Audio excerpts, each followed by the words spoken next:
Good morning, all the attendees. Good morning. This is Dr. Gujral, Head Amity Center Guidance and Counseling. Uh, I assure you that this is going to be one of the best experiences of your life because the situation where we are in, this workshop is going to help us all a lot. So I just give you the background about this that in January 2020, WHO declared the outbreak of new coronavirus disease, and by March 2020, it was characterized as pandemic. The potential impact of COVID-19 pandemic on mental health of the population is of increasing global concern. Sudden lockdown of higher educational institutions due to Corona-19 has led to students facing lot of difficulties and disruption from mainstream routine. Apart from shifting from traditional learning environment to online mode, students are missing their peer groups as well as the campus life. The uncertainty has led students with formidable challenges, both emotional and psychological. As we all know, overall well-being of the students is of prime concern for Amity University. Amity Center for Guidance and Counseling has been working for students' well-being right from beginning. We have counseling services on campus where professional counselors are there and they do one-on-one counseling and group counseling also when we are offline in the campus. And nowadays everything is being conducted online on a toll-free number which reflects on the Amazon of each student. So you can see and check the number 1800-102-6489. 1800-102-6489, and email ID is acgc@amity.edu. So 24/7 counseling services are there, and we have professional counselors there who are helping our students, their parents, their siblings, day and night, coping up with the situation because of the uncertainty, because of the insecurity students are having, that they may also get infected, or if family member get infected, what will happen, uh, what kind of treatment we will be able to provide or not. So all these kinds of concerns are there, which are our psychologists are handling.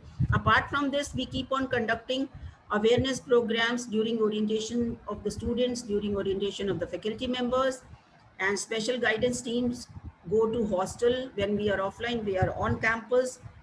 It is a routine, weekly routine. During exams, they go twice, one in the morning, once in the afternoon shift, so that students who are away from their parents, they should not feel that their parents are not there to wish them luck. Our psychologists are there to wish them luck. And we keep on conducting workshops for students as and when they ask for any of the topics, or we have our own topics also: stress, anxiety, relationships with parents, with everybody.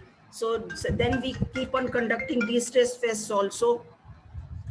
Keeping in current situation in mind, Amity Center for Guidance and Counseling is conducting 5-day workshop on handling stress and anxiety during pandemic from 3rd to 7th May.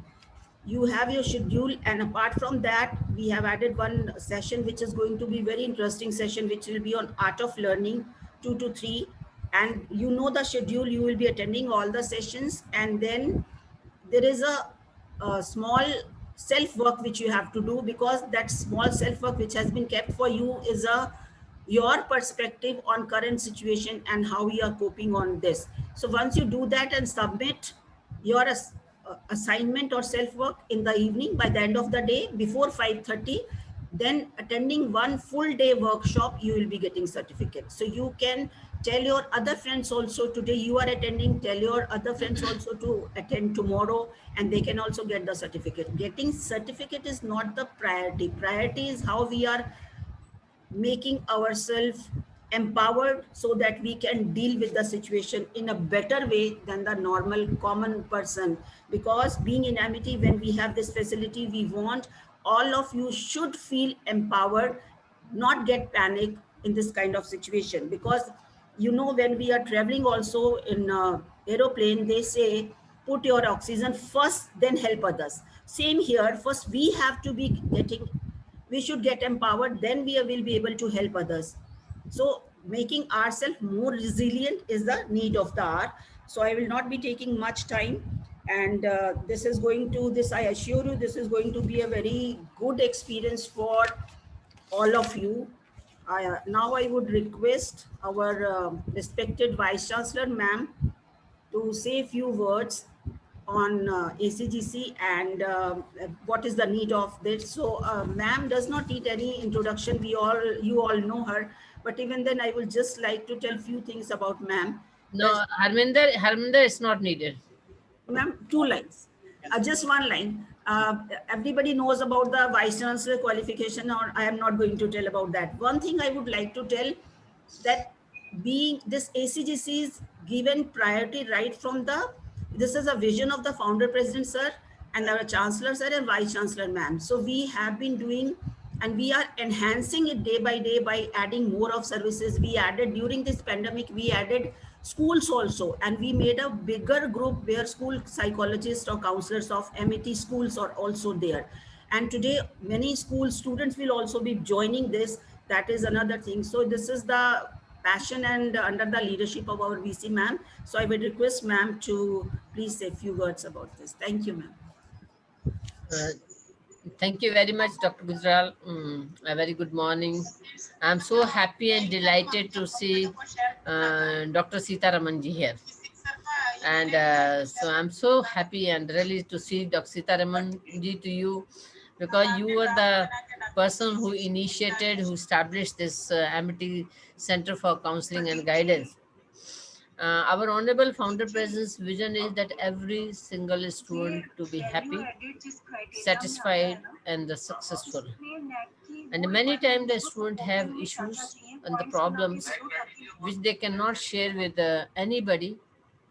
And that's how this center was established, where the students can come with confidence and can share their all kind of issues, whether they have the emotional or psychological or or personal issues, and with the with confidentiality maintained.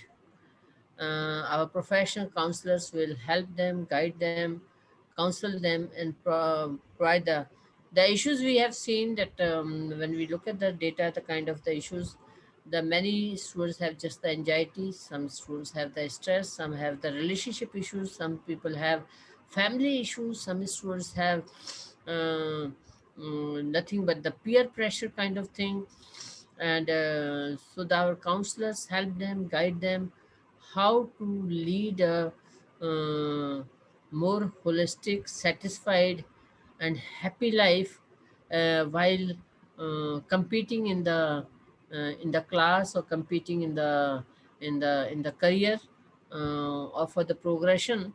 But how to be happy and satisfied and building the long lasting relationships and having the happy and healthy family relationships.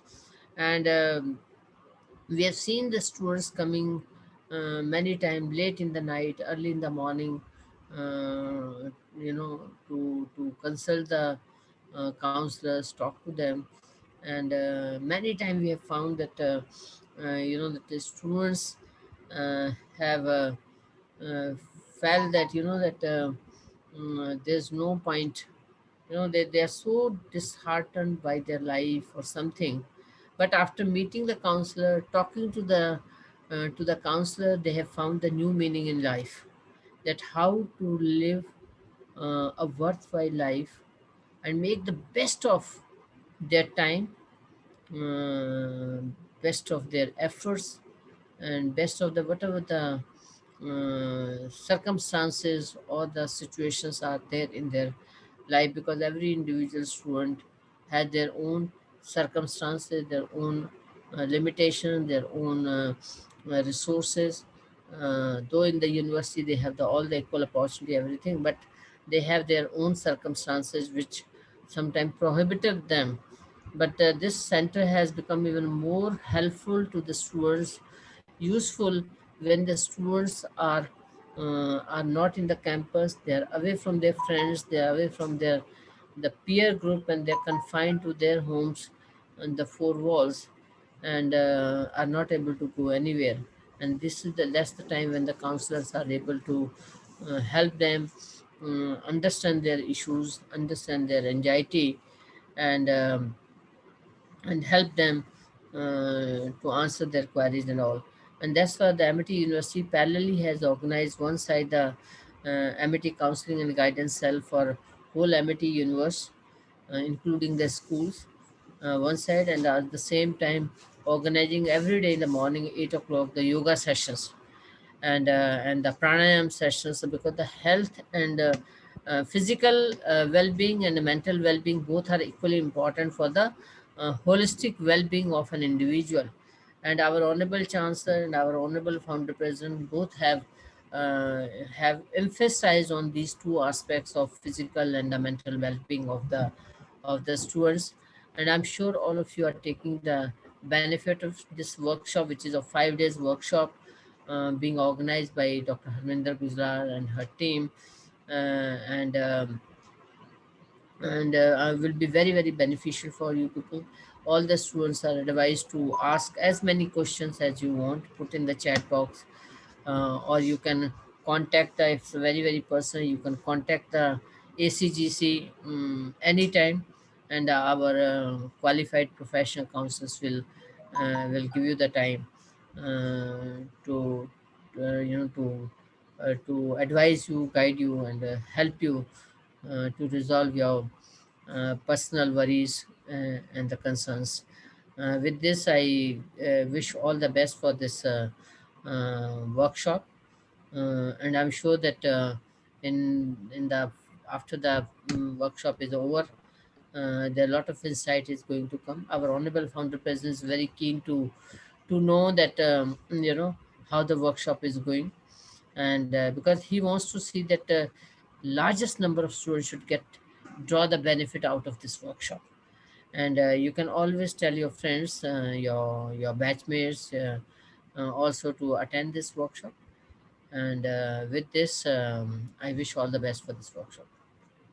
Thank you very much, ma'am, for your kind words and always encouraging us for conducting programs apart from only doing counseling for the students. Thank you very much. Now, I would request Nikita for the first session. Let us start, Nikita, so that we are able to finish all the sessions on time. And Yes, ma'am. then there will be a self-work for the students, which they will be enjoying. So this is my request to all the students. Whatever activity is given to you, do it honestly, because once you do it honestly, it will give you a lot of perspective about yourself, that what do you think about it, how much of resilience is there, how much do you want to work on this, still you feel that more work is required. So it is only possible when you are doing it honestly. As we always say, whenever we are doing questionnaires or any activity in the with the psychological perspective, you have to be in the present situation, not in the ideal situation. Like, what are you thinking right now, not like what it should be. If we give answer with the perspective what should be, that is not the right data which will come, and for yourself also not good, because once you know where you are at the present, then only you will be able to improve yourself. So this is, please keep in mind, whenever doing activities, do it honestly with integrity. This all data is confidential, and though your name is there, but name has been taken with the purpose of issuing you the certificate. But otherwise, uh, be open. Whatever you feel, give that data. Thank you very much. Let us start, Nikita.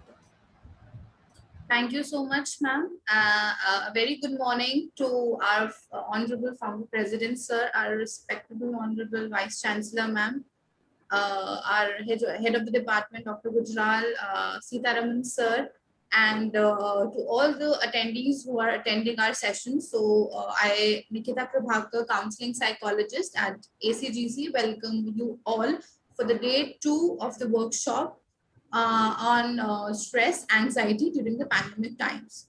So I hope my PPT is visible, ma'am. Yes. All right. So today we are going to have a session on session 1 on stress management, as we had it yesterday.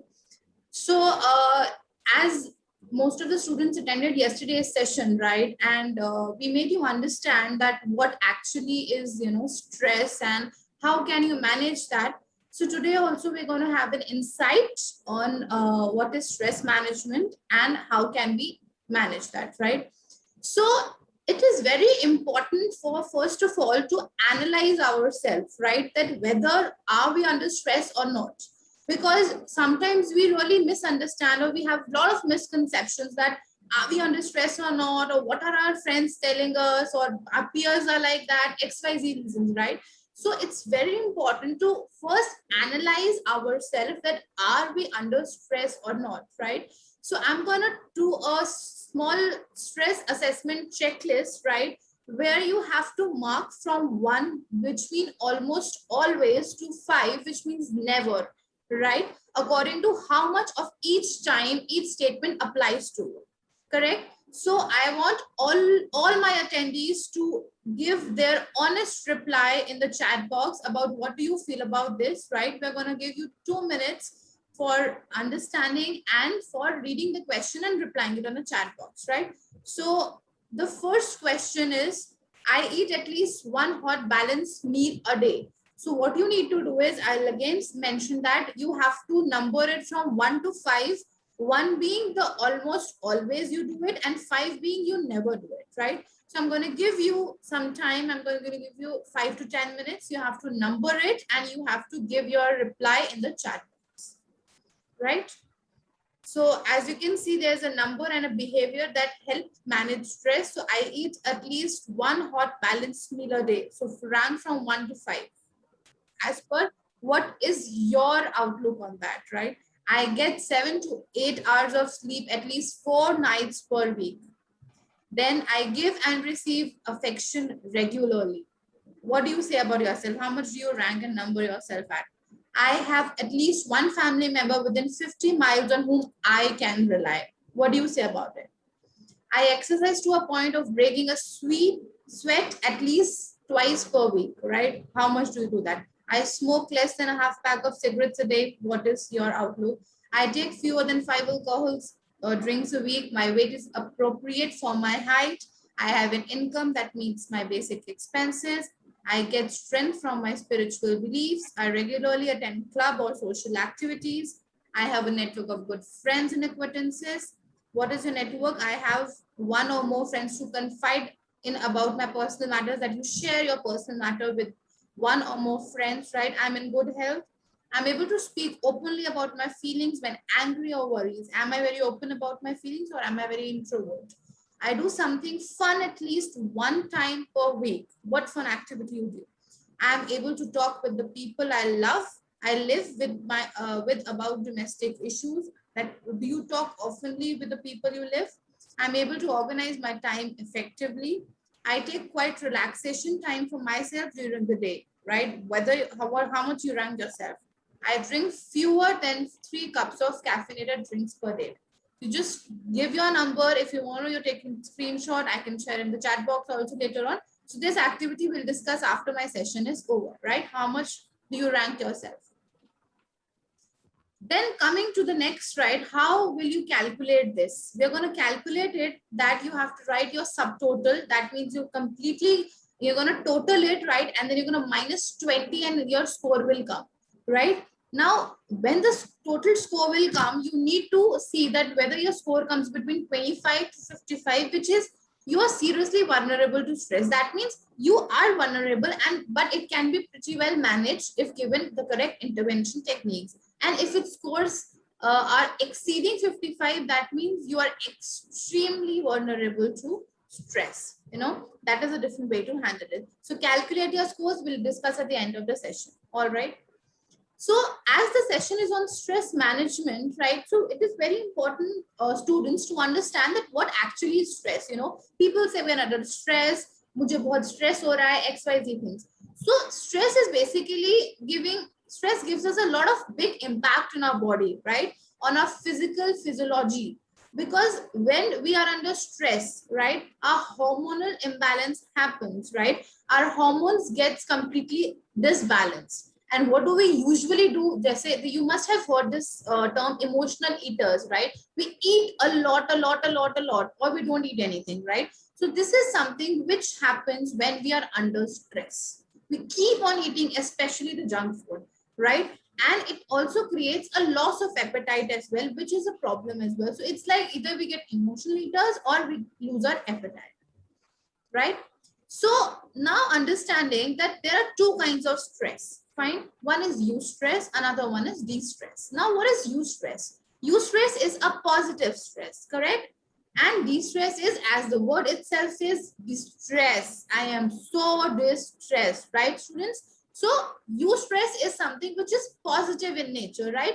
For example, that if I talk about this current COVID situation in India, and what is happening, that we all are under stress. Why? Because some or other our loved one we are losing, or they are getting positive. So we are having a lot of stress about it. So this happens to everybody, right? We are concerned about it. And with this concern, we are doing something to work on that. So it's a positive stress that we are having the stress, and it is essential as well, which happens to all of us. And we are productively doing something effectively to do about that, right? And then de-stress, that means the stress which is negative in nature.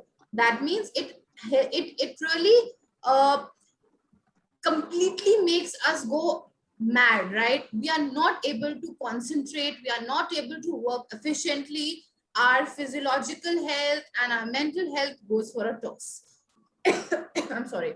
So this is eustress and de-stress, right? Eustress is positive stress, which happens to all of us, and de-stress is which, if happening, then it is very important to manage it. So let's understand about eustress with this picture. As you can see, there is an employee which is standing in front in the boardroom, right? A lot of his managers and bosses are sitting, and he's giving a presentation.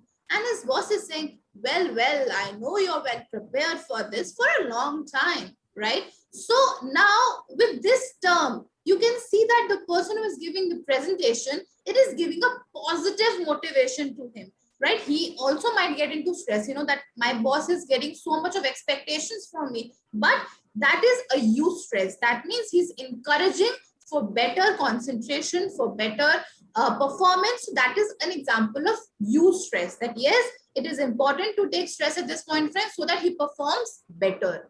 Understood? Now, what are the results of this positive stress, students? This positive stress enables our concentration. We feel that we will be able to better concentrate, right? It increases our performance. As you can see in the last picture, if the boss is saying that to him, right, it will help to enhance his performance. He'll feel that, yes, my boss has certain expectation and I need to make that, right, to that level. So it increases his performance. Then it energizes him into motion. He's into an inertia level, right? Once he gets this positive kind of stress, he will get into motion. That will, he'll start working on it, right? Completely, full swing. Then increases physical fitness. If you're positively under stress about something, it will be an motivation for you to increase your positive, increase your physical fitness as well. Perfect. Now, what is this distress? As you can see, the person is holding his head and he's like stress, fear, tired, no sleep, health. I'm having so many problems. He's under de-stress. All right. Now, what does this distress do? It results in loss of motivation. If you're under de-stress, students, you cannot do anything.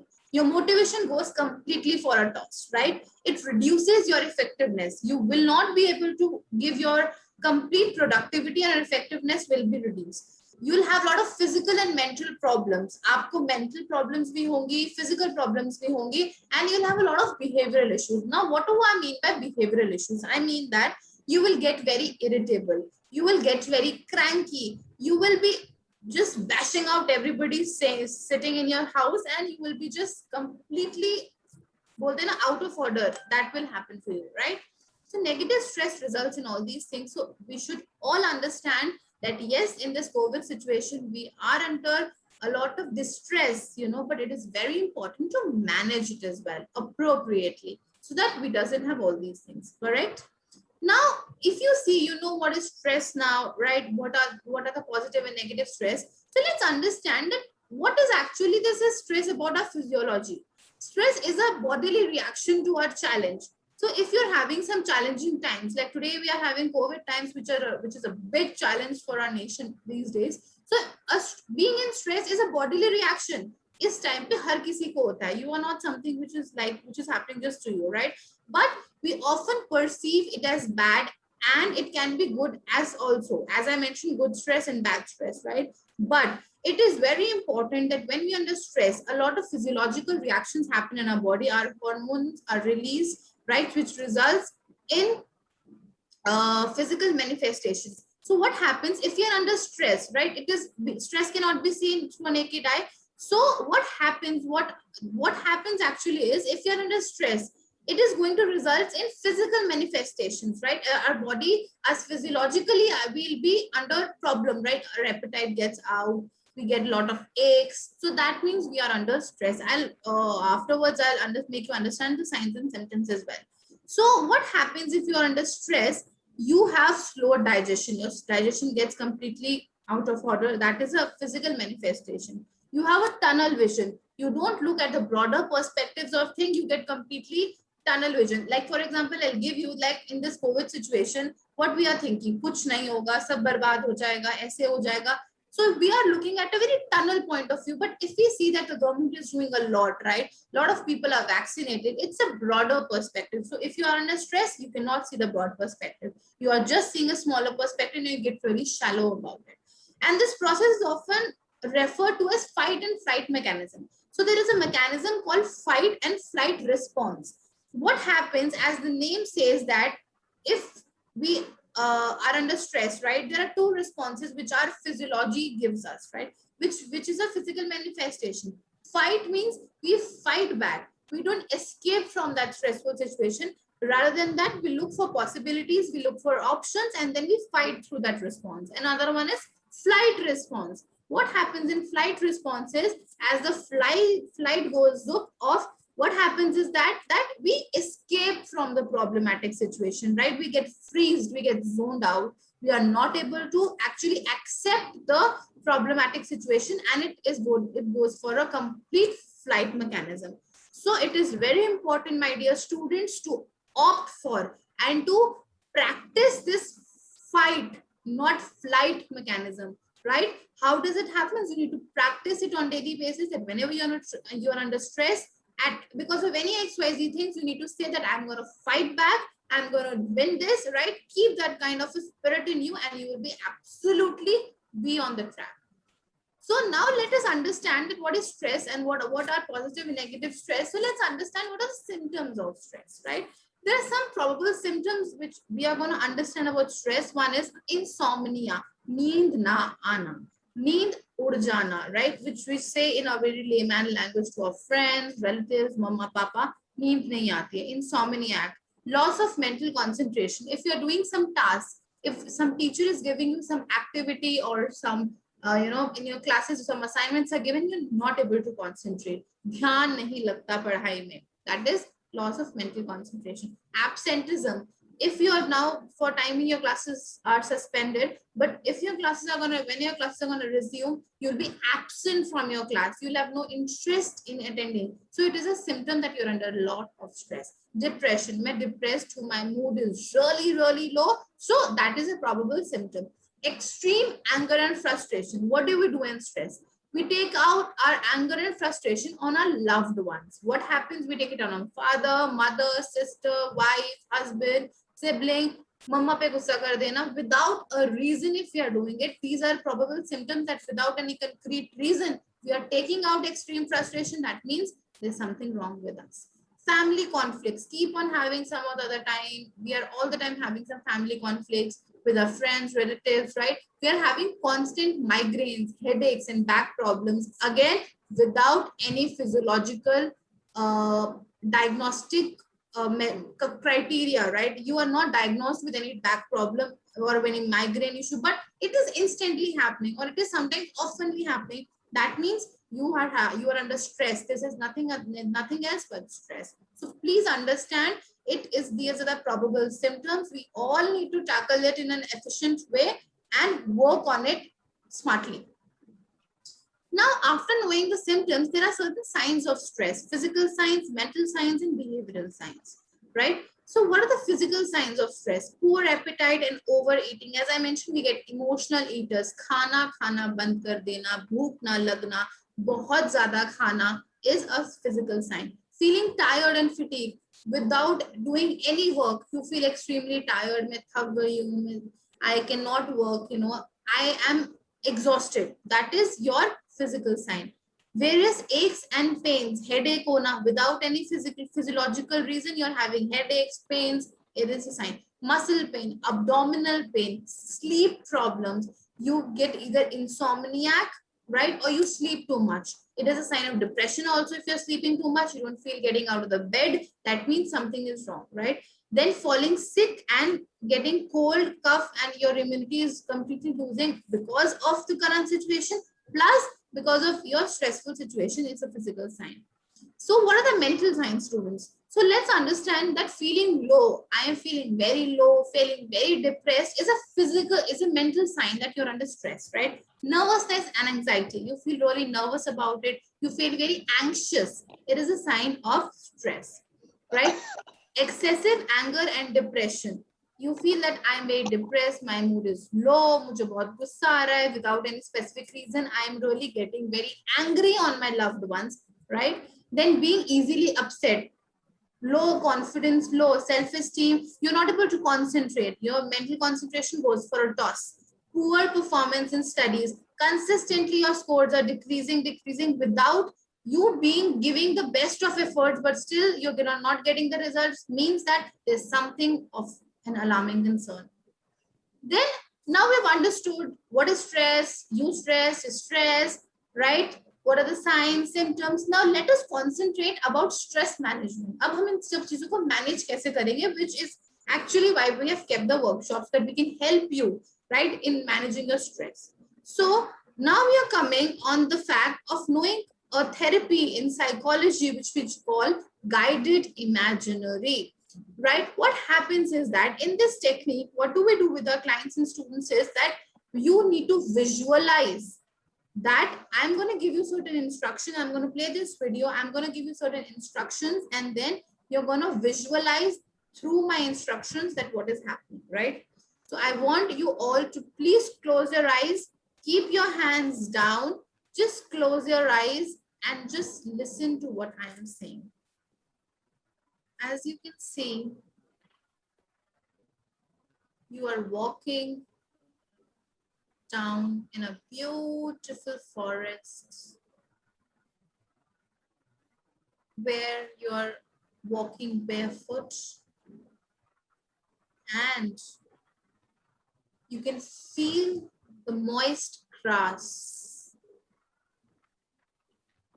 and beautiful chirping of birds around you.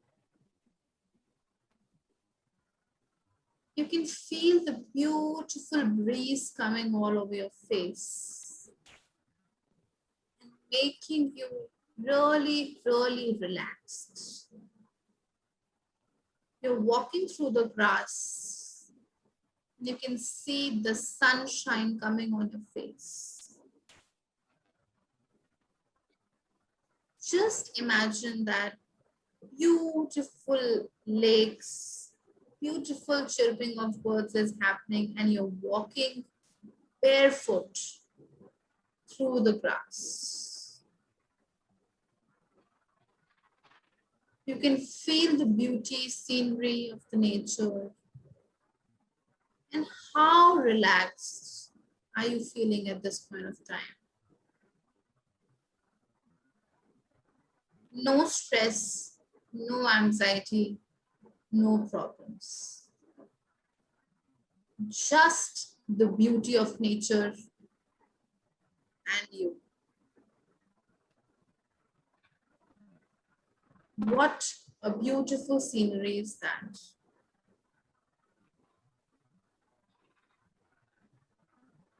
Just feel that life is all going to get back and you are absolutely relaxed and calm. You feel really, really light on your head. And you are enjoying the beauty of the nature. Just relax yourself.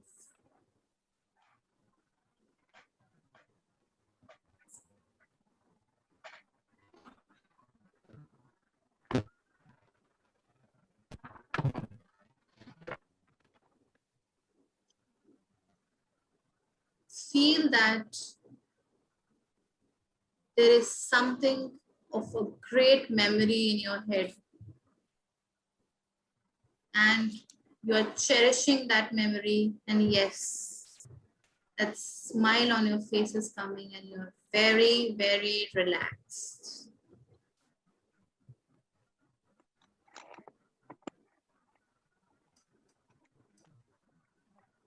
Now, slowly and gradually open your eyes, rub both your hands, and put it on your face. And slowly open your eyes. Yes, students, how do you feel? Doesn't it make you feel really relaxed, right? So what you need to do is you need to practice this every day before you get up in the morning. Just close your eyes and visualize the most beautiful moment in your life and just give a very, very nice, refreshing thought to it with this beautiful naturalistic sound. Trust me, it works. I do it every day when I'm under stress. So it's stamped, works really well, right? This is called guided imaginary, right? Now, some other are techniques that are going to work out with your stress management is building resilience. Now, what is resilience? We're going to have another session on resilience and building it. So basically, resilience is bouncing back from an adverse or a traumatic situation, right? If you are able to bounce back from a very traumatic or a very adverse situation, you need to feel that, yes, I can do that. You need to build that thought in your head. You need to have a proper diet and do exercise. If you cannot go out, exercise inside, do yoga, make a plan, make a planner on daily basis that how I'm going to plan my whole day.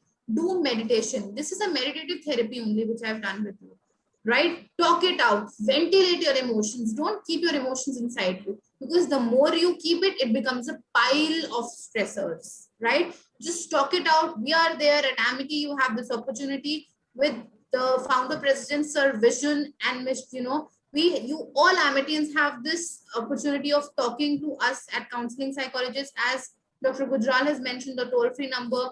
Yesterday also we mentioned, and today also we're going to put in the chat box. You can anytime 24/7 call us and talk it out, ventilate your emotions, and we are here to help you. Sleep, take a proper sleep beta because it's very important. All right. Now, other ways to deal with your stress is manage your time well. हमारा इस समय COVID में time management is completely out. We are not managing the time properly. So what you need to do is you need to manage your time properly well. Make a planner and start doing that. I'm going to plan it properly the whole day, right? Now, find out what are the stressors in your life. Then it is a psychological term. Stressors means the things which are causing you stress. Find out what are the stresses in my life and start pointing and jotting it on and working on it. Turn off your stress triggers. Just switch it off like this. You switch it off, right? Like a knob of the gas. Switch off your all stress triggers and just feel that I'm going to do it. Be confident about it. Develop resilience and coping resources. Start developing resilience. Start bouncing back from the problems.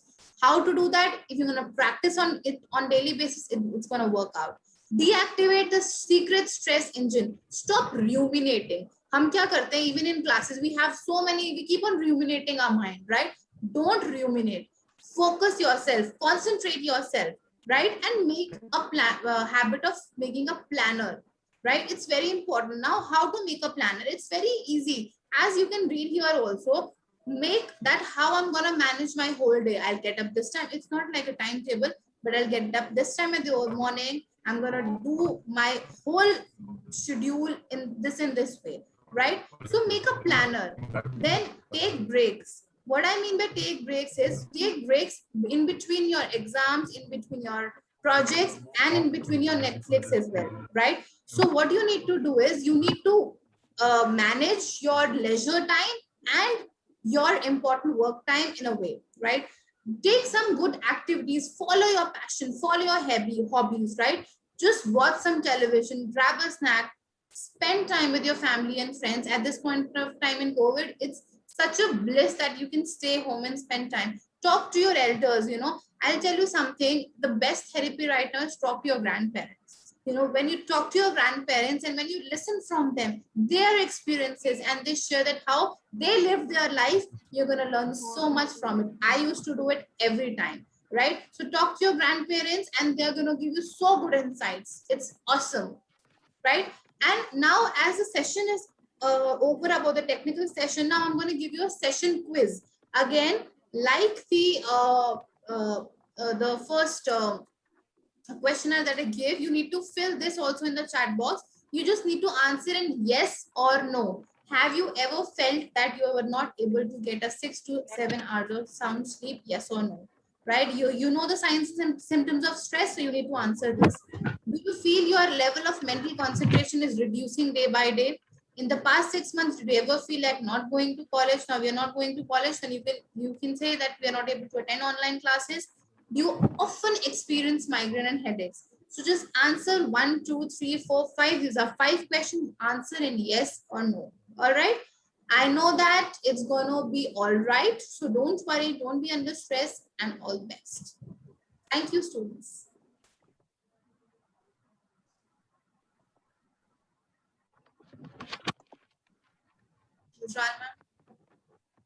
Yes, thank you, Nikita, for giving insight to the students about stress and the management. And hope students must have learned a lot. And please do the activity which is given to you side by side. You can do it side by side. These are the small ones.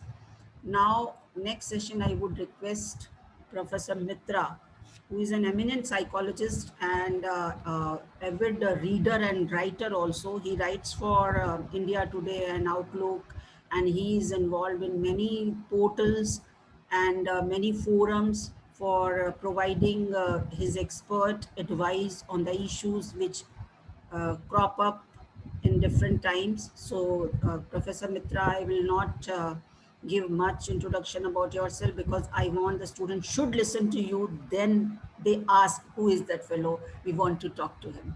Professor Mitra, please. Thank you, Dr. Harmander. It's a pleasure and honor to be here, and my regards to you, and my thanks to our Chancellor, our founder president, and my HOI, everyone who has made it possible for me to be here. This morning, I had a counseling session, a therapy session. It was with a friend's daughter. Am I audible to everyone? Can you all hear me? Yes, sir, we can hear you. Okay. So my friend called up saying my daughter is very depressed, and would you please talk to her for some time? So I said, sure. It was around 8 o'clock. And she's around 17 years of age. And she said, Uncle, I'm very depressed seeing the pictures which are coming about COVID being flashed on the television, on the papers, everywhere. And I can't get it out of my mind. And I'm getting so I said, okay, this is just not you. This is a lot of people who are going through that. So which picture is affecting you? She said that the picture of the pyres burning, all together, and the headlines below that. So I said, okay, on a scale of 0 to 10, how much would you say is your depression? So she says, must be around 9.5. So I said, okay. Can we talk about what you have seen? Like, I think almost all of you have also seen those pictures, right? And many of you would be affected by the pictures.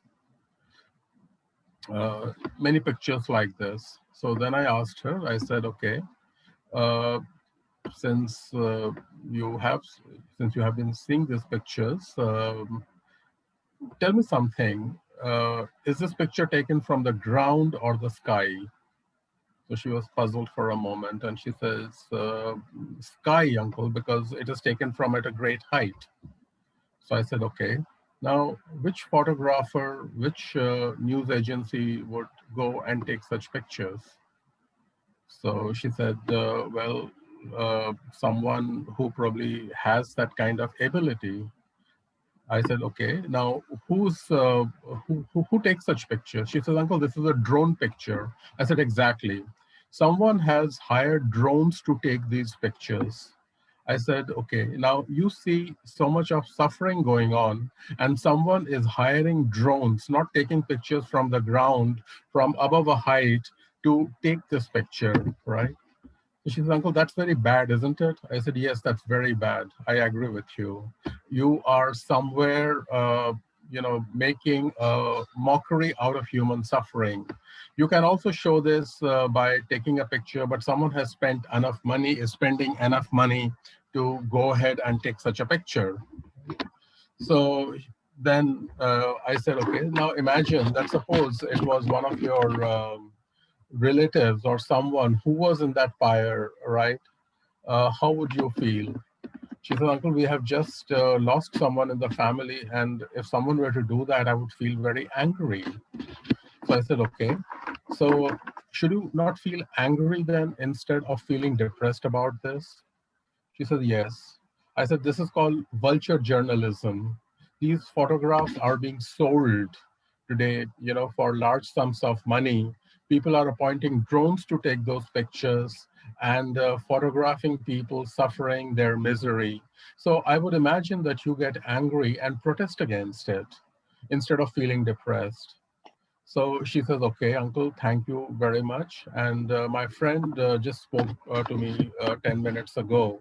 She said she's feeling much better because she's feeling this is wrong, this is unjust. And she has told all her friends that don't get affected by such pictures. Now, this is what I also want to say. You may have many things around you causing depression and anxiety. But if you see that there is something wrong in that, someone is doing that to cause very much feeling in you, you should be angry instead of feeling anxious or depressed. So that would be my first suggestion. Don't allow yourself to get into a depression. Sometimes think that, yes, should I be depressed or should I be angry over this issue because someone is making a mockery out of suffering of the human beings, right? So learn to question that instead of falling steep into a depression. And that is something that I find today many people across the world, getting into. They should be angry when they should, instead of feeling depressed, right? Now let's talk about the present times. The present times are difficult times as we would talk about it. It is a challenging time, but it is not the first time in human history. And there have been many epidemics, many situations like this. Some years back, there was a bird flu in Hong Kong. I was over there, and things, believe me, were equally bad. And in Hong Kong, it is the Chinese government, which doesn't even allow you to move. I mean, can you believe that in some of the neighborhoods and apartments, so that people cannot come out, they blocked that with woods. They nailed woods outside your door so that whole apartments cannot come out. Now we should be glad that we are living in a country where nobody can do this to us. We live in a democracy, right? So let us see what we have available. Sometimes you would find that there are people who are much worse than us, dealing in much worse situations. Uh, let's take that today, we are being criticized a lot for, India is being criticized a lot, but the same situation has been in USA, in Italy, in many other countries of the world. One of my friends, an Italian doctor, he passed away treating corona patients. He lived in a town called Perugia. He sent me a photograph, and I will not show it because it is against my ethics, of people on the roads with oxygen masks in their hands because there are no hospitals in the town to do so, right? But their photographers did not go and picture that and splashed it in newspapers across the world, right? So this is something that should make us concerned and angry and not allowed to be affected.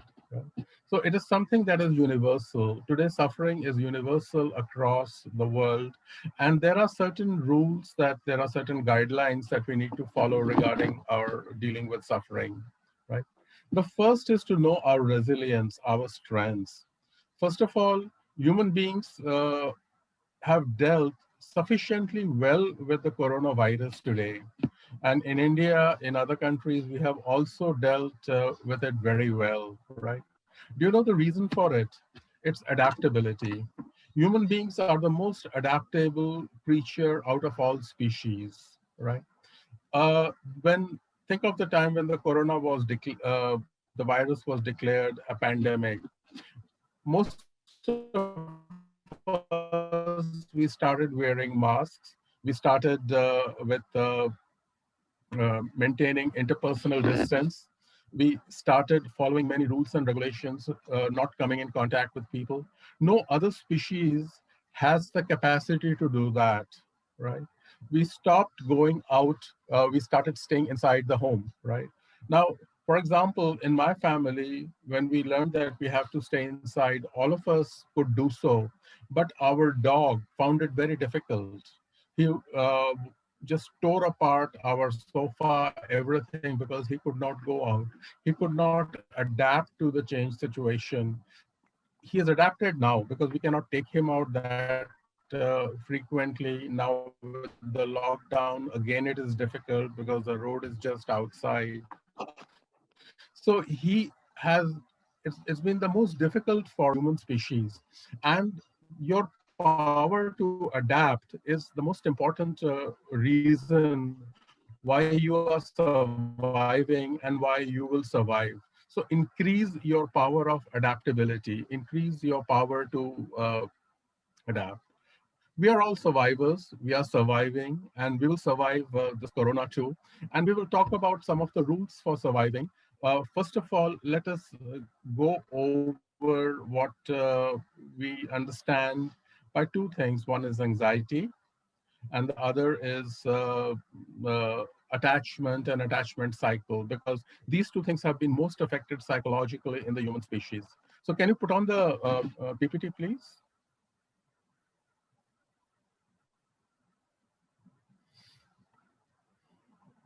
Yeah. What is anxiety? Anxiety is the kind of scare where the threat to us is undefined, uncertain about the future. Now, anxiety is a kind of scare. We all understand scare, and scare is of three kinds, right? The first is what we call fear. Now, when you see a car coming to you at high speed, do you feel fear? We have all gone through that, particularly if we live in New Delhi or uh, Noida or anywhere in India, right? Will you feel scared if, for example, say a dog with a barking teeth comes rushing up to you? That is fear. Because here the threat is clear. It's a dog, it's a cat, or say it's a car. So when the threat is clear, it is called fear. When the threat is not clear, it is called anxiety. Like, for example, when you go to an exam, what happens? You feel butterflies in the stomach. You feel difficult to, think very clearly. Whatever you read, you find that you are not able to deal with it, right? When you stand outside the exam hall, what do you think? You think that I'm going to fail. Think of that time. The questions are going to come from a part of the syllabus which I have not read. They're all undefined, right? There is a sense of uncertainty about the future. So that's the same we have today in COVID. It's anxiety.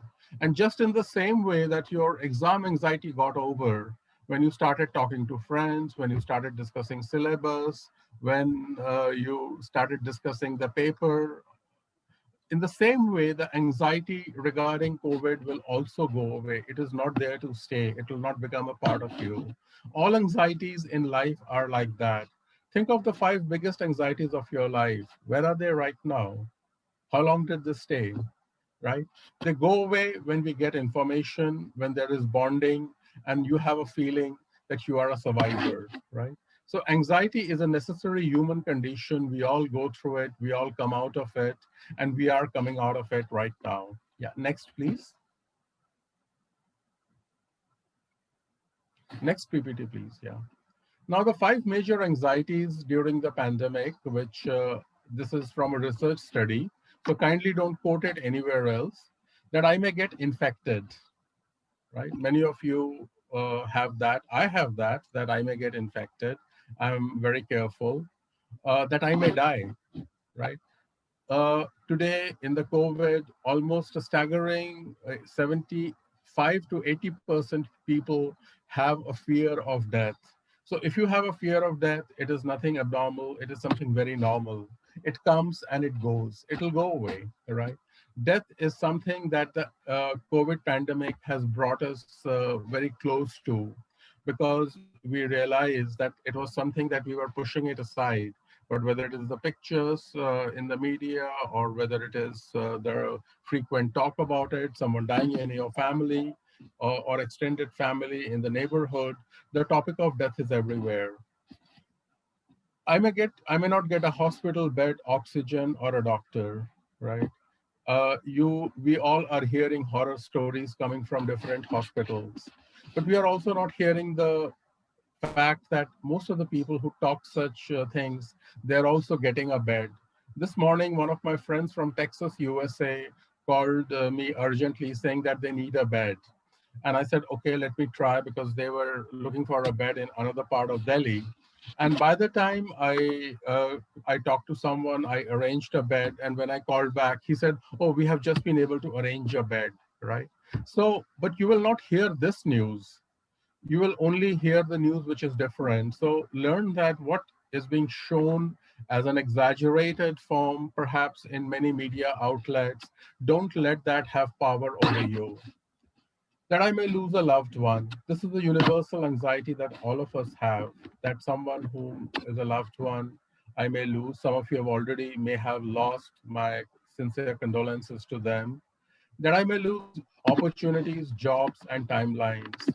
One of my students, he spoke to me 2 3 days ago saying that, sir, I don't feel I'm going to get a job right now, even though I have studied very hard. I said, why? He said, because I feel that we are losing opportunities. There are no jobs in the market. The timelines are all gone, right? Now I said, tell me something. Are you the only one in your class to feel like that? He said, no, sir. Everyone in my class feels like that. So it's universal. And what is universal also dies universally. So if you have it as an individual anxiety, then know that it is going to last. But if you check out and find it's universal, you have nothing to fear. It will go away, right? Many in hospitality industry, many in airlines industry felt that their jobs are gone. Their jobs are slowly coming back and will come back again. Yes, it's a time period which is difficult, but the anxiety will go away. It will die down. Next, please. Okay.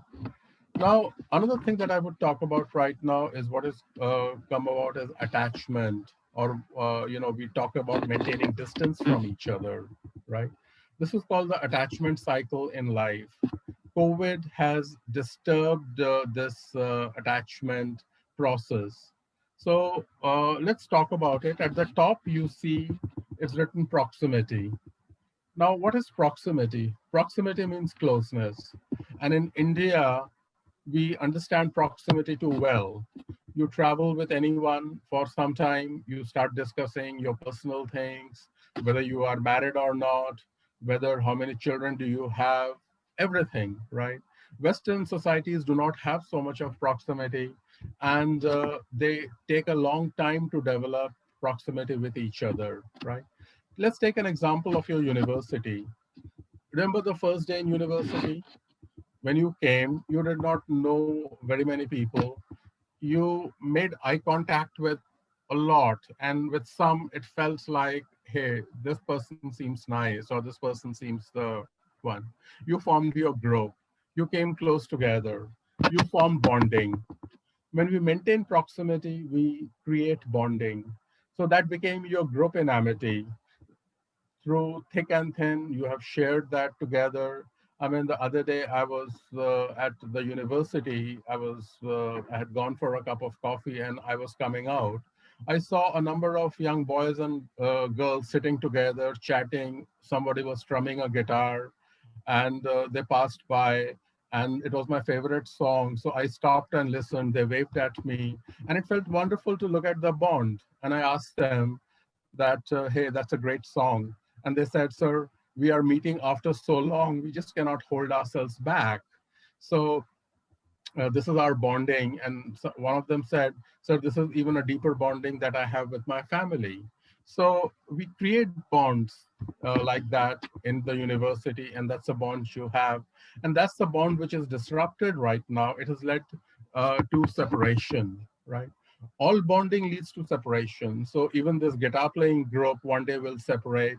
Your friends, you will go your own way. Someone will go for higher studies. Someone will go for a different career than yours. So we we feel that bonding always gives rise to separation. So separation is something that we dread. In attachment theory, separation is called a killer because separation unlocks the grief in us. Now, as you see, COVID has separated us from each other. You are inside your home, away from your friends, from your family, from many things. Even the fact that the way you traveled every day in the morning and came back, you're separated from that, right? So separation unlocks the grief in us, and it is universal, right? But separation is not a problem if what we have is a secure base. A secure base is what we call a source of comfort. Like for many of us, our home has become a secure base. How do we understand secure base? The other day, I was seeing a picture on television. It was a war scenario from Syria, and they showed that there was some bombing taking place and people running away. There was this mother who had her baby on her shoulders and was running. The mother's face was very tense. The baby's face, the baby was sleeping. The mother, so they are going through a separation. They're running away from their home, from their land, from their family, becoming refugees.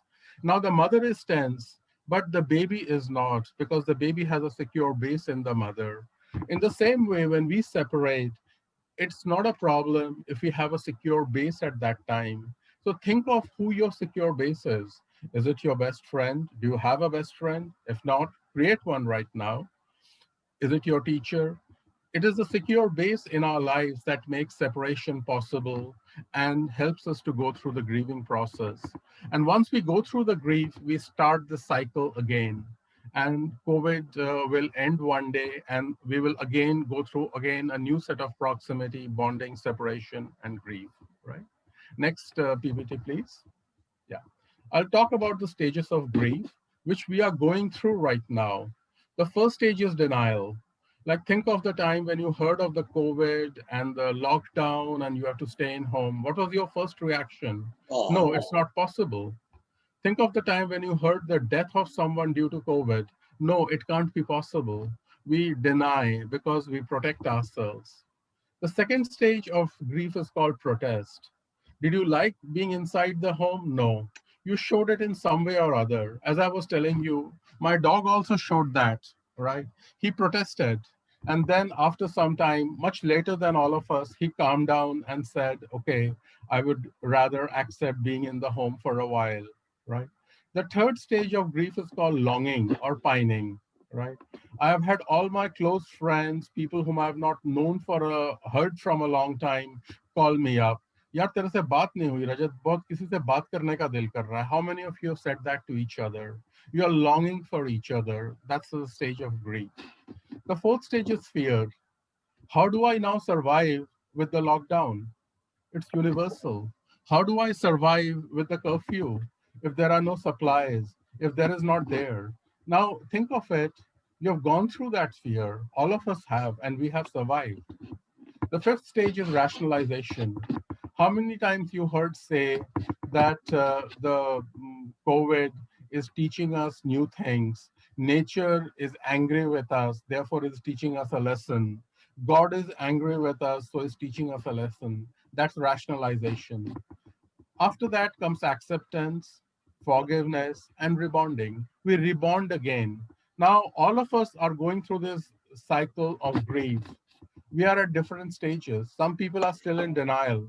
They're not even accepting that there is a COVID, right? There is a gentleman outside my apartments who still walks without a mask. The other day when he was confronted, he said, "Mujhe kuch nahi hone wala." So he said, "Uncle, you are 80 years old. Please, old people have a much higher chance. Take care." He won't listen. He's still in denial, right? Okay. There are people in protest. They are doing things in anger right now, and that is increasing, right? So that is also linked to the COVID. So you see people stuck at different stages, and you know that to rebound again and start with COVID after the COVID is over, you will have to go through all these phases. Okay, next, please. Okay.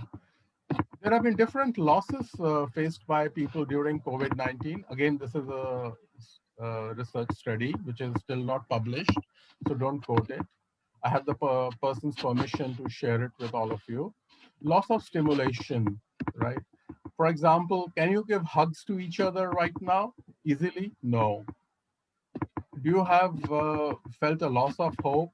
A lot of people. What will happen to the economy? Will we bounce back? Will we get back our jobs? Will things come back to normal? Loss of mobility. You're not able to travel. It's a big loss. Loss of lifestyle. My friend was telling me that last year he passed the whole year without buying any new clothes. My cupboard remains the same, and I've managed with just t-shirt and shorts. So I said, "Wow, what has it taught you?" He is a psychiatrist, and he said that we need so little in life to be happy, right? Loss of loved ones. This is a loss that many of us have faced. I have lost my uncle, my mother, my cousin, close friends in this period. So I know what I am talking about. But this is something we will all, some of you have got over it. My sincere condolences for that.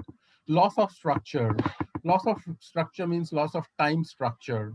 The way you got up in the morning, got ready, structured your day, you're not doing that anymore.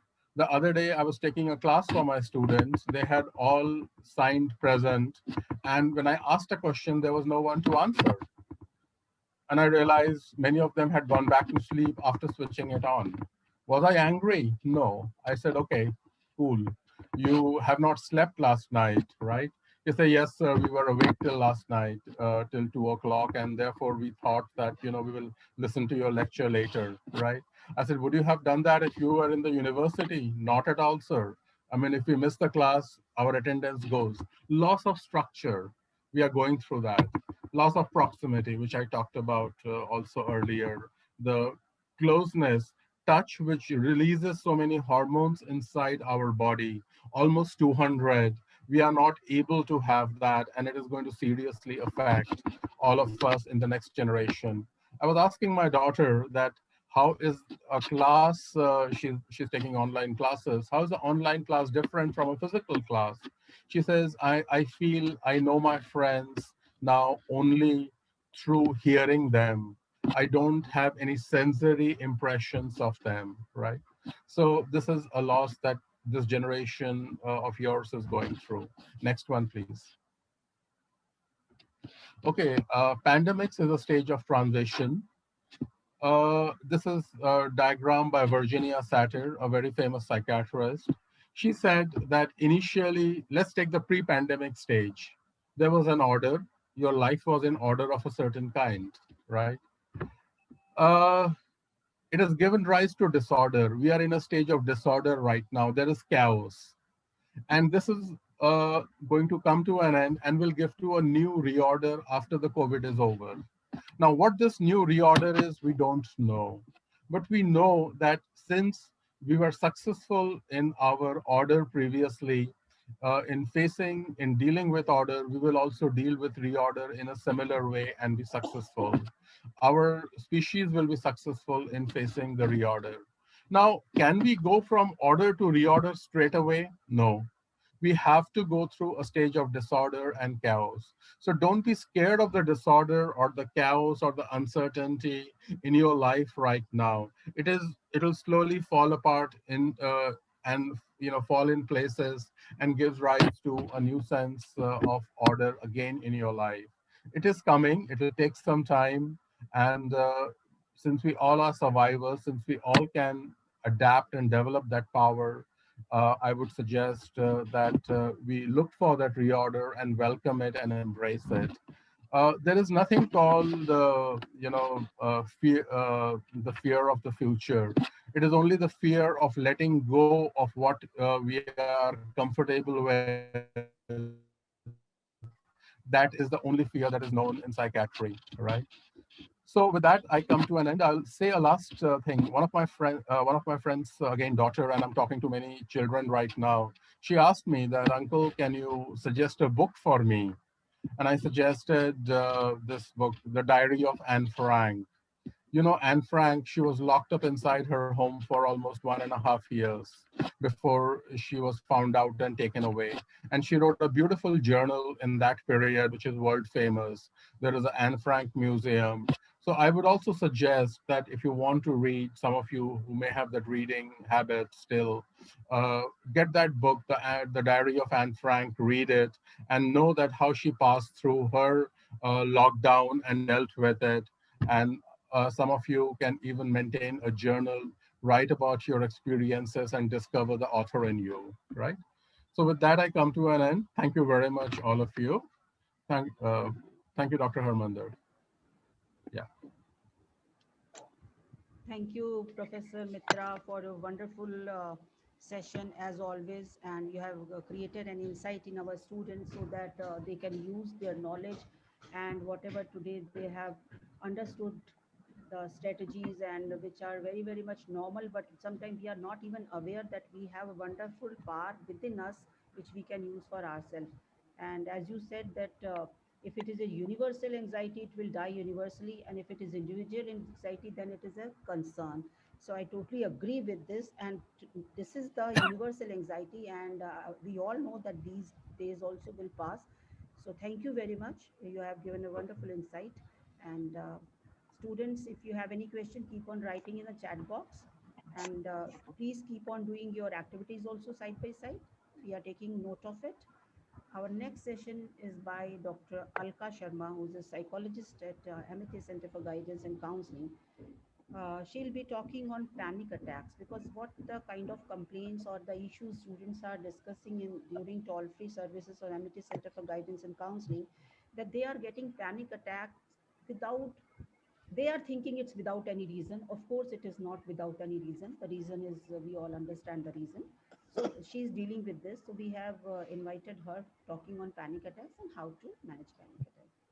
Over to you, Dr. Alka. Thank you, Gujral ma'am. Good afternoon, honorable respected VC ma'am, Professor Sitamar Raman sir, Jadip ma'am, Vanda ma'am, Mitra sir, and all the panelists and attendees who are here. I'm Dr. Alka, counseling psychologist at ACDC Department, Amity, Noida. Before starting, I would like to say some lines to you. वक्त सबको मिलता है जिंदगी बदलने के लिए, वक्त सबको मिलता है जिंदगी बदलने के लिए, लेकिन जिंदगी दोबारा नहीं मिलती वक्त बदलने के लिए. So we should always try to learn new things to make our life better. So after understanding, जैसे कि निकिता मैम ने एंड मित्रा सर ने एंजाइटी एंड स्ट्रेस के बारे में हम सभी को समझाया, बहुत अच्छे टिप्स दिए. Now we will understand what panic attack is, what are the symptoms, and what are the causes and its treatment. Let's try to understand it through some real life examples, people around us. Like आप सभी ने अपनी life में notice किया होगा, या फिर अगर नोटिस नहीं भी किया है तो हमारे पास कई बार बच्चे आते हैं अपनी बहुत सारी प्रॉब्लम्स लेकर पैनिक अटैक से related, but they don't know what it is. Like एक बार एक स्टूडेंट हमारे पास आए थे अपनी फ्रेंड को लेकर. उन्होंने बोला कि कल ये बैठे बैठे क्लास में बहुत ज्यादा घबरा गए थे, इनको ब्रीदिंग में बहुत ज्यादा प्रॉब्लम हो रही थी, ठीक से ब्रीथ भी नहीं ले पा रहे थे और ऐसा लग रहा था कि इनको कुछ चारों तरफ सारी दुनिया घूम रही है इनके चारों तरफ. फिर हमने आराम से इनको क्लास में बिठाया, इनको अपने वाटर बॉटल से पानी पिलाया, then they were feeling relaxed.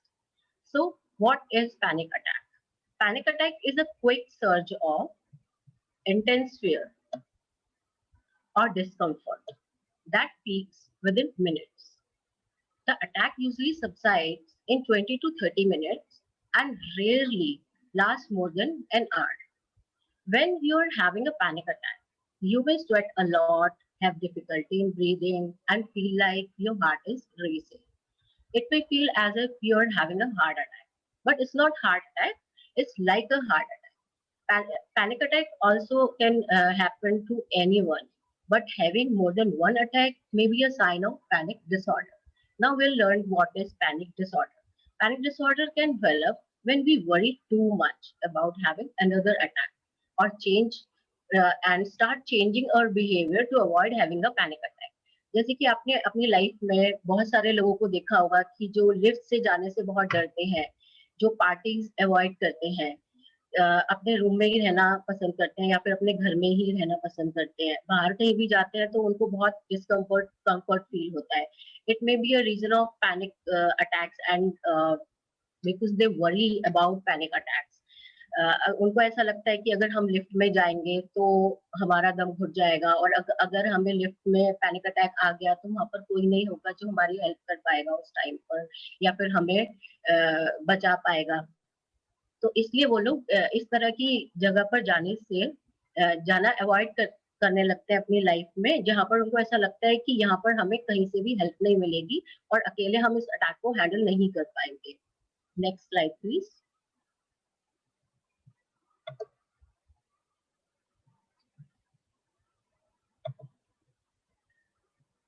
Now we'll learn about signs and symptoms of panic attack. During attack, most people experience several of the following symptoms, like their rapid heart rate. They can feel like their chest is paining, feeling unreal or detached from surroundings. उनको ऐसा लगेगा कि जैसे उनकी surrounding से वो detach हो गए हैं, उनकी सारी सेंसेस काम करना बंद कर देंगे. उनको ऐसा लगेगा कि हमें कुछ भी सुनाई नहीं दे रहा है, ढंग से ठीक से दिखाई भी नहीं दे रहा है. And breathing difficulties.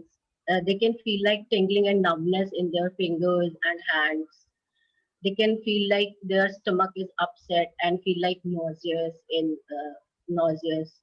Like they can feel like sweaty or having chills in their hands, palms.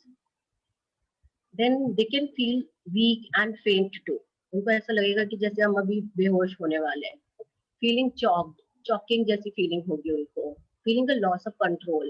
ऐसा लगेगा कि आउट ऑफ कंट्रोल हो रहे हैं. सारी जो सिम्टम्स हैं वो ऐसा फील होता है उनको कि हम अपने कंट्रोल में नहीं है. Then after knowing the symptoms, we will learn what can be the causes of panic attacks. Next slide, please.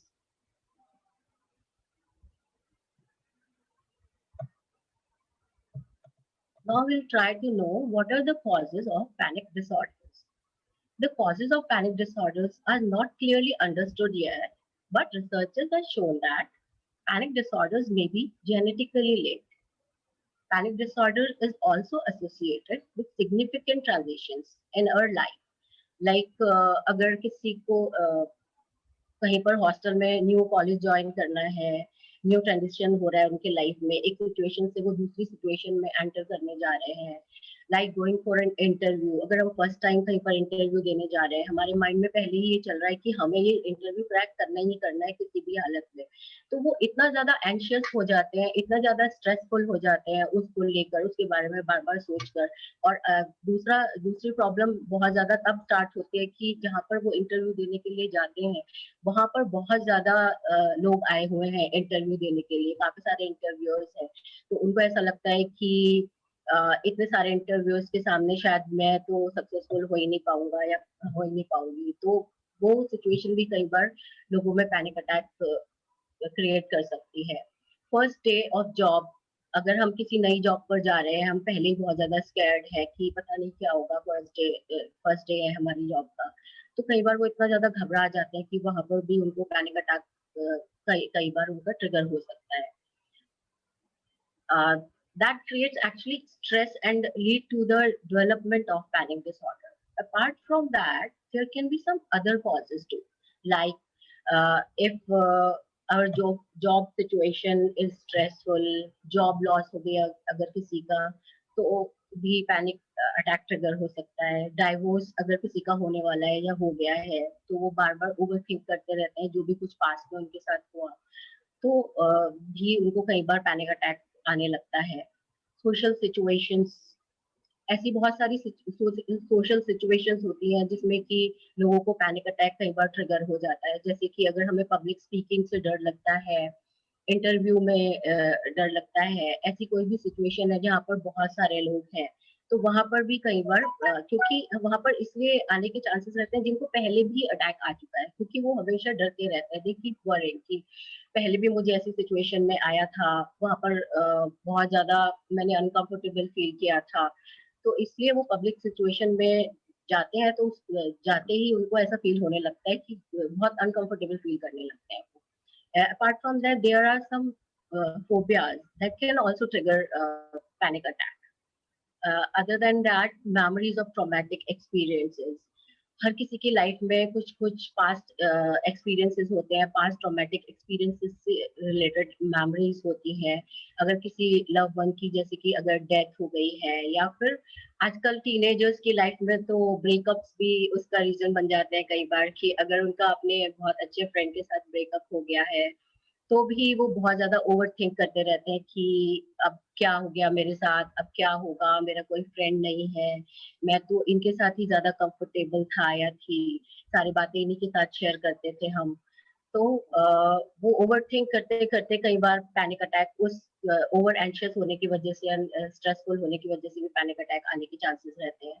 Chronic illness and pen, कई बार लोगों को क्रॉनिक इलनेसेस होती हैं, कैंसरस डिजीजेस होती हैं, या फिर आजकल तो कोविड की वजह से भी लोगों को पैनिक अटैक्स आ रहे हैं। लोग फटाफट भागते हैं ऑक्सीजन लेने के लिए, क्योंकि वो चारों तरफ से इतनी सारी न्यूज लेते हैं, इतनी सारी फेक न्यूज़ उनके पास आती है, तो रियलिटी से कई बार लोग दूर हो जाते हैं और उन न्यूज के ऊपर ट्रस्ट करके बहुत ज्यादा पैनिक होना स्टार्ट हो जाते हैं। तो उनको उस सिचुएशन के बारे में सोचकर भी पैनिक अटैक आने के चांसेस रहते हैं। Then withdrawal from drugs, alcohol and caffeine, अगर हम इन सब से विड्रॉल करते हैं तो वो भी कई बार रीजन बनता है पैनिक अटैक्स आने का।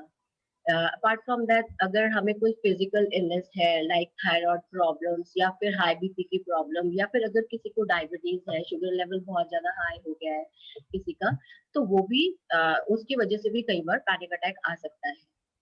After knowing about symptoms, now uh, uh, come to the treatment part, how to treat and come up from it. हमने ये तो जान लिया कि पैनिक अटैक होता क्या है, उसके सिम्टम्स क्या होते हैं। Now it's very important for us to how to treat it. Next slide, please. There are a number of techniques through which we can treat it. Psychotherapy के थ्रू हम इसको ट्रीट कर सकते हैं। साइकोथेरेपी में मोस्ट कॉमन थेरेपीज है exposure therapy and cognitive behaviour therapy. Apart from that, medications, अगर हम साइकेट्रिस्ट के पास जाते हैं या फिर फिजिशियन के पास जाते हैं तो वो कभी कभी हमें anti depressant and anti anxiety pills भी रेफर करते हैं, लेकिन ये उस केस के लिए इम्पोर्टेंट है जब हमारी anxiety and stress out of control हो गई है। हमारा पैनिक अटैक अगर हम खुद से उसको कंट्रोल नहीं कर पा रहे हैं, खुद से हैंडल नहीं कर पा रहे हैं, तब उस केस में हमें सीवियर कंडीशन में मेडिकेशंस की तरफ भी जाना पड़ सकता है कभी कभी। In addition to above treatments, there are several steps that you can take at home to reduce your symptoms, like by doing some lifestyle changes, exercising on a regular basis, getting enough sleep, avoiding the use of stimulants such as caffeine. Next slide, please. Apart from that, we can also try some self-help tips to manage and stop panic attacks. Here are some strategies you can use to try to stop a panic attack when you're having one. First, it's very important for you to recognize that you're having a panic attack. During attack, you can remind yourself that this is temporary feeling. It will pass very fast. I'm okay. But telling yourself I can handle it, you can subside it very, very, very soon. So apart from that, you can use deep breathing, deep breathing, focus on taking deep breathing. You can take a deep breath, slowly deep breath through your nose during panic attack and breathe out through your mouth. Feeling the air slowly fill your chest and belly and then slowly leave them again. You can also breathe in for a count of 4, hold for a second, and then breathe out for a count of 4. This, this will also help to feel relaxed and will help you subside your attack very fast. So apart from that, you can close your eyes during panic attack. Some panic attacks come from triggers that overwhelm you. If you are in a fast-paced environment with a lot of stimuli, this can feed your panic attack also. To reduce the stimuli, just close your eyes during your panic attack.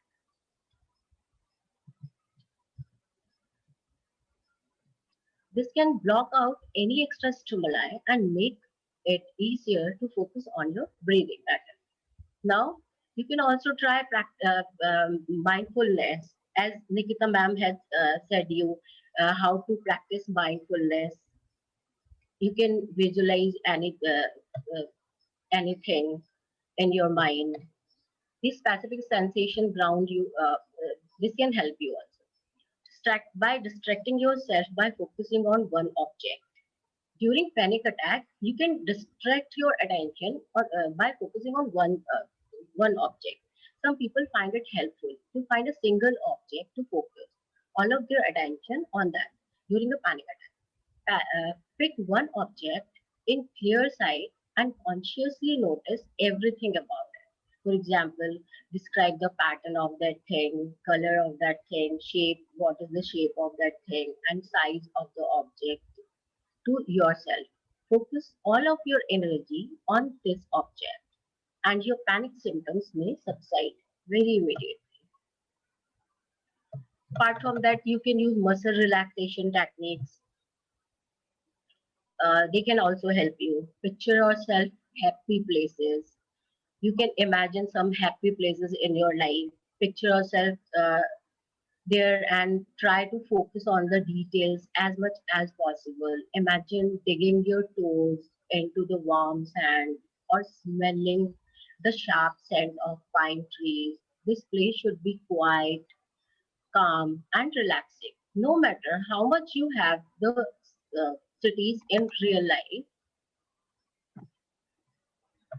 keep lavender on hand. Lavender is also a very soothing and stress relieving fragrance. It can help your body relax. If you know that you are prone to panic attacks, keep some lavender essential oil on hand and put some on your forearms. When you experience a panic attack, breathing in the scent, this can also help to subside your panic attack.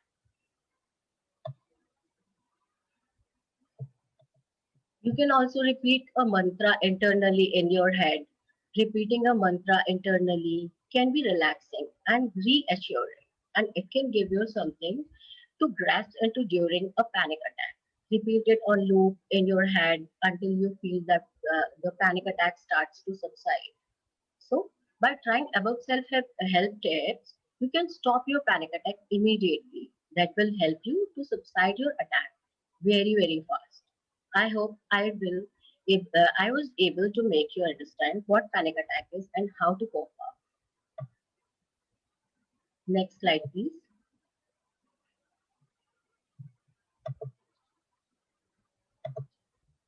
Now we will do an activity which will help you to stop your panic attack fast during panic attack. You can practice it on daily basis because जब आप panic attack की situation में होते हैं during panic attack उस time आपको कुछ भी समझ में नहीं आता कि इस टाइम हम ऐसा क्या करें कि हम relax हो जाएं और हमारा attack जल्दी से subside हो जाए. So panic attack can make a person feel detached from reality. This is because the intensity of the anxiety can overtake other senses. So this 5, 4, 3, 2, 1 method is a type of grounding technique and a type of mindfulness. It helps to direct the person focus away from sources of stress. To use this method, the person should complete each of the following steps slowly and thoroughly. So, आपके सामने एक activity है. this is the activity you can try during panic attack. But during before that, you have to practice this on the daily basis. Like look around you and find 5 things you can see. Think about each one a short while. जो भी चीजें आपको दिखाई दे रही है उनके बारे में सोचिए, उनका टेक्सचर क्या है, कलर क्या है, एंड किस तरह का है वो object. Then you can think 4 things you can touch. Consider their texture, temperature, and what their uses are, how you can use that object. Right? 3 things you can hear, like close your eyes immediately and try to focus on sounds around you, like sound of horn, sound of any music, sound of any bird, and think about from where they coming. 2 things you can smell. Concentrate on 2 things you can smell. अगर आपने खुद कोई perfume लगाया है या फिर आपके आसपास कोई बैठे हुए हैं उन्होंने कोई परफ्यूम लगाया है, या फिर नेचर से भी कोई स्मेल आ सकती है, कोई फूड की स्मेल आ सकती है आपको आसपास से, तो 2 स्मेल्स पर भी आप कंसंट्रेट कर सकते हैं उस टाइम पर. तो आपको बहुत रिलैक्स होगा उस टाइम पर, क्योंकि आपका माइंड उस मोमेंट से डाइवर्ट हो जाएगा थोड़ी देर के लिए, and you will feel relaxed. 1 thing you can taste. किसी एक चीज, अगर आपके पास ऑलरेडी कोई टॉफी, कैंडी या चॉकलेट रखी है तो आप उसको इमीडिएटली टेस्ट कर सकते हैं, थोड़ा सा कंज्यूम कर सकते हैं. That will help. So if you start practicing this activity on daily basis, then during attack you will be able to recall it and it will help you to subside your attack fast. Next slide, please. Thank you. Thank you so much. Keep smiling and stay happy. So next slide. Here is the after session quiz. There are some questions. You have to give your answers in yes or no. I'll be pasting it on the chat box. You please, all of you please mention your responses there. Thank you so much.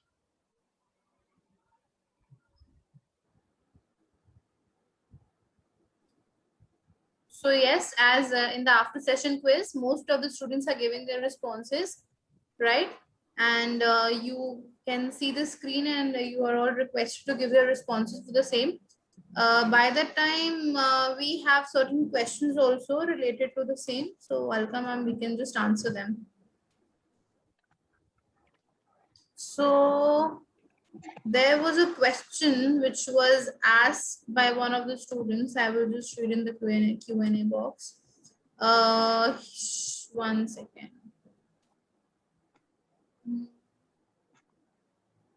So Deepika Sharma was asking that is exam stress eustress or the negative wala stress? So that is called de-stress, Deepika. So exam stress, if it is, see, exam stress happens to all of us, right? So if exam stress is something which is manageable, right? And you're not getting too much anxious and you're not having a lot of physiological symptoms like aches and body pains and any other thing, right?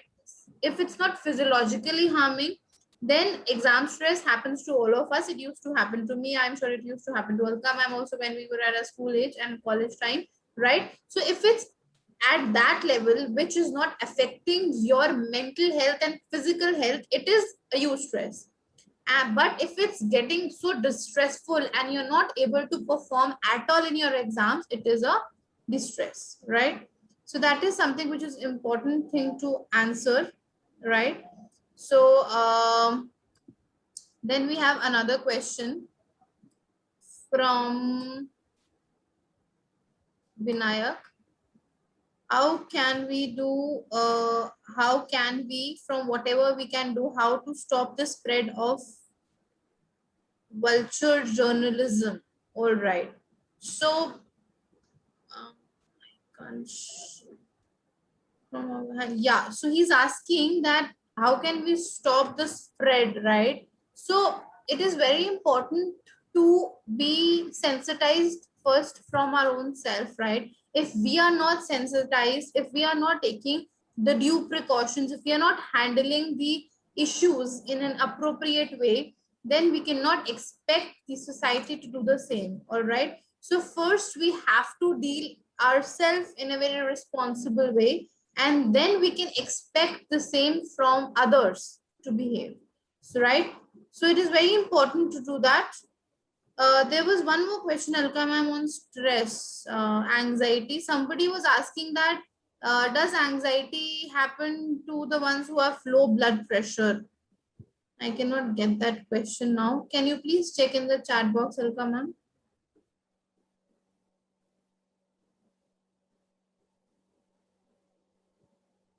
We can keep this quiz because students are still, you're muted, Alka ma'am. Please unmute yourself. I'm checking it in the chat box. Right. So I'm also just checking. Can you please repeat the question, Nikita? So one of the students were asking that, does panic attack happens to the ones who are having low blood pressure? Yeah, it can happen to low blood pressure patients also. Yeah. So again, it is very important to understand, students, that panic attack, as ma'am has mentioned, that what actually is a panic attack and how can you recognize that if you're having a panic attack. So as per the studies, it is not something that it is directly proportional to it, but yes, it can happen to ones who are having a low blood pressure, but it is not directly proportional to it as well, right? So you need to understand that it can happen to anyone at any point of time. So I'm going to make you understand certain stages, right? The first stage is stress, right? If some challenges are coming up to your way, the first stage is that it will be a stressful situation for you to handle, right? If you're able to handle the stressful stage at first end, it is well and good. But if you're not able to handle and manage it, it comes to anxiety, right? That means that now your stress has come down and you're feeling really anxious now, right? You cannot control the level of stress and the symptoms of anxiety is happening to you. And if anxiety is persistently happening to you for the next 6 months, it changes into panic attack stage, right? And panic attack can happen to anybody at any point of time, but it is not something, it is a misconception that it cannot be controlled. Yes, it can be controlled. Am I right, Ulga ma'am? Yeah, it's perfectly fine. Right. So panic attack, I believe, is controllable within a time span of 10 minutes. You can control your panic attack performing the management techniques mentioned by ma'am, right? So it's not just because of the blood pressure, but yes, if you're having a low blood pressure, please, it's not, you're not able to manage it, it can happen to you as well, right? Then Chavi was asking that when you are feeling alone, then what do you do? So Chavi, it is a point that what makes you say that, I am not able, I'm feeling alone, and I don't know, have anything to do. So the best way to deal with this problem is keep yourself occupied by making a planner for your whole day, right? If you're going to plan your whole day in a certain way, I'm not just mentioning you to plan your whole day for your academics, right? I'm just asking you to plan your whole day in such a way that you give in considerable amount of attention to your extracurriculars, to your hobbies, to your academics. So everything should form and put it in the right box, right? For example, that if you really like painting, or if you really like dancing, what you can do is you can plan your whole day in a way that you give a considerable amount of time in following your passion as well, right? So if you're feeling alone, first of all is look for some help. The most important thing is don't be alone. Just share your feelings, emotion with somebody. It can be your friend, it can be your parent, it can be us. You can call on the toll-free number, you can share with us. Don't make yourself feel that I'm alone. Be with someone, be with the person you are really comfortable sharing your feelings and emotion, and keep yourself occupied with certain things for the whole day, right? Don't sit idle and do that. COVID is there and we have nothing to do. Don't get that kind of mindset, right? And just concentrate yourself in something which really makes you happy. Be that. Follow your passion. right? That is also very important. And like yesterday, if somebody has any questions, you can please post your questions in the chat box, right? We are here to answer your questions. Yesterday also we did, and you can just type in the Q&A section or in the chat box. You can type your questions. If you have any questions regarding your personal mental health, your family's mental health, we are more than happy to answer all your questions. How can some Jessica is asked, just Lena, right? This is asking one question. How can we help those people who are under stress, anxiety, but they are unable to share their problems, but they are indeed in need of solving their issues? A very noble question asked here, that how you want to help others who are under stress and anxiety. So it is very important that if they're not able to share their problems, at least you can do your bit and ask them that what actually is their problem, and if you feel that the problem is of a major concern and it is alarming, you can just inform their parents, or you can just inform the ones who they are comfortable with. You can inform us on that point of time, and we can give a proper professional guidance from them to them, if it's anxiety or it's stress or anything. So it's very important to share. जब तक आप बेटा communicate नहीं करोगे ना, आपको क्या दिक्कत हो रही है, nothing will happen, right? You need to seek help. We are here, our team is here, we're giving you professional help 24/7 hours. You can share with whosoever person you're comfortable with, right? We'll make sure that the issue will be solved. So try and seek your help from somebody, first of all. Second of all, share your feelings and emotions. Third of all, start journaling. See, there are certain people who cannot express outwardly. They're very introvert people, right? But they want to express something. So you can start journaling your emotions and sentiments. You can make a diary. You can make a, in your tablet or something, you can make a note, and you every day start a habit of journaling, right? We also used to do it. And I'm not very punctual, frankly speaking, by it, but it's something which I always advise. And I also try and practice it every day. Write your feelings and emotion, and just acknowledge what you're feeling, right? You will be absolutely fine. Don't worry about it. And by the time, one more question is there, how to get motivated for daily routine usually? Chavi is asking one more question, how to get motivated for daily routine? Usually we don't follow routine. Okay. As I mentioned, to follow a routine, I know that it's very difficult for people to follow a routine. How to get motivated for daily routine? Don't make it for a week, right? Just make it for one day. आज मैंने routine बनाया. Routine, it's not like a timetable, beta. It's something that what I'm gonna do the whole day. I'm gonna do painting. I'm gonna do draw. I'm gonna do dancing. Anything, right? Just plan it. Just for one day. पूरे हफ्ते का planner बनाने की कोई जरूरत नहीं है. एक दिन का बनाओ.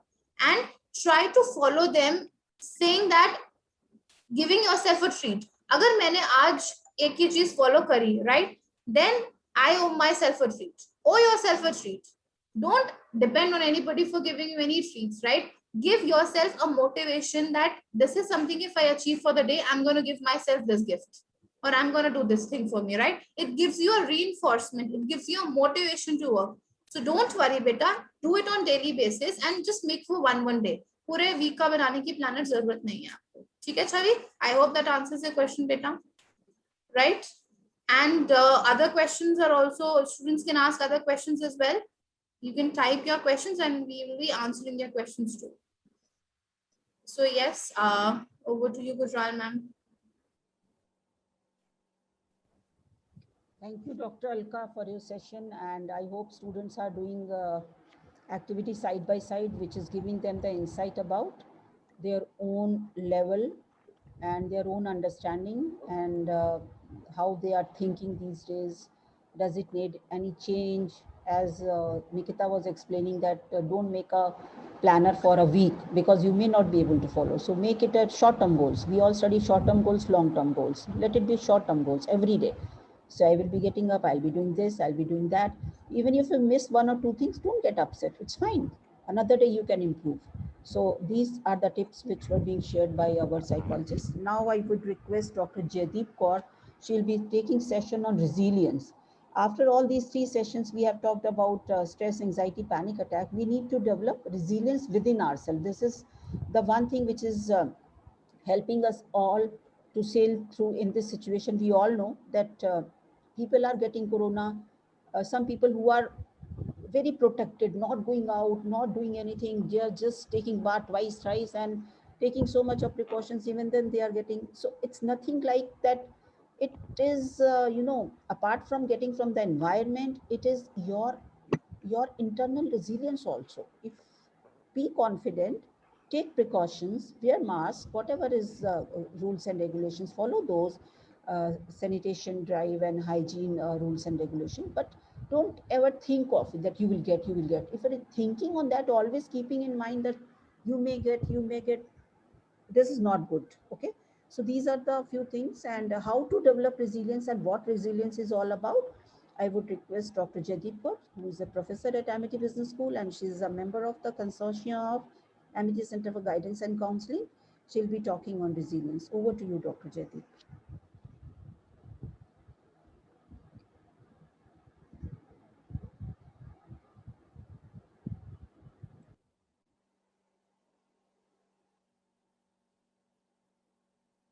Dr. Jaideep?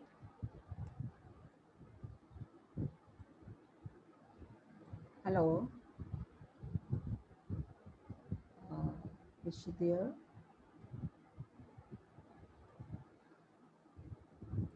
Yes, she's there. Dr. Jaideep, is it? Jaideep ma'am, you have muted yourself. Please unmute.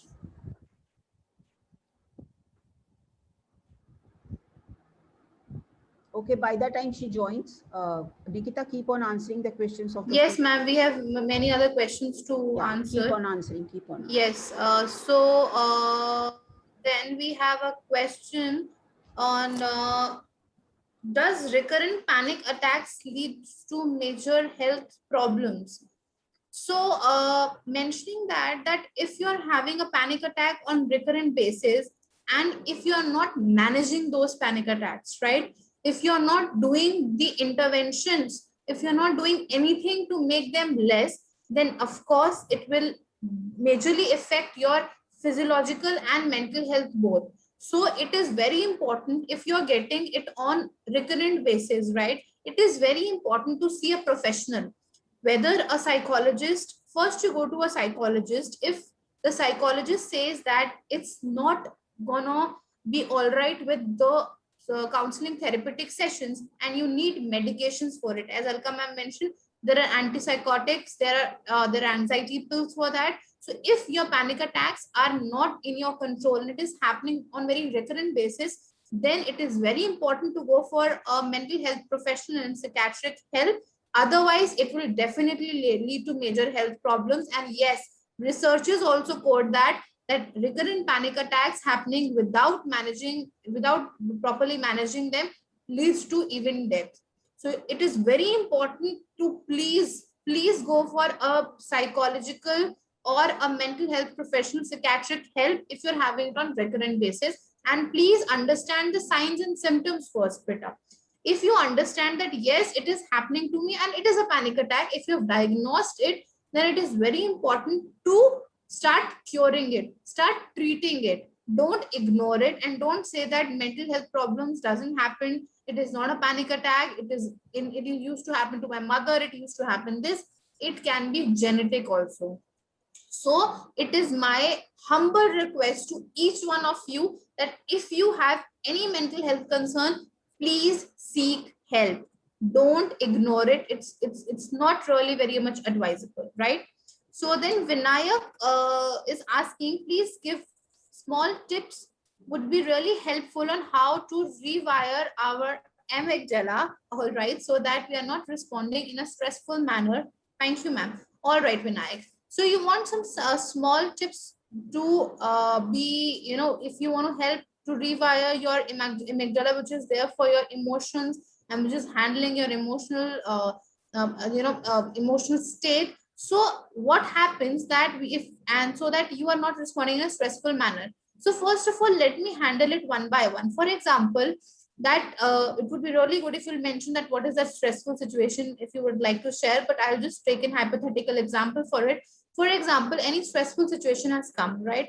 So in that particular stressful situation, the first step one you should do is that you should make positive affirmations to yourself that don't worry, I know that it's a stressful situation, but I know I can handle it, right?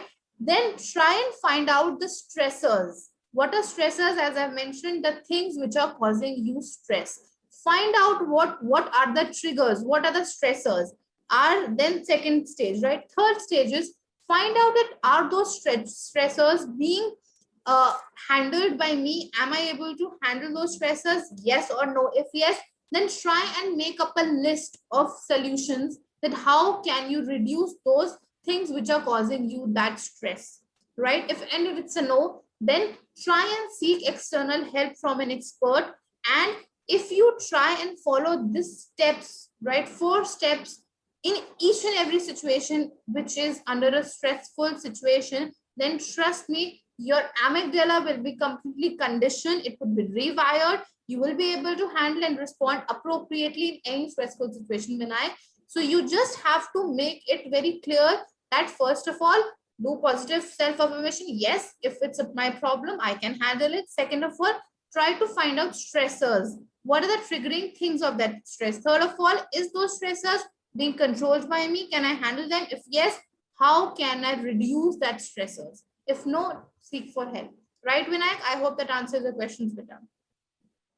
Then Rishabh Sharma is asking, ma'am, sometimes I am overexcited for a good thing happen to me in future, but in most cases, I end up with failure, which further leads to overthinking and stress. It is something, Rishabh, I'm really, feel very thankful that you're acknowledging it and you're asking this question, because Rishabh, it happens to everyone, beta, that sometimes you get so overexcited to something which is happening good, because obviously if something good is happening in your life, you will be overexcited, right? Overexcited, and but in most of the cases it ends up with failure. See, generally what happens is that if something good happens to you, we all get overexcited. It's like an emotional reaction, right? If we have a response, our body responds in that way, but it is in your mind, Rishabh, that it ends up with failure. There might be, if you want, I want you to be a little specific with this question, because it might end up failure because of lots of other things, right? You might be telling it to a lot of people who are not that much supportive with you, right? It might end up with a failure because of that thinking also. It might end up failure because you think it might have end up failure also, right? If you're overthinking about something in your life and you're too much stressful about it, it also ends up with a failure. So first of all, if you something is good is happening to you, I know excitement is but obvious, so just get normal level of excitement and think that how can I materialize this thing now, right? Don't feel that it's going to end up into nothing, but just make sure you don't get too stressful about it, better. That's very important, first of all. And try to follow that positive affirmations on everyday basis to you. And don't get stressed, don't ruminate, don't overthink. Things are manageable and it can be managed on your own also. So Gujral ma'am, shall I take more questions or shall I? Dr. Jaideep has joined again because there was a technical issue. She was not able to unmute. All right, I think she has joined. Dr. Jaideep, Yes. please unmute if you can now.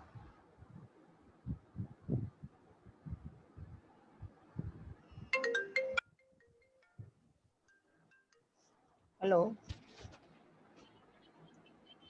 I will take help from IT. Hello, IT. Hello, Yes, ma'am. Dr. Jaideep is not able to unmute herself. She has a session right now. Ma'am, they can unmute and their side, ma'am. I know that, but she's not able to do so. What to do? She has joined again. She left and joined again. That was the reason. So, what to do? Should she leave once more and join again? Will it work? No, ma'am, I send her request to unmute and start video. Okay. Jaideep, are you listening? I think she unmuted. She unmuted? Yes, Yes, yes. yes, she's unmuted. Thank you very much.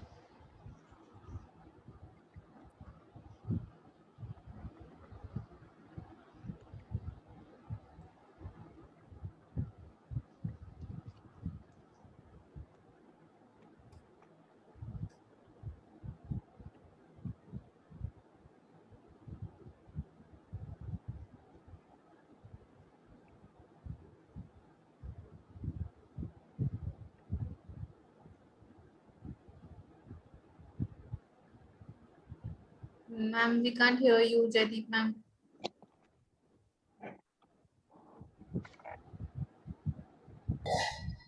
Ma'am, if you have another earphone, please change your earphone.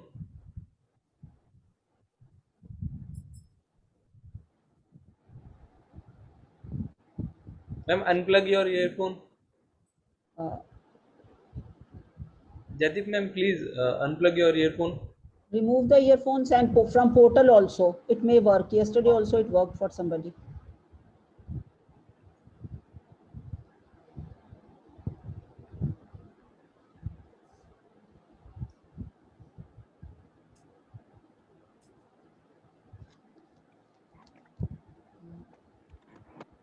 Yes, speak now. I think it will work. No. No, not audible.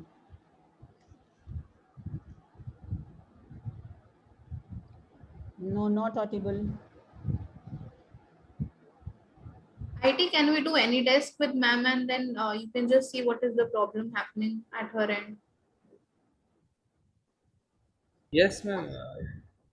See, download NDesk, I can resolve. Jaideep ma'am, do you have any desk ANYDESK in your desktop? If you have it, just click on that. They will take control of your desktop, ma'am.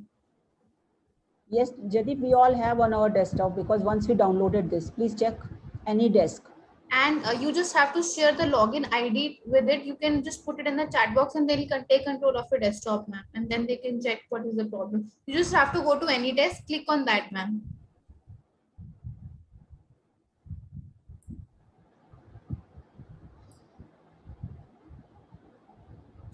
Okay, ma'am. Ma'am, there is a arrow button on mute button. There is a up arrow button. Please click on that button and select speaker and microphone.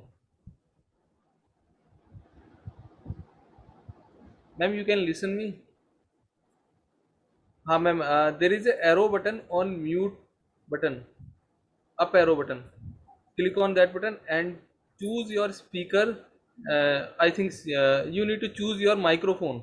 Change your microphone. Test speaker and microphone. This one? Hello.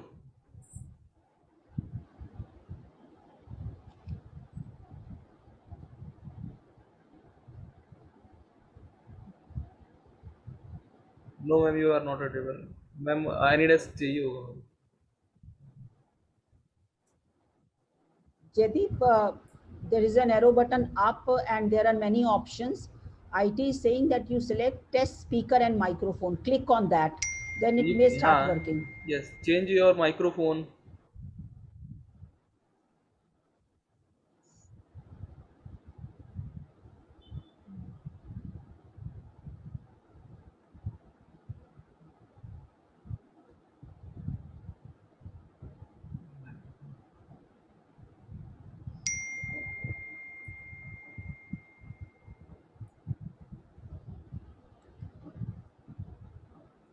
No, different options are there. Please try.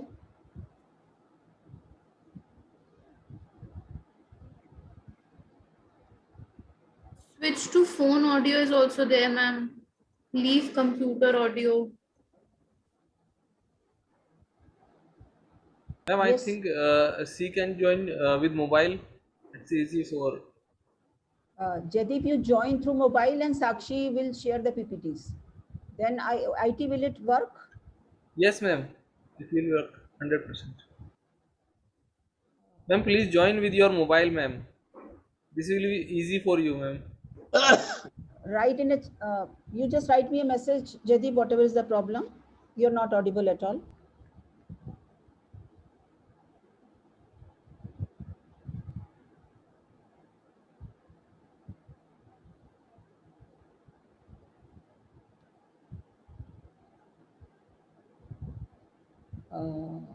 IT, any other way she can speak?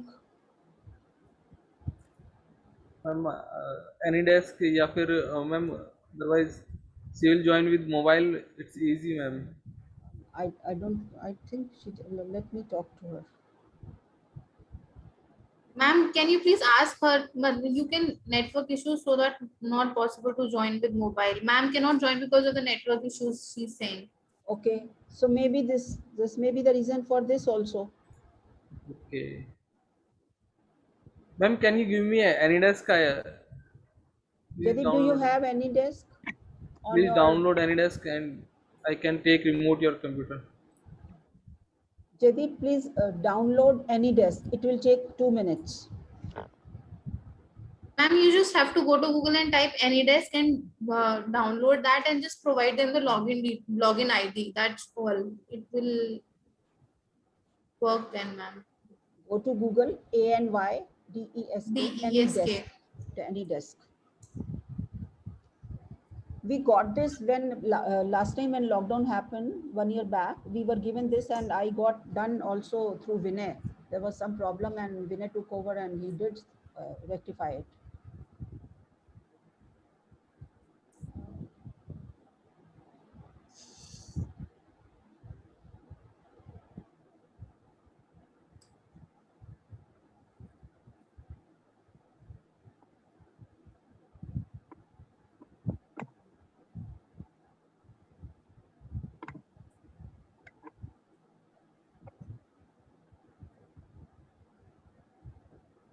Ma'am, I send in your chat box download link of AnyDesk. Please click on that button.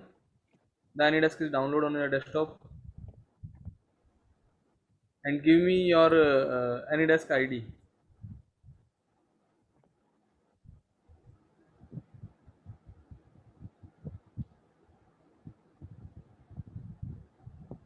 You're not audible. You write on chat box so that IT can also see what is the problem. Jadip, have you removed this LED from the computer desktop? Your earphone which you have put. You have removed this plug also. Sometimes we forget to unplug. That also may be the reason that we are not able to listen to you.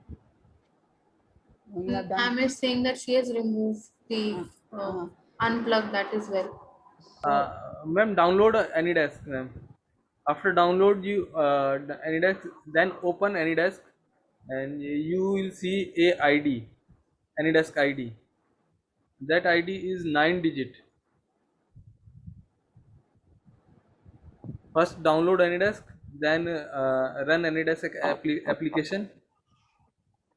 Then after you can see a ID.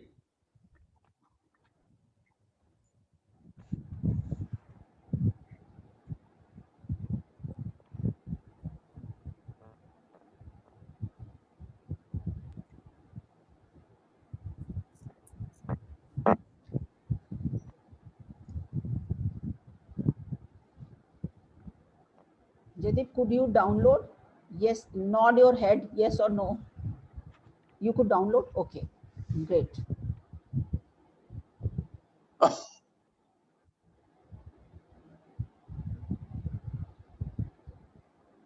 Sorry, attendees, there's a technical issue. We are just getting back.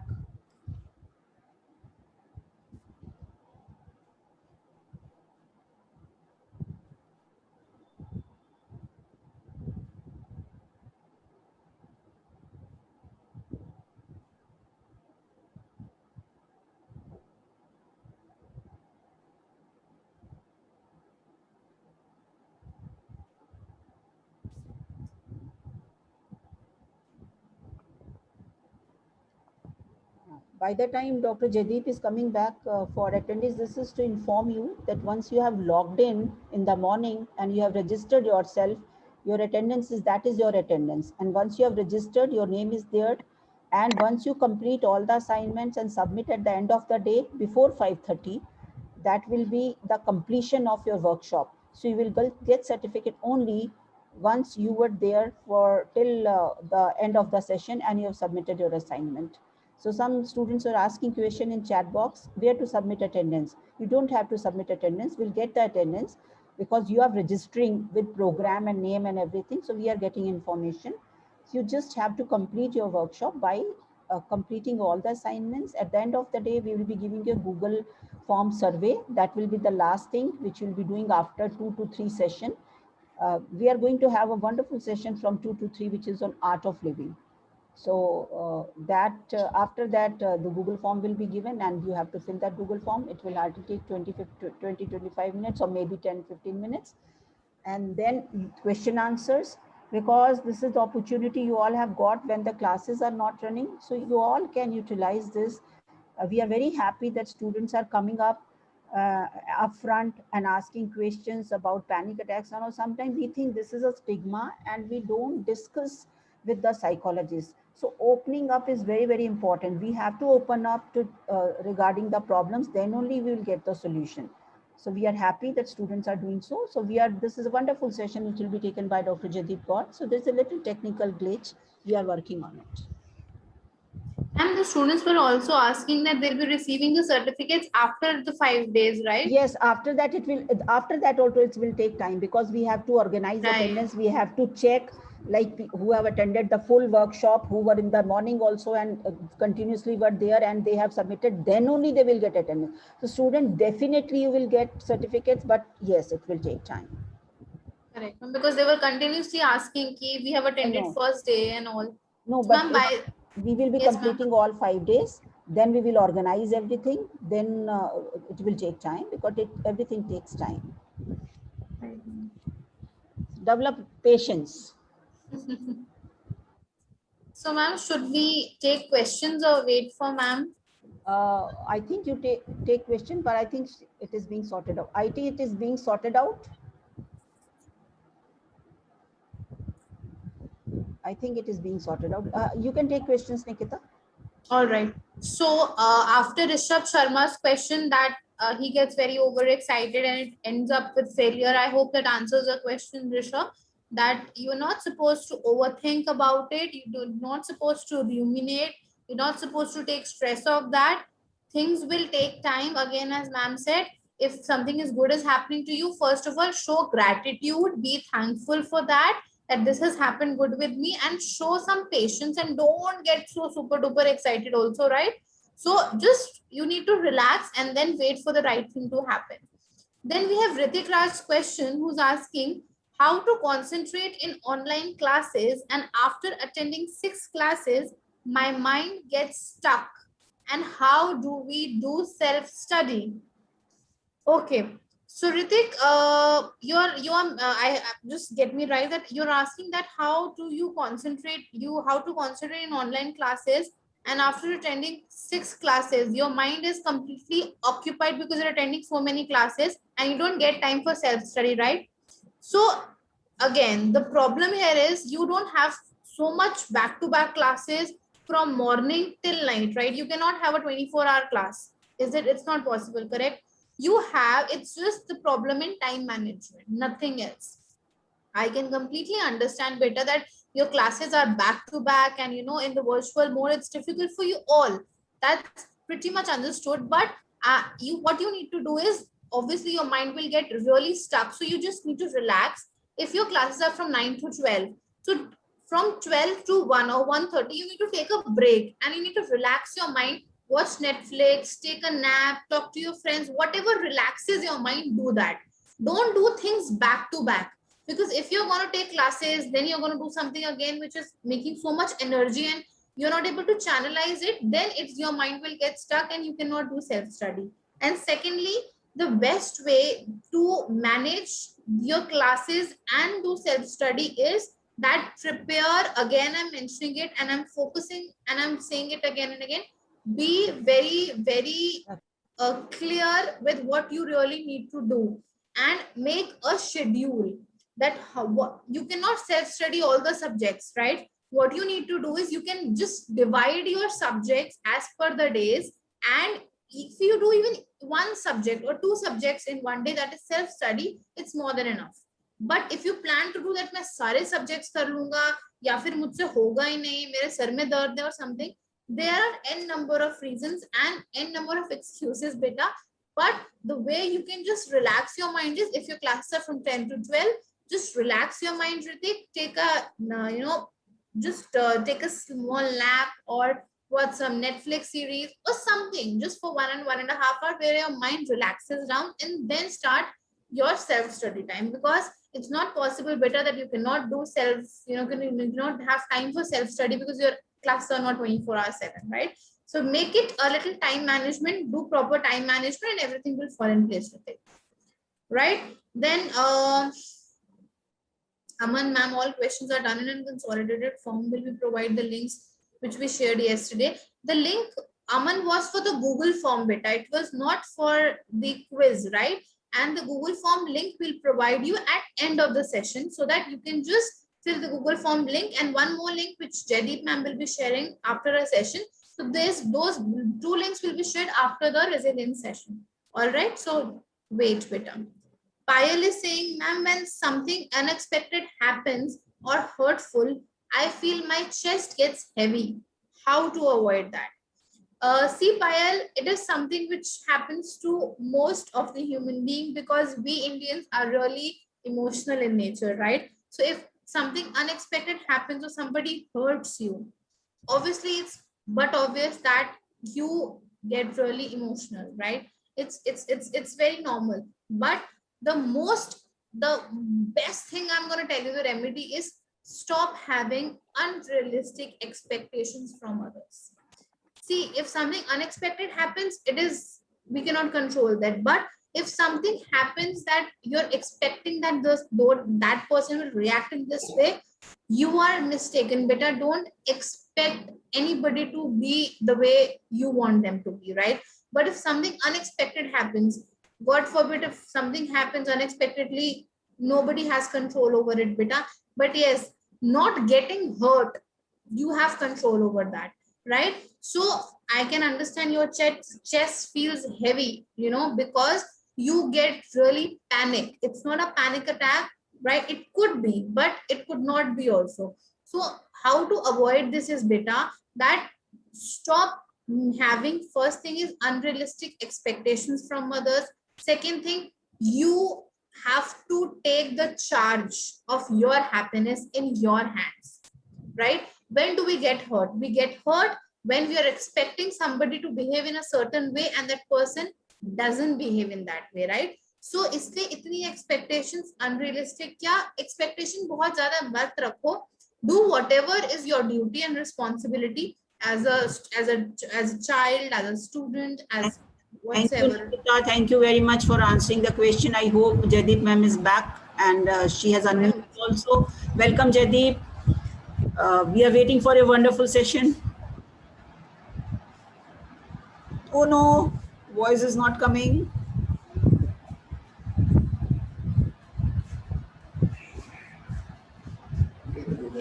Okay, ma'am. Let me try again. Okay, IT, thank you. Jaideep ma'am is unmuted, but the voice is not. Yes, she is unmuted, but IT is still trying. There is some technical issue.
Jaideep ma'am, if you have earphone, please connect earphone.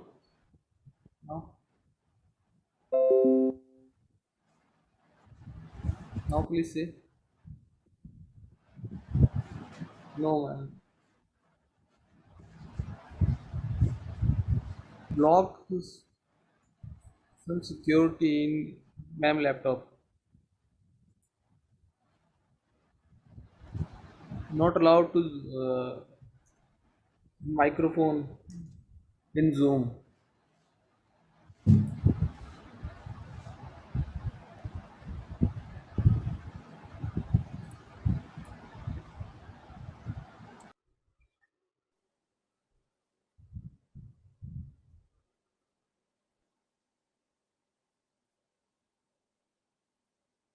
IT, will it be sorted out? Are we somewhere near to sort it out? No, ma'am. Ma'am need to join with another device. Do you have another device, Jaideep, doctor? Another laptop at home?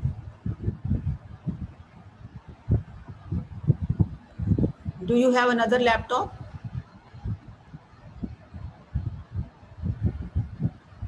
She's trying, I think. Hmm. She's writing something. Nikita, check what she's writing on chat box. Yes, ma'am. अभी तक तो ma'am she has not written anything.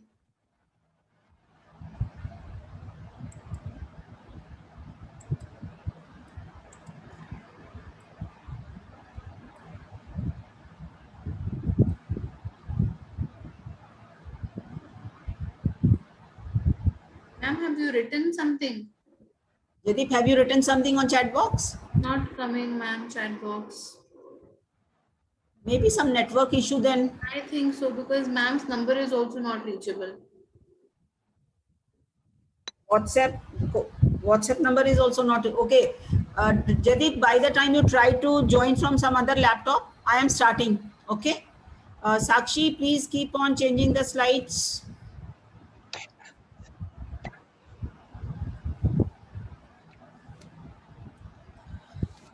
Sorry, attendees, there was a major technical glitch and Dr. Jaideep is not able to take the session. So I am Dr. Harminder Gujral, Head Consortium, Amity Center for Guidance and Counseling. I'll be taking this session. And we all know today's situation, and we are in a very grim situation, and we are living through challenges and trying to cope up with the present situation. What are the outcomes on the students of this situation is that you were in the campus attending offline classes and you were meeting your friends, you were going to cafeteria, you were having a campus life, you were enjoying, you were taking part in events. That was a different life. Now you are just on your laptop. Though you are attending events, you are organizing events, clubs and committees, everything you are doing. We are also doing classes. We are also doing arranging many things and workshops and seminars. But definitely we are lacking on one thing, which is a human touch. You know, like when we see somebody, we understand the nonverbal, that is a different thing. And when we are just listening and we are losing on sensory inputs, seeing, just hearing is there, seeing is also there, but the experiential learning kind of a kinesthetic is missing into it. Unless and until we see and understand and one-on-one work, it makes a difference. So this situation is creating a lot of insecurity in students, a lot of feeling of uncertainty. When will this end? When will we be able to be normal? When will be going to college? Because first year student, they are just looking forward to come to college because they could not come in the last semester also, and we are taking online classes. So they are really bugged up with this and they really want to do this. So this is a very challenging situation, and a lot of lives are also lost. And we are every day we are hearing our friends or near and dear ones, they are admitted or they are at home facing a problem, and God forbidden, some of them are no more. So this is a kind of a situation which is creating a lot of anxiety and stress. That is very right. But we as a human being, we all have been blessed with the power of resilience. If you introspect, if you reflect upon yourself, you will find that we all have been blessed with the power of, to how to sail through the situation. Next slide, please. So this is the definition which is given by Mary Holloway, which is resilience is knowing that you are the only one that has the power and the responsibility to pick yourself up. Nobody can make you stand unless you want. Nobody can make you work unless you want. Nobody can counsel you unless you are receptive to it. Nobody can coach you unless you are receptive to it. Okay? So who is going to work? You only. Okay? So resilience also is something which you have to develop within yourself. Nobody else can do for you. How? We will discuss first what is resilience, then we'll discuss about how can we develop resilience. As we all know, it is bouncing back. How you must have seen a rubber band. Attendees, a rubber band, when you stretch it, and if you keep going to stretch it further, it will break. But if you stretch to a level and leave it, it will come back to its normal place. Okay, so that is called the resilience.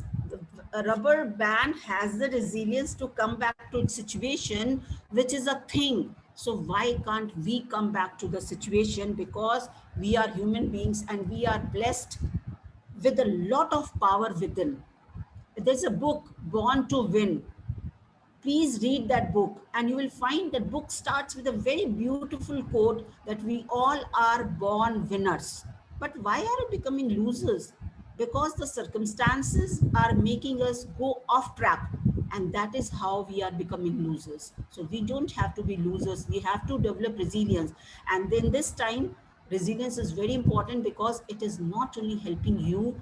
If you are able to develop resilience within yourself, you are transferring it to your near and dear ones who are living with you, your parents, your siblings, your friends whom you are talking. If you empower them ki nahi theek hai, situation theek ho jayegi, there's nothing to worry about. So definitely we learn a lot of things from getting transferred. Transferring skill is a major skill, like when you are able to transfer your some good skill to other, and it is possible because we all have been blessed to do so. So, and this is a situation where we need to develop resilience because of these issues which are being shown on the slide. Next slide, please. Why is resilience important? Resilience is very much related to our emotional strength, because people who are emotionally strong, they are found to be having better resilience. People who are emotionally weak, they are lacking on resilience. So we have to utilize our resources which are within us, as I told you earlier also, our strengths and skill to overcome challenges and work through setbacks. So resilient people do experience, it's not that they are superhumans or they have come from other planet, they will not feel stress. No, they are also feeling stress. They are also having setbacks. And it is very difficult for them also to manage their emotion when their loved ones are not keeping well. But one thing which they are empowered with is to sail through in a better way, so that others who are related to them also don't get affected that much. So it helps you to cope up, being adaptive to the situation, bouncing back after challenges. You know, we all human beings have been blessed with the quality of adaptability, and we adapt to new situations. When you joined Amity, 1 or 2 days you started adjusting to the new environment and you adapted very well. When we join some new job, when we leave some older organization and we want to join a new organization, we think, how will it be? How I am so attached to my old organization. I have spent 4 years here. It will be difficult for me, but nothing is difficult because you did well here also. You will do well there also, because you are destined to do well in your life. This is the power which we have within us, and this is the power which is making us to develop resilience. Next slide, please. So these are the some characteristics of the people who are resilient. We all say problems come in life, but problem is not problem. Solution word is also attached with the problem, because problem word will not be in dictionary if the solution word is not there. So problem and solution go hand in hand. So when we are talking about viewing change as a challenge or opportunity, so when we get challenges, when we don't have resilience, we give up. But when we have resilience, we take it as an opportunity. Nobody else is taking. Let me take it as an opportunity. I will be able to manage this because I know I am the best. I can do, I can manage. Commitment. People who have the resilience, it has been found, the researchers have also shown, people are more committed who have a lot of resilience. Commitment to organization, commitment to family, commitment to yourself. I have started backwards. Organizational commitment will come only if you are committed to your family. Your family commitment will come only when you are committed to yourself. When you don't maintain your integrity within yourself, which is the self commitment, rapport with yourself, then how can you think that you will be helping others, you will be showing commitment to your family? Be committed to yourself. Think that you are the best. You can do whatever you have planned. Pat your back when you do something good. Show yourself praise that you are worth it, you are doing good in your life. That will translate into the commitment and reinforcement to your family members who are around you, and then to community, then to organization, then to community, then to country. So it starts from the scratch. Nobody can be committed to the community or country or organization if the person is not committed to himself. So self-commitment first, then commitment. So people who are high on resilience, they have this power of commitment within themselves. Recognition of limits to control. We all have some limits. Nobody is perfect. Nobody's has that level of excellence that we don't. We all have strengths and weaknesses. How we are changing our weaknesses to the strength that matters most. We have learned strengths. If we are doing very well, we carry with them, we enhance them, but weaknesses also. And first of all, we should be able to accept our weakness, accept that I have to work on this. As I said, don't compare with others. The best comparison is within yourself. If you compare with yourself, you will find the difference in your life, how you have grown, how you have evolved, what you were 2 years back in your graduation, if you're postgraduate students, if you're in a school, how you have grown in these 2-3 semesters when you were in a college. So see the past and try improving upon it. So recognition of limits to control. We all have limits, but we have to manage those limits. Engaging the support of others. Help others and get help also, which is a support system. Societies run on support system. Nobody can survive in isolation. Nobody can work on his own in isolation. We all need support. That is how our society has been made. As an individual, we are the unit of society. As an human being, when we grow up, we get our friends, we are living in society, we have friends to share care with each other, then we get married, then we have somebody in our life, when we have kids, sharing and caring is there, support system is there, our parents are the support system, your spouse and the people living around you are the support system. So engaging the support system is also a skill. Even if support is available in the society and we are not able to channelize it, it is useless. Nowadays, the situation is that we are listening so many disturbing news about shortage of oxygens in the hospital, shortage of beds, and all these things. But channelizing that support is very, very important. And as it is important for the physical things and commodities, same it is important for our emotional things also. We have to channelize that support system. Close, secure attachment, that is to others. First, get attached to yourself. You know, where is the problem?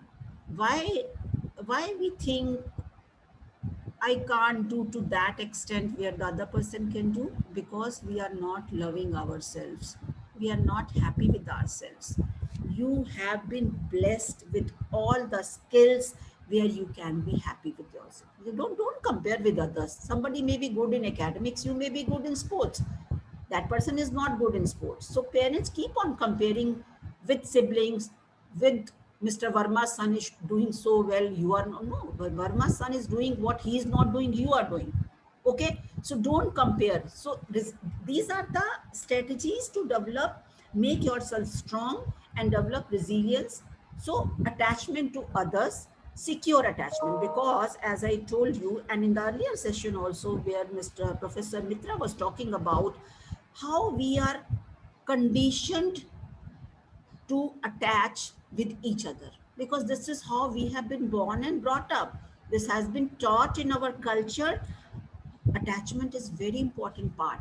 In Western countries, you find that the things are different. They take time in attachment, and where we here also when students, you must have also heard the Western culture, when people, students, their kids grow up, they say, I am 25, I am 21, I am adult, I want to stay separate. But in our culture in India, you are 50 also, you are staying with your parents. This is called attachment. And it works a lot. This is a support system. This is something where we are there for our parents and parents are there for us. Then comes a self-efficacy. You all have studied self in behavioral science classes. If you're MIT students, some of who you're not MIT students, self is something which is within us and which is our best friend.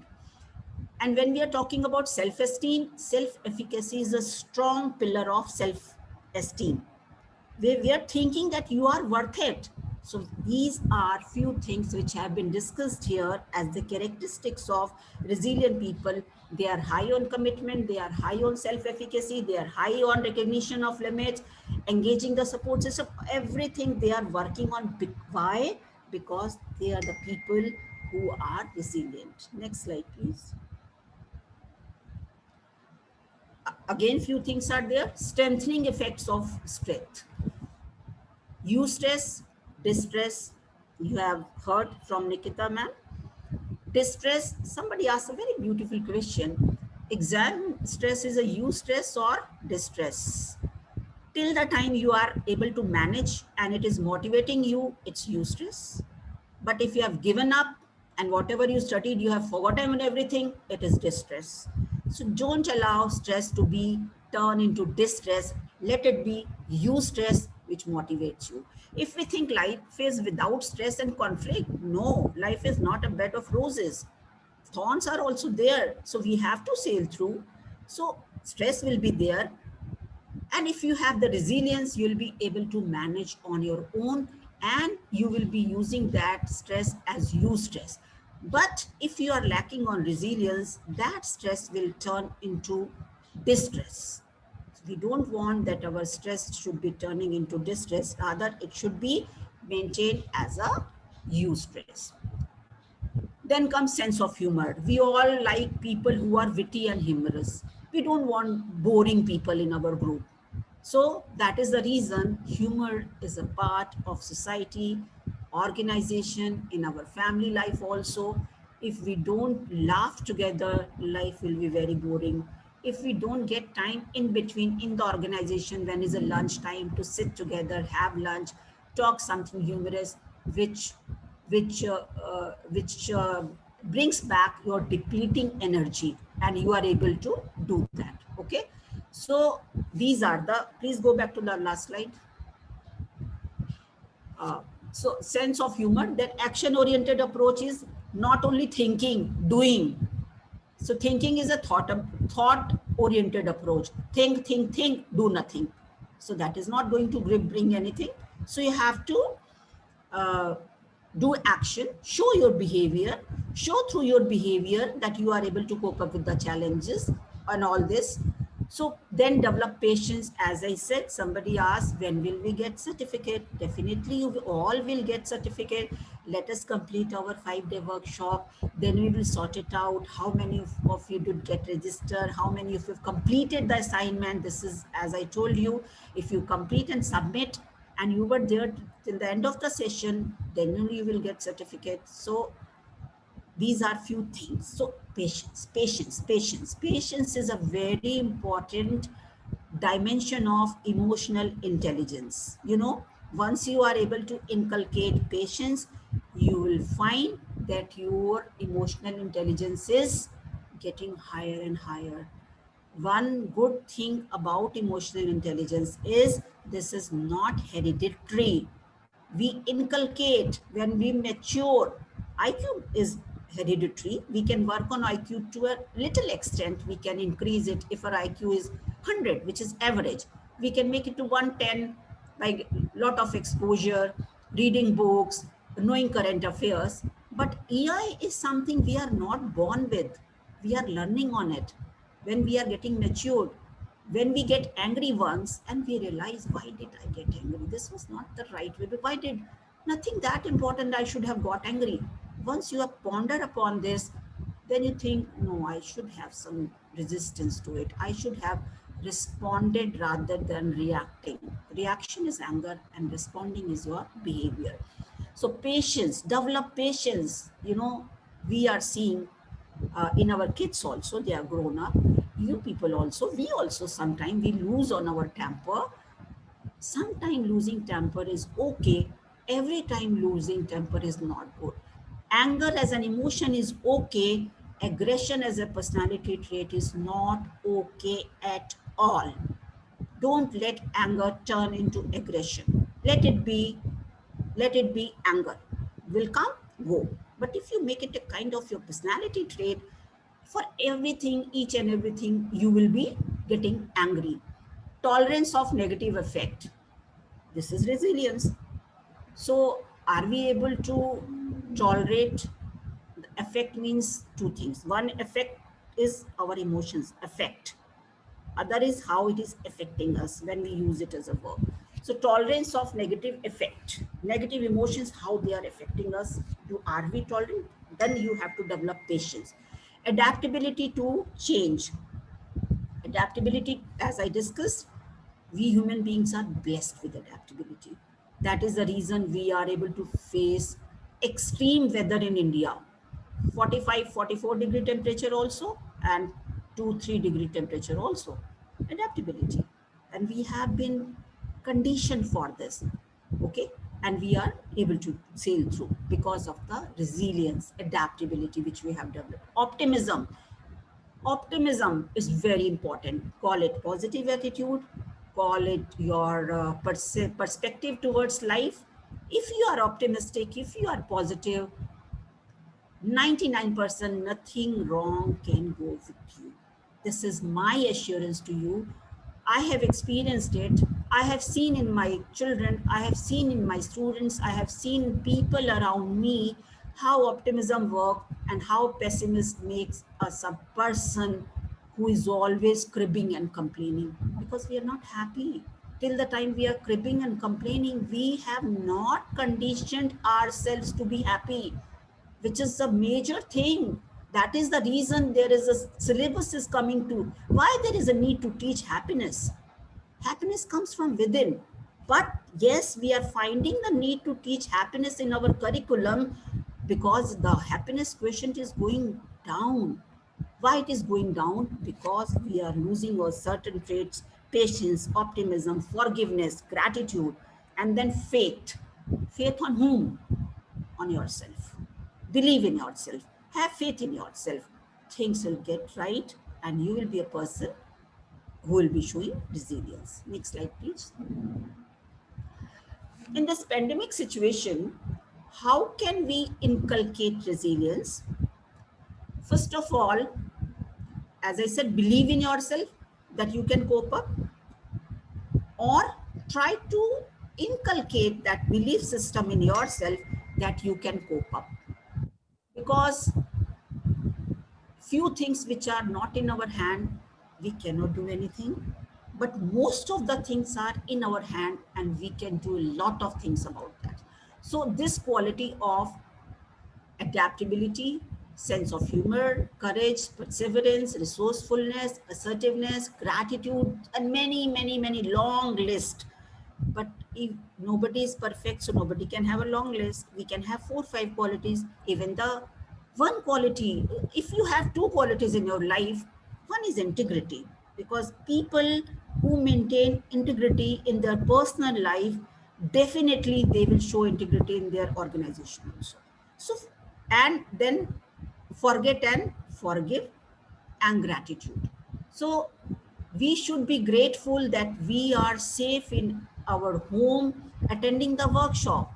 People are out in hospitals, people are out in gurdwaras and different places for oxygen. They are running out. They are in the clubs and nearby clubs in the societies who have arranged for the oxygen. People are taking oxygen on road. We should be grateful that we are at home, we are attending the workshop. How blessed we are. Just this feeling of gratitude will uplift you, and you will be able to manage in this kind of pandemic situation. So cultivate belief in yourself by through gratitude. Next, stay connected with source of support.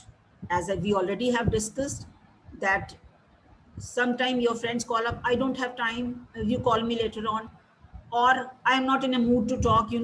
I have attended 6 classes right from the beginning in the morning, I am so tired, I'm going off to sleep. Sleep is very important. Then you can say, I'm going off to sleep for 2 hours, I'll get back to you, because your friend is a support system for you. She is there to give you support. Accept that support and give the support. So stay connected makes you feel secure and safe. So the second principle during this pandemic which you can handle is that be a support system to others and take support also. Next, talk about what you are going through. Right from morning, I have been listening sessions by Professor Mitra, Nikita, Alka, our respected Vice Chancellor ma'am. Everybody is talking about opening up. So that is why we are insisting upon a toll-free number given to you of ACGC to talk only. You are thinking, I am okay, I don't need to talk to somebody, but maybe you are in a need to talk somebody. You are in a need to talk somebody. Yesterday only, I was talking to somebody, it was a video calling, and a student started crying. And I asked her, stop it first.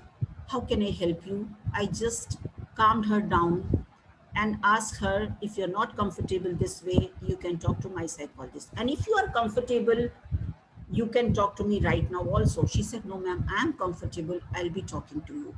It was just a 15 minutes call, which turned out to be more than an hour call, because at the end of the day, she said, ma'am, see, feeling so good. I don't know, I just talked to you and I'm feeling so good. So venting out your emotions, opening up is very much important. This is what counseling is. This is the base of the counseling. We start counseling after listening to you.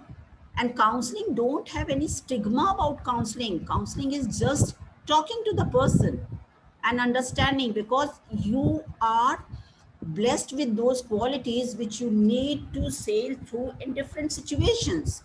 So when you are blessed with those qualities, you have to understand, or the counseling psychologist or coach or as a teacher, as a mentor, has to make you realize that you have the inner resources. They have to channelize your inner resources. So talking is very much important. Next, please. Be helpful to others. We all are good human beings. Why? Specifically in Indian society, because helping behavior is the base of our behavior. Right from childhood, we have been taught the lessons of helping behavior, because right from childhood, you remember, you got a little brother or sister. Right from there, your helping behavior starts. helping the child to grow, helping him in studies, and you feel so good when your brother or sister does well, more happy than you with your achievements. Why? Because of helping behavior which is within us, which makes us a very good human being. In social psychology, helping behavior is called as a proactive behavior, being taking initiative and helping the person. So it's not that you will be given responsibility and you will help. It comes on its own, and we all are conditioned to be helpful. So be helpful to others. Not only in this situation of pandemic, we all are helping the way we can help each other. uh, Let me give few examples from personal life also. We are managing professional and personal at home also nowadays, because this pandemic and curfew situations, uh, our household work, people are also not coming, we are not able to do, so we are managing everything. And it's a family support, it is a help we are getting from each member of the family, which is making us all to survive. Where there is not one member who is doing everything and doing professionally also, system will crash. So be helpful to others. For students and attendees, whosoever are attending, this is my request to you all. Don't depend just on your mothers to do everything for you. You are attending classes, she is giving you breakfast, that's fine. But when you are free, help her to lay out the table, help her to do small things. She will also feel good that you are there for her. This small help by children, you get a lot of blessings. And blessings, parents' blessings are which do wonders, which do wonders. If you are blessed and parents are always giving you blessings, you see there is no looking back in your life professionally. You will grow and grow and grow and reach to the highest ladder of your uh, in the organization. Why? With your capability, blessings are there which are working. You all understand the importance of blessings. So be helpful, get blessings, and get help, give them blessings. So it is a two-way process. Next, please. Activate positive emotion, optimism, and being positive. As I always say, positivity works a lot. We have the book Secret. Most of the students, when we talk, they say The Secret. We have read it. We talk about the laws. We say if we are spreading positivity, it bounces back and comes to us. If you are spreading negativity, definitely negativity will come back to you.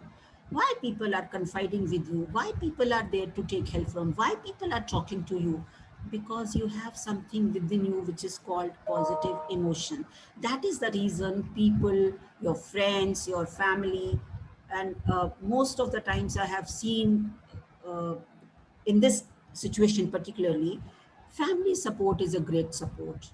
And the students our have also realized, and the children at home, that what it matters to be staying in a family together. We have taken many counseling sessions, we have taken webinars, we have heard many sessions, and we have understood the crux that in this time of pandemic, when we are at home, and how we are sailing through this situation. In the beginning, a lot of disturbance was there. Students were, ma'am, we are not able to study, we are not able to attend classes online, we are not comfortable. And still we are finding few of the students, they are logging in and they are not there. Attendees, this is my request, integrity. If you have logged in, please be mentally present or don't log in. If you don't want to attend class, don't attend. Accept it that you don't want to attend class today because you're not well, you have something important to do. It's fine. Just for heck of attendance and not being mentally present does not work at all. So positivity, integrity, positivity, optimism, gratefulness, gratitude, these things work a lot in our life. When we are able to cultivate these positive emotions, they work as an antidote. We all know antidote. We take homeopathic antidote. If somebody gets, when you were small, somebody is getting some chicken pox or something like that, then parents used to give us the antidote so that you don't get it. Antidote means taking something beforehand so that you don't get infected. In pandemic, your antidote is your positive emotions, helping others, keeping yourself safe, wearing mask, maintaining hygiene, and positivity. Also a great antidote. I have seen oldest people who have sailed through this situation. I'm talking about, I have heard about an incident in my relation. The lady is 92-year-old. She got corona and she survived. Nothing happened because of the positive attitude. Because whenever we meet her, she's so pleasant, always showering blessings on each and everybody whosoever comes to meet her. So this is the positivity with and she sailed through. And we are finding people succumbing. So yes, positive attitude, psychological things are very important. I am not saying physical or your physiology, your resistance within your nowadays vaccination programs have also started. So 18 onwards has also opened. Please get vaccinated as soon as possible. Register. There are many sites opened on. There are schools. This the state government has this specifically. You know about Delhi only.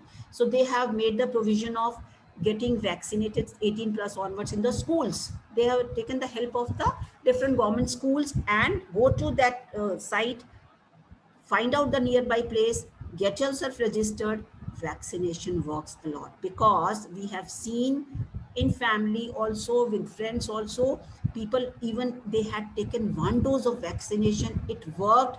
They did not get that affected by corona because the CT scan of their chest, which is the lungs, which shows there were less scars because of the vaccine they had taken. People who were not vaccinated, they were found to be having 7, 9, 7 is a mild, 9 onwards is a moderate, and more than those scars is the very high level of infection of corona, one parameter of the corona. So please get yourself vaccinated because it is a need of the hour. So don't listen to people that this is good or not good. You are intelligent enough, your parents are intelligent enough. Take advice from your doctors in your family, and doctors are advising of taking vaccination. So be positive is one thing, that is psychological aspect, but at the same time we have to see the physiological aspect also. How can we save ourselves? How can we be secure? Next slide, please.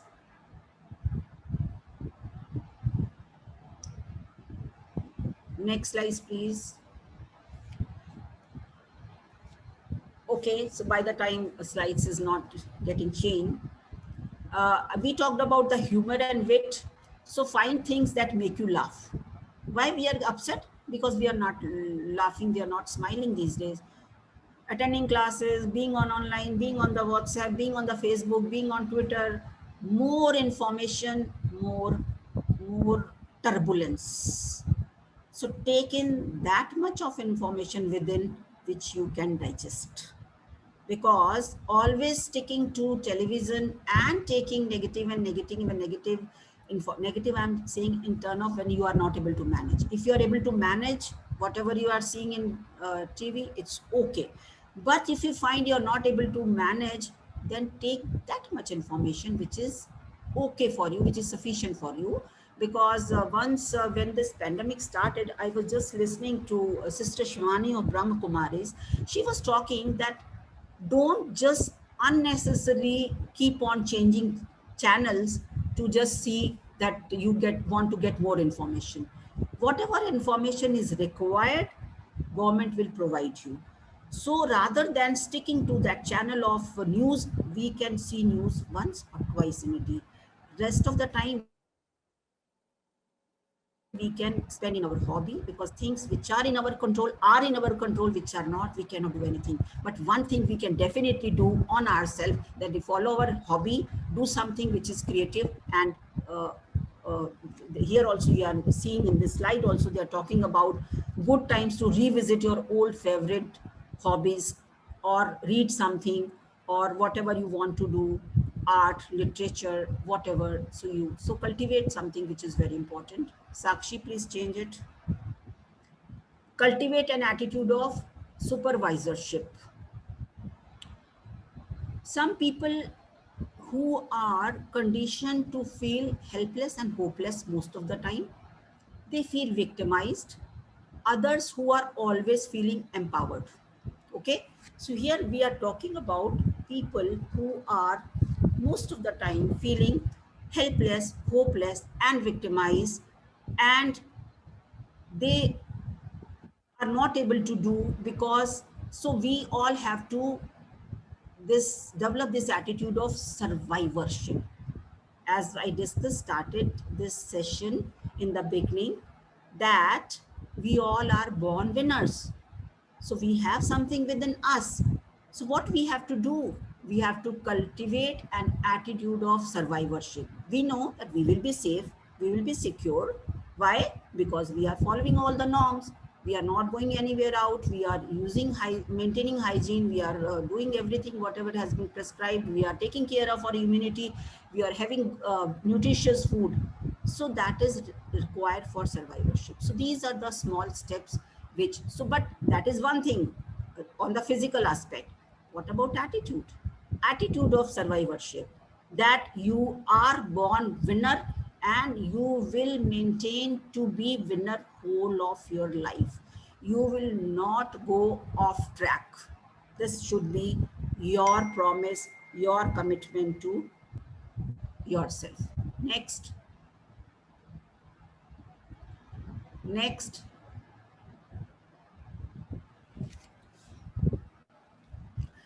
So this attitude is very important, as we are already discussing. Next slide, please. Seek meaning. What does it mean by meaning? Students who are doing psychology, philosophy, management, or any subject which is related to here, which is meaning. Seeking meaning in life is very important. Why we are perturbed? Because we don't know the meaning of life. We don't know the meaning of work. Meaning of work is a newer concept in comparison to meaning of life. Meaning of life is being philosophical, helping people. We all understand Maslow's theory of from starting from physiological needs to the self-actualization, step by step by step, 5 steps. So seeking meaning is life is self-actualization.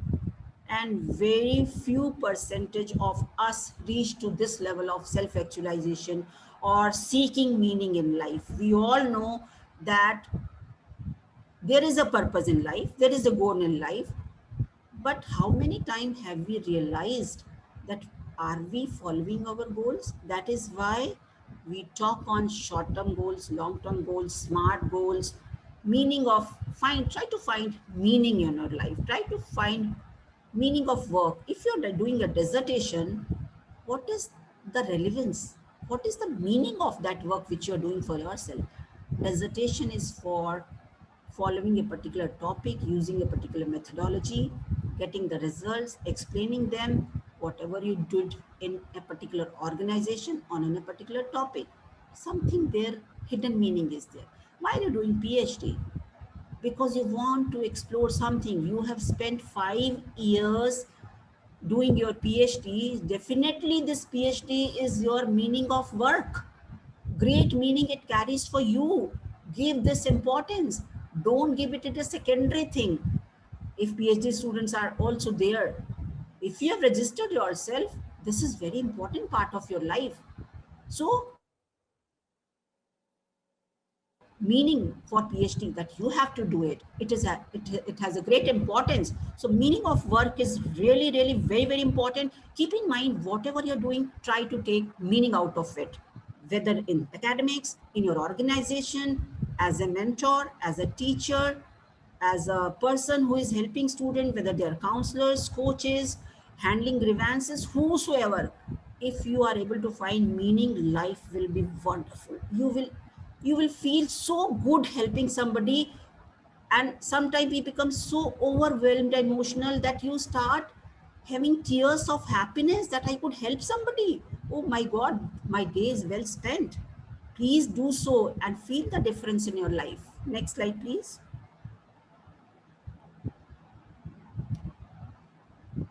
So seeking meaning in life is very, very important. As I said, so I will not be taking much time because my session time is getting over.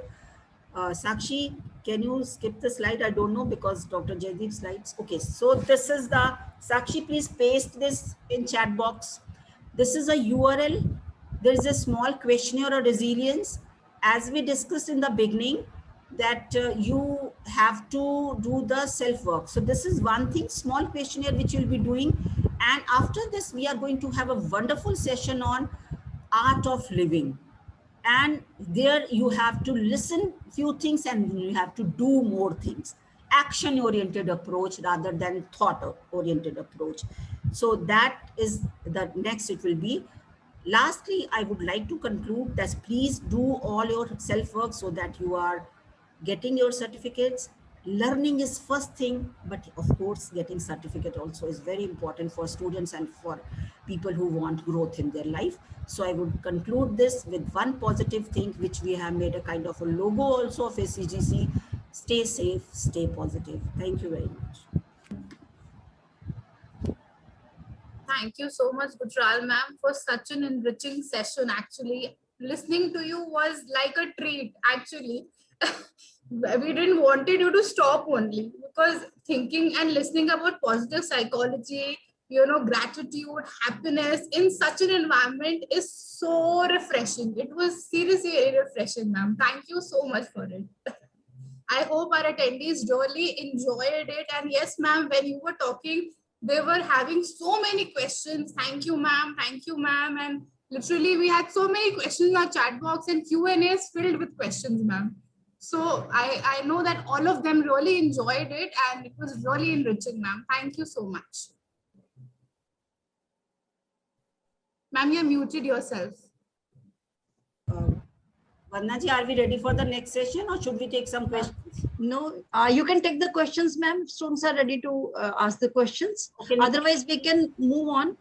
Then we can have the interactive session later on. Take 2-3 questions and rest of the questions will be taken at the end of the session. Yes, ma'am. All the sessions. Nikita, you can read out few questions.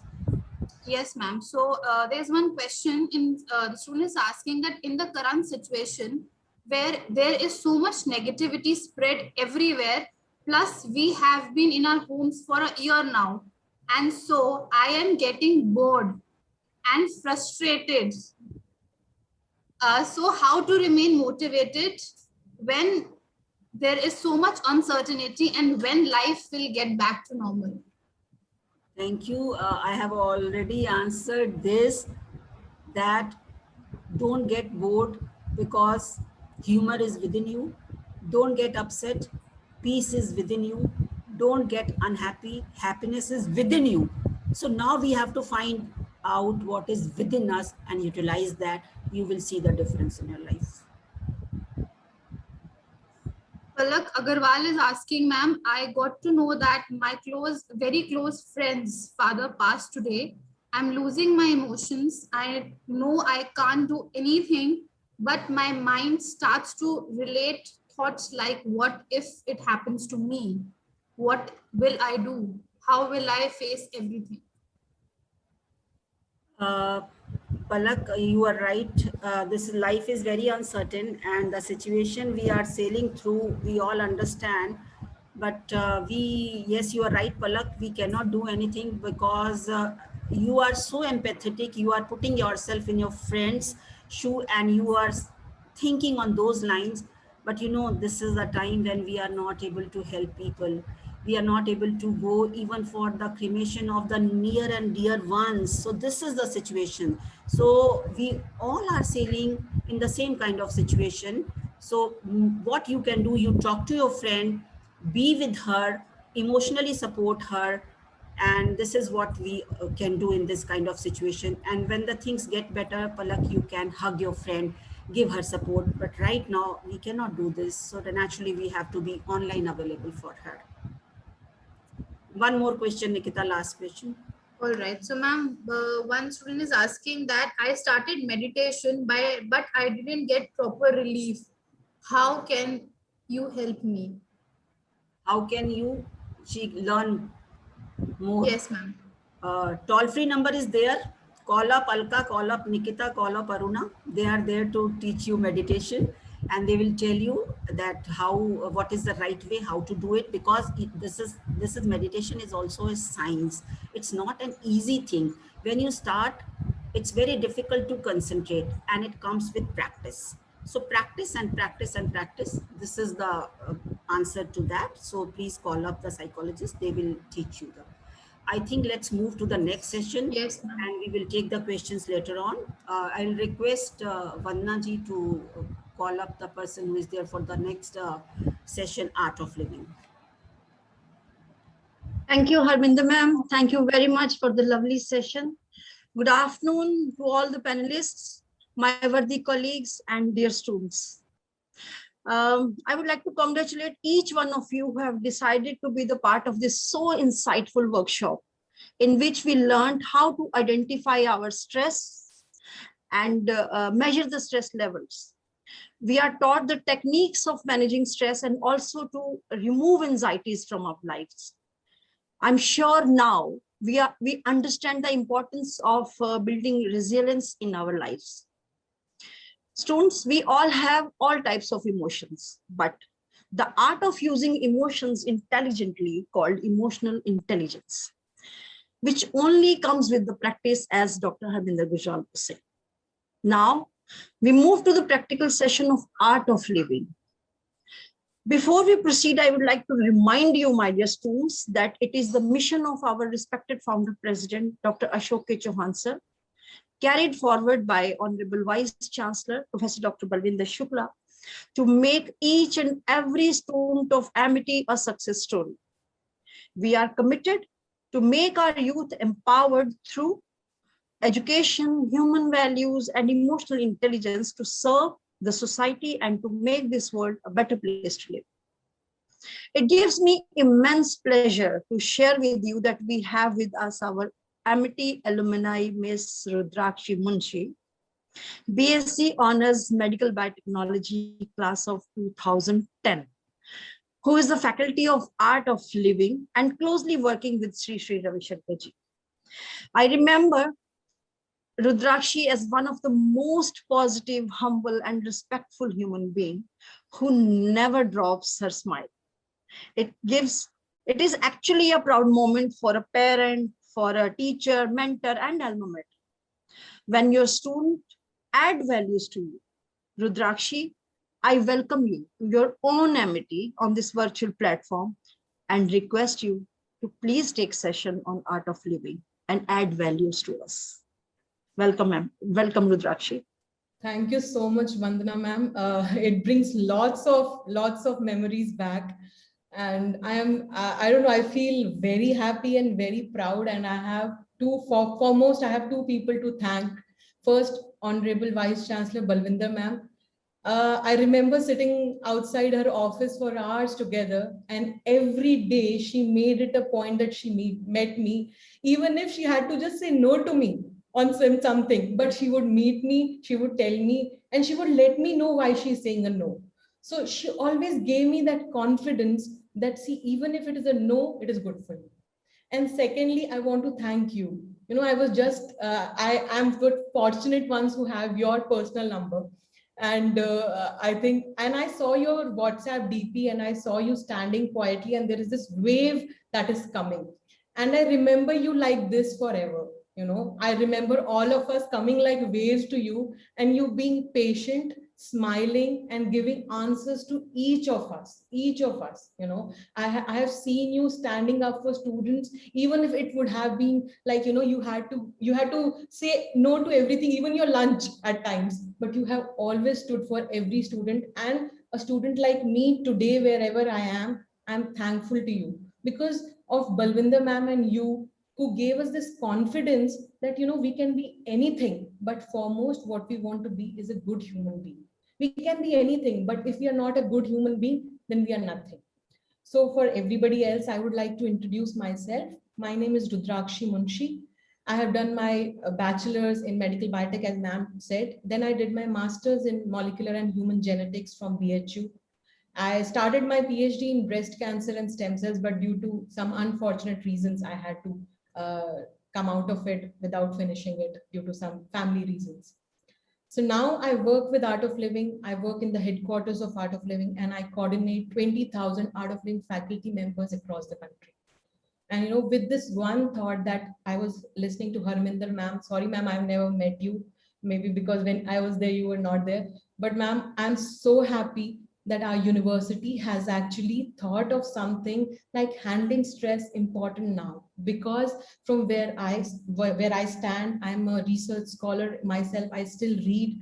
I can tell all of you that mental health is one of the biggest challenges across the globe right now. And in the coming years, it is going to even surpass diabetes, which is considered an epidemic actually. So thank you so much, Vandana ma'am. So before we just begin, I just actually wanted to see all of you, all the students. We wanted to have an interactive session. I would request ma'am, if we can at least have an unmute button for students so that they can directly communicate with us. We can ask them something, if that is possible. Rudrakshi, you carry on with your session, and whenever you need that, you can always request to the IT people. They can give the rights to the audience to unmute themselves. Thank you so much, ma'am. So before I start, I remember when I did my program, it was in 2009, and that was in Amity University itself. Because I remember there was a Human Values Week that we used to celebrate. And this was something that was considered important. It was that day when my life changed, because I saw that segment of life which nobody spoke about. We have been learning, we have been studying for so long now, but nobody ever taught us to deal with our stress. Neither in our school. People would say, gussa mat karo, but nobody would say, gussa kaise nahi kare. What is that technique that we can follow ki jisse gussa na kar paye? So all this, we will have an interactive session, and this is going to be for you. So everybody who's there, just know that this session is just for you. Just be there for yourself. This 1 hour, this whole workshop that is meant only for you. So this 1 hour will make sure that you go through your own self, your retrospect, and you see what exactly are you and what exactly you want to be, and what is the stress, the so-called stress that the whole world is now talking about. So it's my pleasure to invite Vishesh Deep. He's my colleague and also a very senior Art of Living teacher. He's an IITian from IIT Delhi. He worked in US, and then he actually realized he was, he's doing so many entrepreneurial things, but he realized that there's something more to life, and that is bringing smiles, what Harminder ma'am said, bringing smiles, So as the founder of Art of Living, Gurudev Shri Ravi Shankar ji says, when you take care of nature, nature means everybody around you, then nature takes care of you. So then you just have to be out there for everybody. And that's what actually Amity taught me, to be there for everybody. Sometimes we close our education, whatever we learned, we want to keep it to ourselves. But Amity taught me to just go out and share and see what happens. And I must tell you, it just increased. When I shared, it increased. And it's been 12 years now that I am meditating. And it is a wonderful feeling, let me tell you. So Vishesh has been there in the organization for 15 long years now. And he's a TEDx speaker. He's a person who has been around students for a very long time. He teaches in IITs, he teaches in Delhi University. He teaches our Art of Living programs in all the major universities in the country. So I would request Vishesh to please come and please help our students understand what exactly stress is and what they don't want about it. Vishesh, please. Welcome to Amity, Vishesh. Thank you, Vandana ma'am. Thank you, Rudrakshi. It's indeed a pleasure to be here, and It's very nice to see so many people turning out to get an awareness about their mental health. I'll be really honest with all of you. Normally our sessions are quite interactive because we can see the participants and we can also hear the responses on the chat. The unmute possibility is something, it's more like there are a lot of people talking and there's a lot of, noise in the house itself. So it becomes a little jarring. So it's more like we have an option to chat and respond and keep our videos on. But today I learned something very different about myself. So what I learned is how to deal with certain uncertain situations, isn't it? I wasn't expecting that the panelists are a little different and the students are sitting somewhere different. And it's more like a monologue that is happening with me because I'm just looking at myself.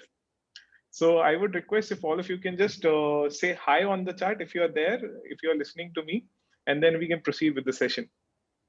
I'll just wait for your response on the chat. Yeah, hi Parul, hi Palak. Wow.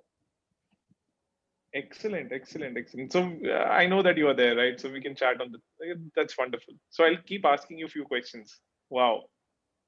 Wonderful. Okay. So let me start with this question. This workshop that I got a mail as was from the Amity University. And the mail said that this workshop is about handling stress and anxiety during pandemic. I'll tell you a very nice, interesting thing. So last year when the first lockdown happened, I was pretty busy in teaching a lot of programs, helping a lot of people come out of it. But during this last 7-8 months, I realized that I did not utilize the pandemic the way it should have been for myself, for my own personal growth. What I thought that I could have learned some basic skill, some instrument, some language or something, but I was not able to give much time to it. Did any of that thing happen to you also, that you were so involved in the studies and you did not nurture any of your skills? If yes, you can write Y on the chat. Did that happen to you, that you wanted to learn something and you could not give time to it because you were too involved in your studies or whatever was happening around? Okay, great. The first stress started that time only. Everybody else is doing something, everybody is learning something, I'm not doing anything. The reason for the first thing that comes in a mind, the reason or the basic cause of stress that comes in a mind is comparison. And comparison is generally for the people who are around us, or we see something on Instagram and we start comparing our lives to that. And when will that happen to me? We keep thinking about it, keep thinking about it, keep thinking about it, keep thinking about it. I'll give you an example. You have to just, I'll ask you a question. Let's say you have to catch a flight tomorrow at 6 a.m. Tomorrow there's a flight that you have to catch at 6 a.m. in the morning.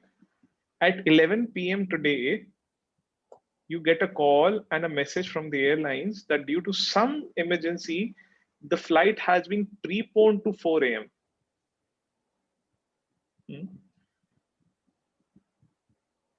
The thing that you had planned, 11 p.m. I'll sleep, 3 a.m. I'll get up, 4 a.m. I'll reach the airport. Suddenly, all of that plan has been shaken up.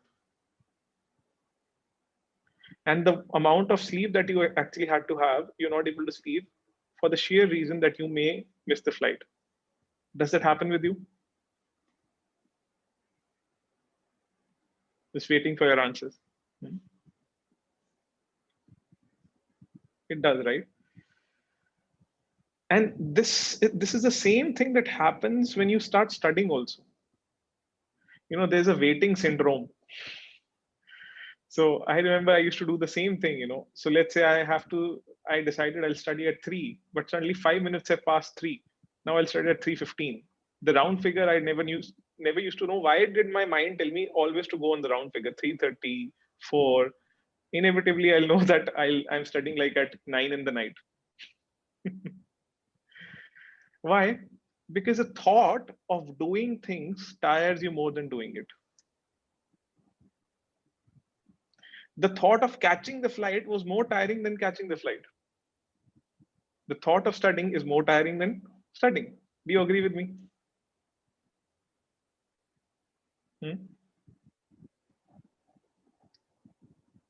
And this amounts to certain stress.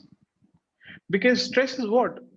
You know, you want to do a lot of things, but there's way less time to do it. And why does it amount? Because the mind is distracted. So let me ask you this question. Let's say you study, you know, this session goes very nicely and you go back and you study for 1 hour. Some people have this, you know, wicked smirk on their face. Not possible in this lifetime, but nevertheless, let's say that you studied for 1 hour. My question to all of you is, out of that 1 hour, how much time can you actually study or take an output of? 10 minutes, 20 minutes, 30 minutes, 40 minutes, 50 minutes, 60 minutes, how much? Just write on the chart. 20 minutes, okay. 30 minutes only, yes. Superb. 30, okay. 30, wow. 30, 25, 40, 45, 30, 20, okay. You can be really honest. 15 to 20, okay.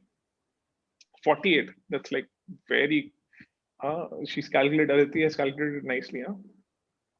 Anybody else who would like to write? Approx 30 to 35, okay.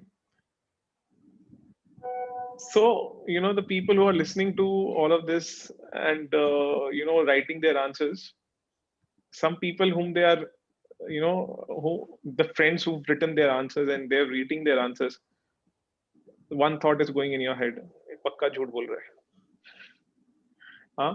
And the people, if I take an average answer of this batch as 30 minutes, I could see the people who are 30 minutes and above, they were very confident writing the answer very fast. कितनी देर पढ़ता हूँ 30 35 40 तुझको क्या करना है like that. The people below 30 minutes, they've come from a different planet altogether as they feel. कितनी देर पढ़ते हो 15 5. The lesser the time we study for, the bigger the smile it's there on our face. Do you agree? Yes. So the lesser the time we actually study, the bigger the smile on our face. But the most interesting phenomena, what happens is, where does the rest of the half an hour go? Can somebody answer it? Okay, let's play this game, you know. This game is called Fastest Finger First. And if your answers are correct, and if they're very apt, I'll just keep amounting to them. And I'll tell, you know, I'll just send you a Amazon hamper, taking your number, etc. But just write, what are your answers? Where does the rest of the half an hour go? Okay, somebody said zoned out. Okay, in thinking, very good. Planning what and how to study, excellent. Procrastination, superb. Concentration, thinking, Instagram, Facebook, planning, superb. You know, how many of you, when you start studying, you have this very deep thought, and it's like very related to your life. Why am I studying? What is the purpose of the study? What am I going to do with this? How many of you have that thought ever? इस जीवन का लक्ष्य क्या है? ये पढ़ाई क्यों कर रहा हूं मैं? Excellent. And a lot of people said evening, you know, some people are so, you know, this is your phone and this is like upside down, up on the silent mode. 15 minutes down the line, when you start studying, you see, koi Instagram pe like to nahi aaya and all that stuff. Yeah. So can you name whatever things that you said? Because some people said it is a very difficult situation, what to study and what not to study. It is utter confusion. I'm in bafflement, what to study and not to study. And some people would also do, you know, open the book, look at the smallest chapter in the index or the contents page, and then open the first page and count the rest of the pages. How many of you do that?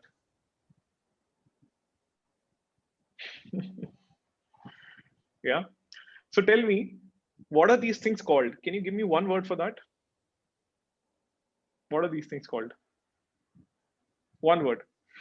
Anurag, close to the answer. Excuses, escaping, not really. Overthinking. Parul, you're close to the answer. Very close to the answer. One word. I'll give you a hint. It starts with the letter D. TP is also there, Rakshita. That's good. Time pass. Not distress. Distraction. Excellent. 5 days online webinar. That's what your name says. Distraction. The mind is distracted somewhere or the other. Thank you, Diksha. Distraction, the mind is distracted. And you know where does it get distracted? It starts making a lot of plans. What plans does it make? This is very interesting. Have you noticed? Okay, now I have to check whether you're listening to me or not. How many of you have ever given exams in your life? Okay, great. I can't see, so I have to just check on these questions. Don't mind it. Huh? Many times you've given. No? Some people are saying, when would they finish? Huh? Every day is an exam. Parikalpana, your kalpana is very good. Huh? Very good. Huh? So every day is an exam, many times. Huh? But have you noticed when you're studying for the exam, suddenly you have your mind planning for certain things, that what will I do after the exams? I have to go to this place. I have to go and have food at this place. I'll sit there. I have to meet my friends. We'll go to chill out there. We'll have to go to the GIP mall in Noida. And then there's so many things that we can do. Or I'll sleep as much as I want. I'll eat as much as I want. I finish all the series on Netflix and Prime and all those stuff. Yes.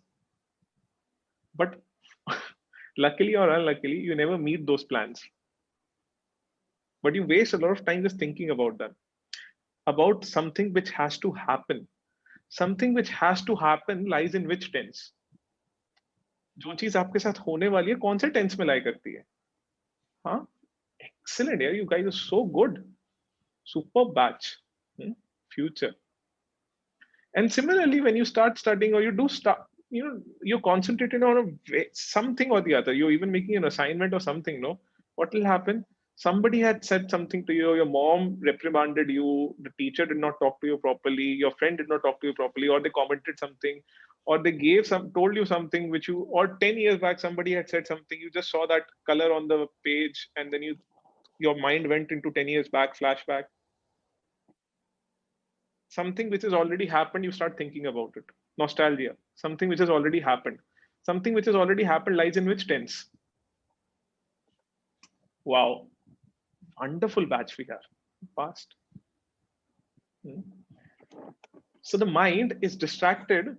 How? It is oscillating, vacillating, fluctuating like a freely suspended pendulum.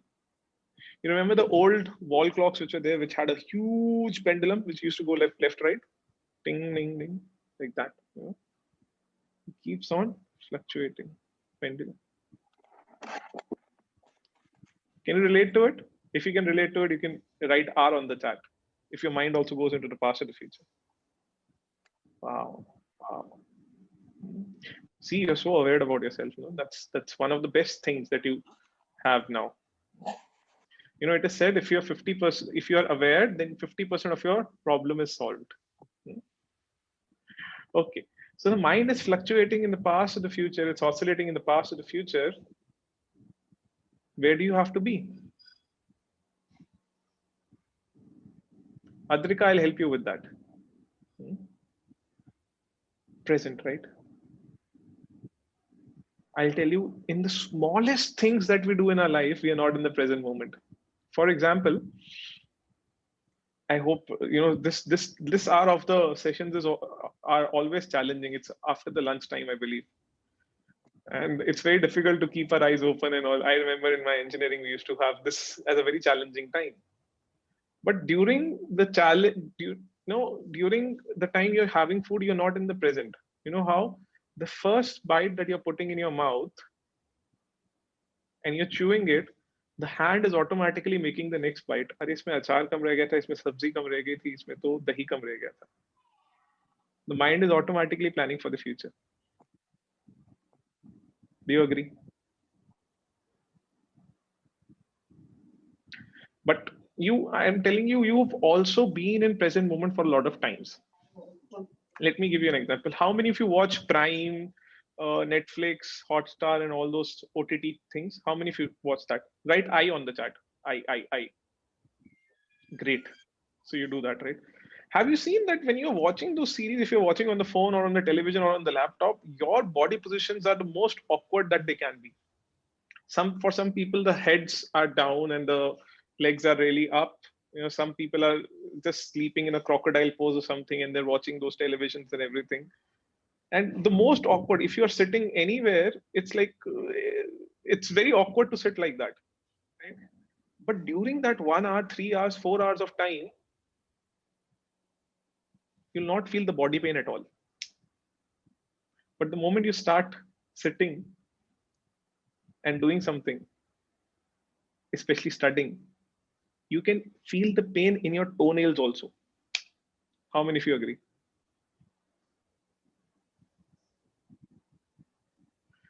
You know why? Because you're interested in watching those OTTs and study does not seem that interesting.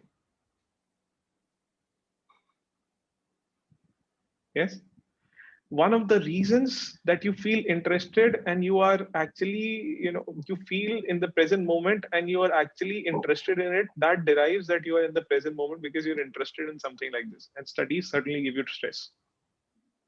The assignments give you stress. I remember talking to so many people last year, and the college is thinking that we are still, we're free and we can do anything. We're working like every week, we're submitting an assignment and everything. That was so that you are not free to do the distractions. That is why those assignments were, put in. Or maybe the mind is more concentrated. Concentrated are asset. It is concentrating, that is fine. But why is it concentrating while there only? Because you're interested in it.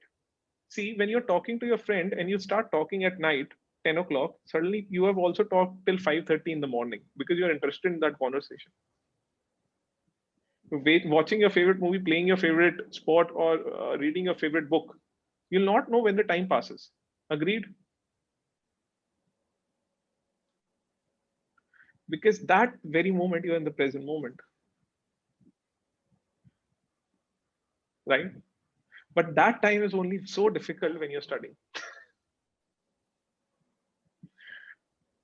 There's another method to be in the present moment. I'll share some of them. Are you interested in what I'm saying? Should I go ahead? Because I can't see your faces. No, it's so difficult. Oh, thanks. So the second thing that happens is how you're in the present moment. How many of you have ever gotten slapped by your parents, by your mother especially? Slapped. The people who've not written this, then they are like missing something in their life. So you'll see your mothers are very soft. The kindest creature on this planet is a mother. Yeah, right? So these mothers are so soft. Their hands are also very soft. But I don't know how, when their hand connects to your face, it becomes very hard and it becomes very heavy. Yeah.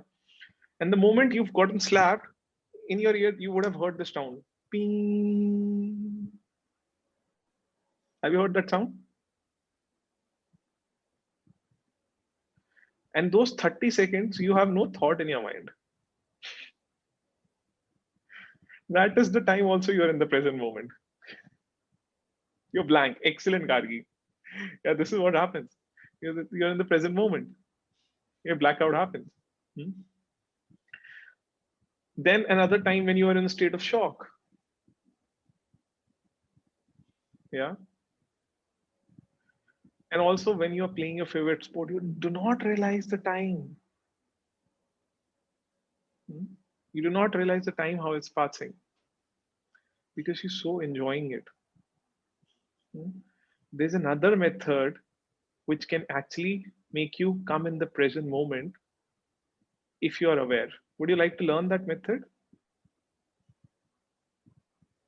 Oh, great. But for before that, you need to tell me how many of you feel angry sometimes? It's sometimes, huh? Just sometimes. If you feel angry all the time, then just forgive me, huh? Okay. How many of you feel sad sometimes? Sad, lazy, lethargic, कुछ नहीं रखा है इस दुनिया में, सब मोह माया है. Okay, great. Okay. All the time. Okay. All at night it's okay. And how many of you feel jealous sometimes? Jealous. Jealous. Okay. Good. Not really extreme level. Okay. Don't have anything. Excellent, yeah, Bhavdeep. Jealous now. Why be jealous? Appreciate what's there. Good. And how much you feel happy in a normal state of mind, like right now? Happy go lucky, or like that. How many feel like that without any reason? There's no reason for that.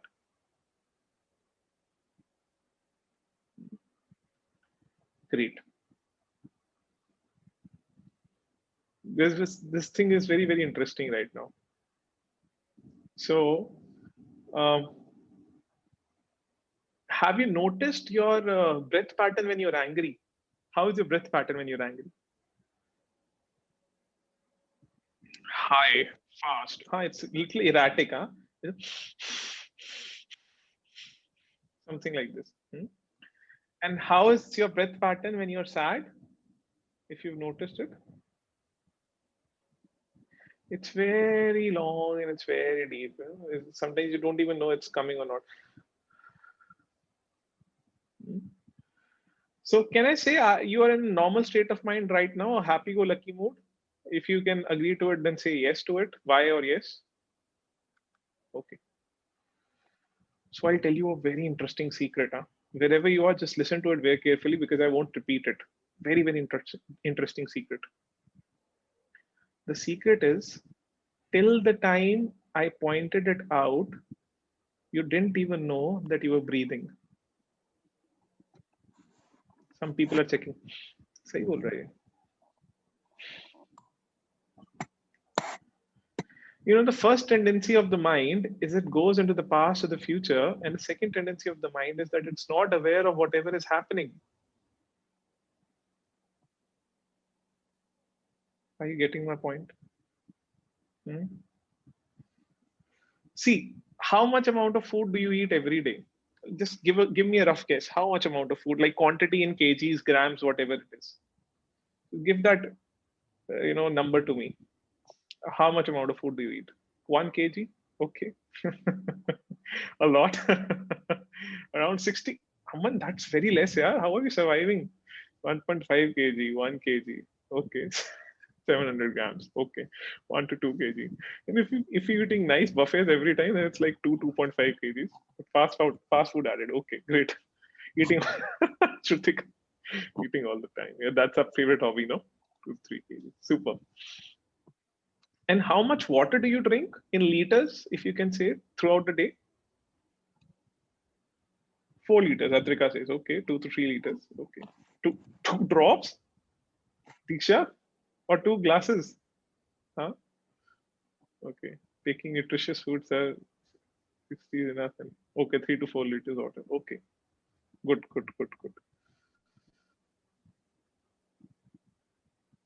Important for kidney. There are other things also. Very, all of you are very intelligent. I can see this. So 3 to 5 liters of water, I can take an average answer right now. Do you know how much air do you breathe throughout the day? Any idea? How much air do you breathe? Take a guess. Infinite. Okay. We take around 10,000 liters of inhalation and exhalation. We have 10,000 liters. 10,000 liters.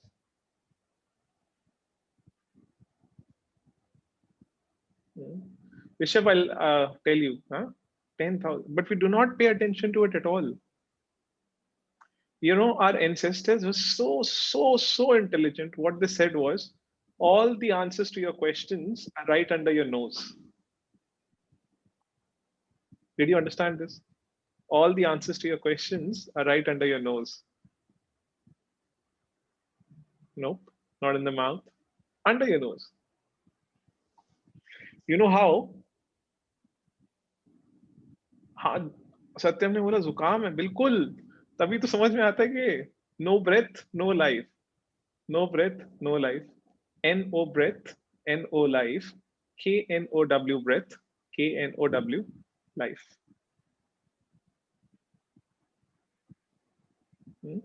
Look, there's a specific breath pattern that we have for a particular emotion. If this is the breath pattern for a particular emotion, you reverse the breath pattern, you can reverse the emotion. But we've never paid heed to it. We've never paid attention to it.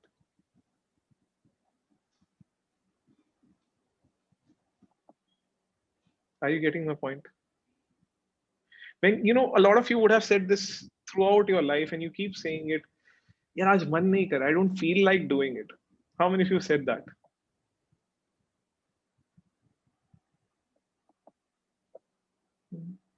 Every time, right? But why don't you feel like doing it? There are certain days when you feel like you can climb the Mount Everest. Certain days you don't even feel like getting up from the bed. Sab moh maya at times. What is the difference between these 2 days or times or moments when you say this? Energy, excellent. Energy, mood, hormones. What if you have a say over all of these things? How many of you would like to slave your mind rather than become a slave of your mind?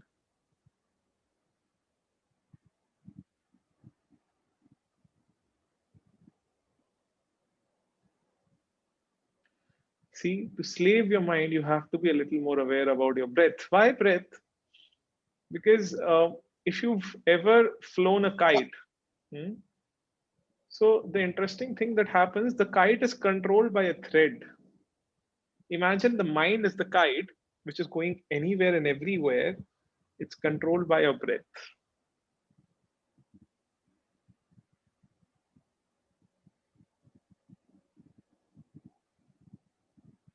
And the anxiety comes when you lose the sense of control in whatever you're doing. And because of that, more you get anxious, the more you get worried. The more you get worried, you chew the same thought, and becomes a worry, and it becomes a stress. And you imagine the worst case scenario for everything, and you get stressful about it. It starts with anxiety and it ends up into a huge stress. And then there are different things that happens in the body and in the mind. Depression is also a byproduct of it. How will we be more aware of our breath? Oh, that's the right question. Is it possible to control your breath? Yes, it is. That we learn in this, beautiful workshop that, Rudrakshi ma'am and I teach. It's called the Online Meditation and Breath Workshop for the Youth. Very interesting. 4 days of workshop. We'll talk about it, sometime or the other we'll talk about it. But today, I just wanted you to become aware of it.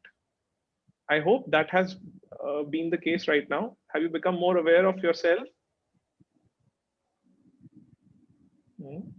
Yeah. And did you like the interaction today?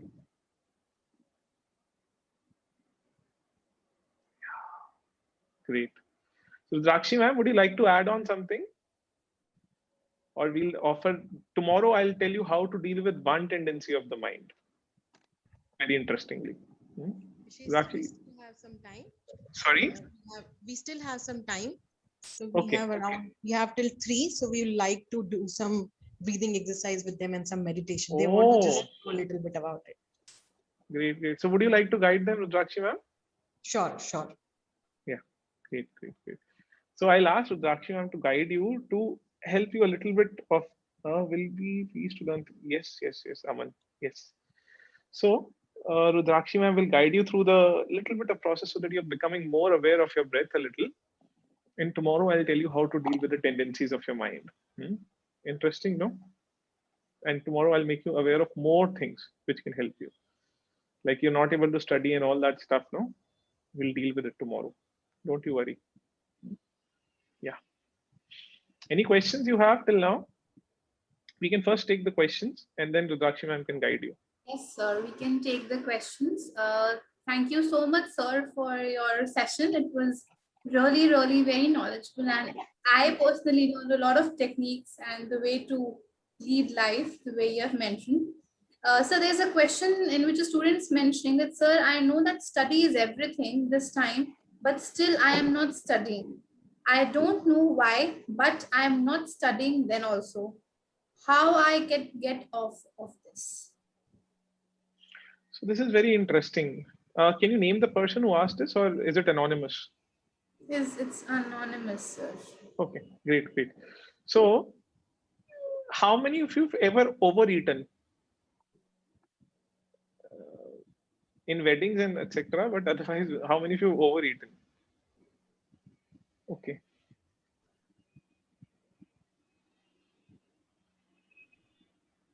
right?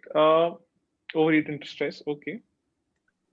But have you noticed what happens after you overeat in the morning, or what happens with your body once you overeat? It's not good. It's not safe, right? Lazy, something happens and shortness. Yes, yes, yes. Lethargic, super. It is not good for you, but you have, after knowing this, you've still done that quite a few times, right? After knowing that it'll bring in lethargy, induce lethargy, or give you guilt, yes, you've done it quite a few times, isn't it? This is the same way you do not study, because you know it is not good for you, still you do it. First of all, this is the awareness. And why does it happen? Because you do not have a say over your mind.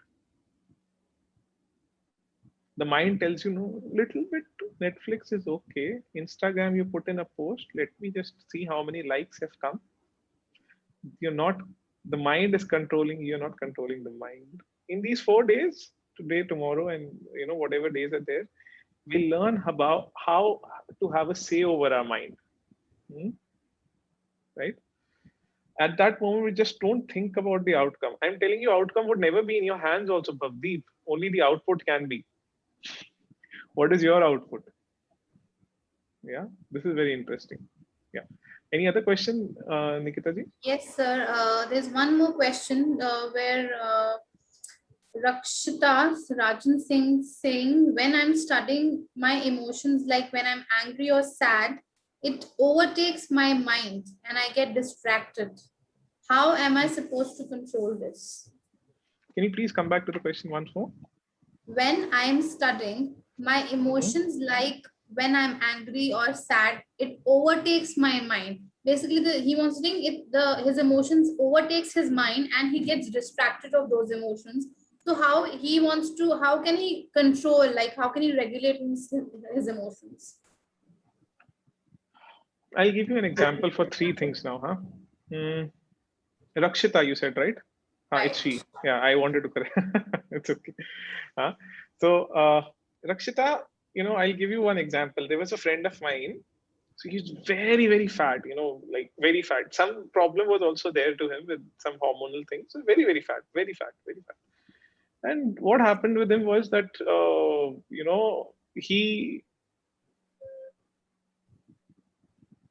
he had a girlfriend, and so his girlfriend used to go around with him, and then he said that I have such a nice and beautiful girlfriend, let me lose my weight, do something about it, and I'll just I'll look good around her. He started off for a week or so, and then if she loves me like this, she can love me like this throughout my life. I don't want to lose weight. The second time, what happened, somebody gifted him a very expensive Armani shirt. Armani Exchange, very, very expensive. But it was not fitting him. So he thought, yeah, this is so good and this will look so good on me, but it isn't fitting. Let me just lose some weight. He again went for 10 days, then he did not lose weight. It's okay, let me give it to somebody. As it is, I don't like shirts. And the third thing that happened was, now he fainted one day and he went to the doctor. Doctor said, if you don't lose 20 kgs of weight within 1 month, your life is in danger. He lost 30 kgs of weight. So you have to tell your mind in these 3 aspects. Either you tell them that अगर ये नहीं करेगा तो ये नहीं मिलेगा.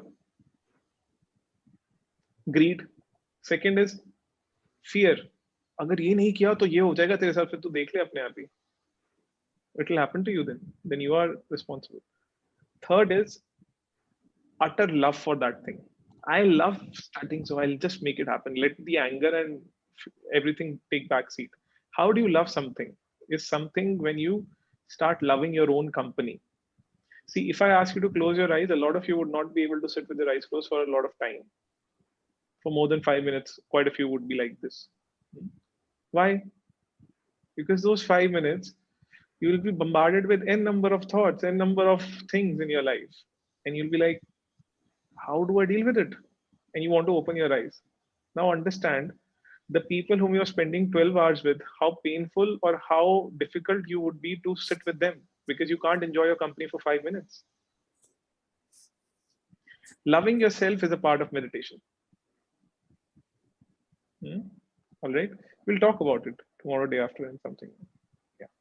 Yes, sir. ma'am. There's one more question of Ambika saying that, sir, can you help to explain you are never too late to achieve anything so that people don't regret the past?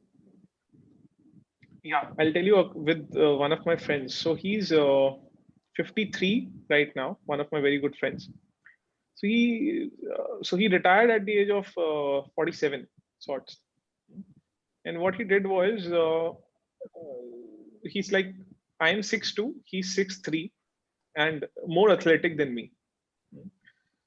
His name is Mr. Rajan. So Mr. Rajan was, he was into sports a lot of times, but he was making a career when he wanted to play sports.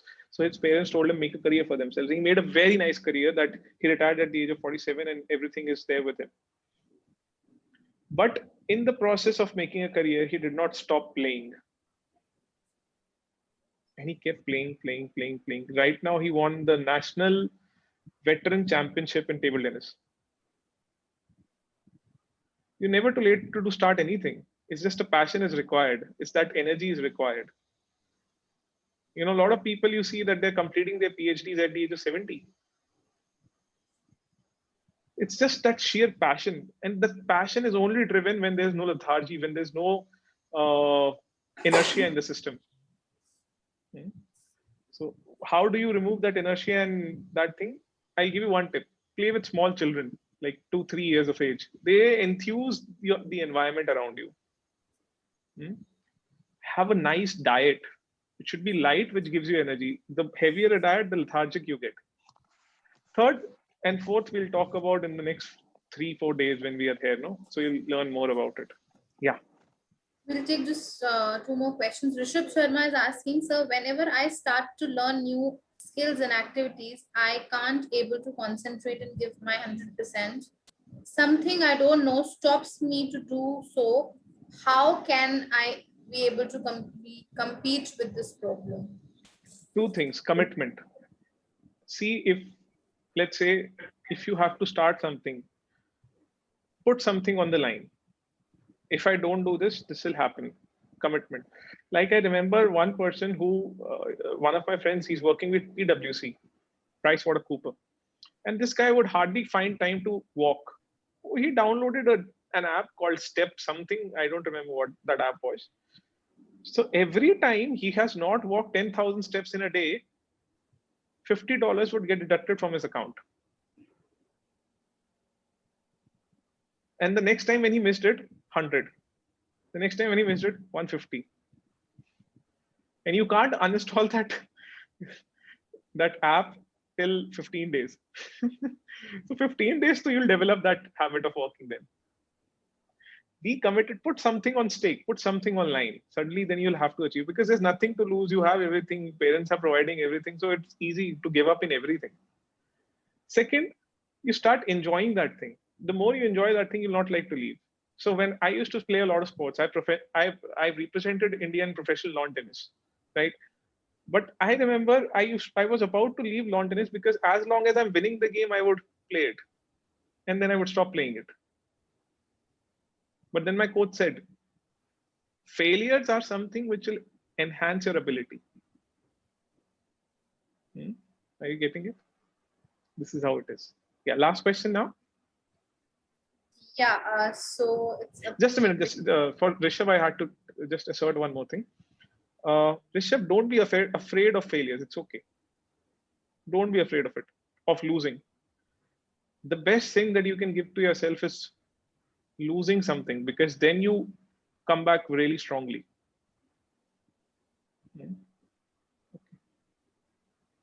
So Ritik Raj is asking how to overcome from unacceptable incidents, and it takes me in an overthinking mode. So how to control my mind? Okay. Can I share the screen right here today? It's possible, right? Okay. Yeah, you can share. Let me just bring in something for you, Ritik. This is very interesting.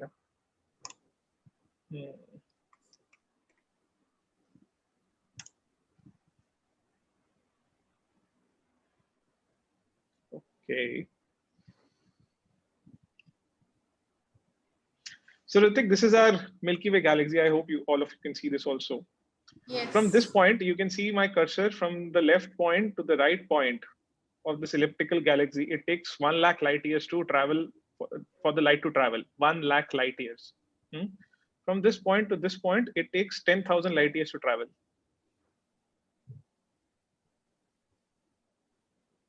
Below this point is something called as Earth. On this planet, there's a continent called as Asia. On that continent, there's a country called as India. On that country, there are a few states where all of you live, and there's also a place called as Noida, Sector 125. And some of you would be sitting there in an area of 2 by 2. Can you imagine the place that you're sitting at and where the Milky Way galaxy is?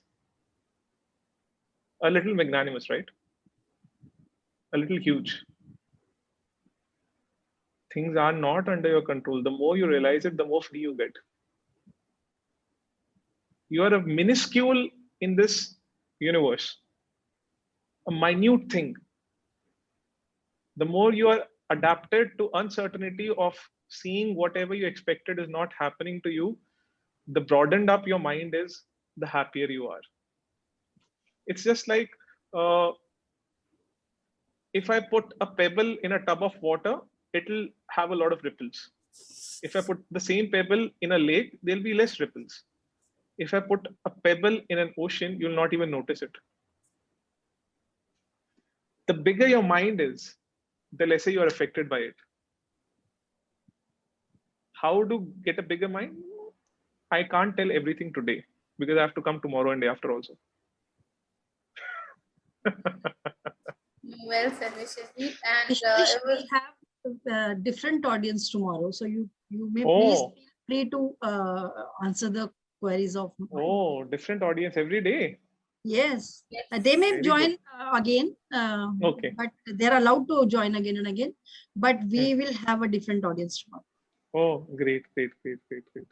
So we can take the questions as much as we want. So I can just put in, Vandana ma'am, would it be fine if I put in a link for the workshop that I was talking about?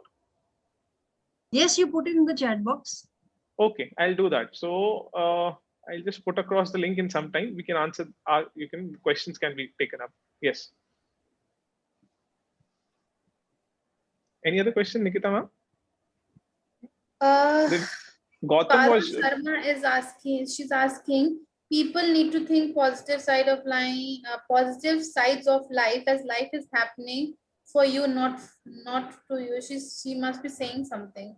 It's not there a- must be a statement. Huh? Gautam wanted to ask, he's saying that please put up my question. Just finding out this question only. As soon Must be the question answer. Gautam. Yeah, he's come. Sir, I have a question. I went through a brain surgery in 2018 due to brain hemorrhage as I was having a congenital arteriovenous, arteriovenous malformation in my brain that bursted, and doctor diagnosed that it has due to stress. How to overcome this? Meditation would bring in a lot of help, Gautam, a lot of help. Trust me, a lot of help. So it is said 40 days of regular meditation changes the gray matter of the brain. It does it very effortlessly. Yeah. Prakhar Agarwal is asking that at this hard times, how can I concentrate on our work without getting negativity from our surroundings? Have you seen those? If I talk about, just a sec, I have to just take care of Gautam's question once. Yeah. It helps, right? But Gautam, I'll tell you one interesting thing. You know, if somebody is hungry on the street and they are begging, you give them food today, you'll take care of their hunger today. But if you teach them how to grow food in whatever land or whatever place they have, or even teach them how to fish, they take care of their hunger every day.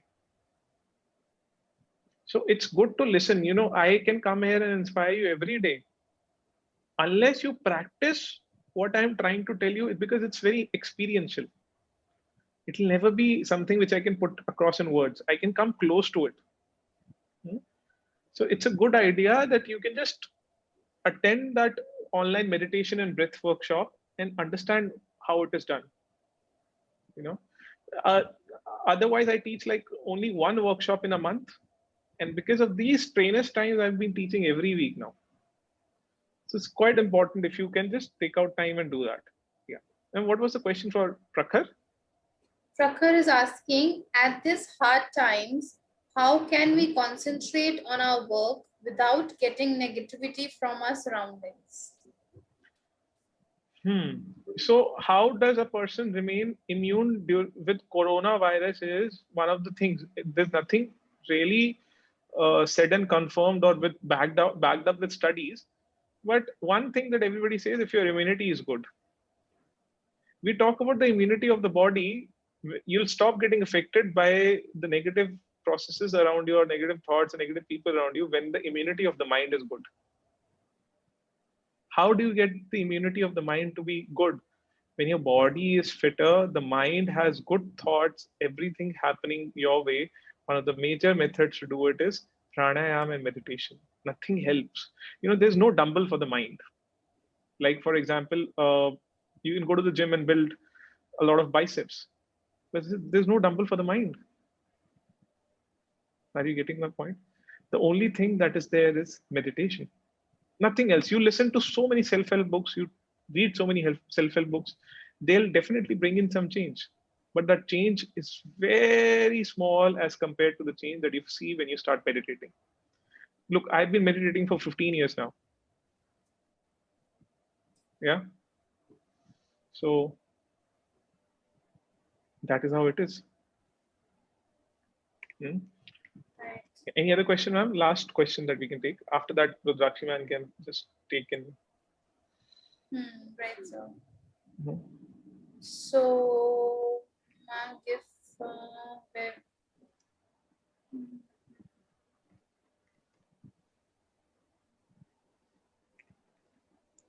pretty much the questions are answered only, sir. There's one question. One Aditi is asking, and many more other students, how to enjoy studying.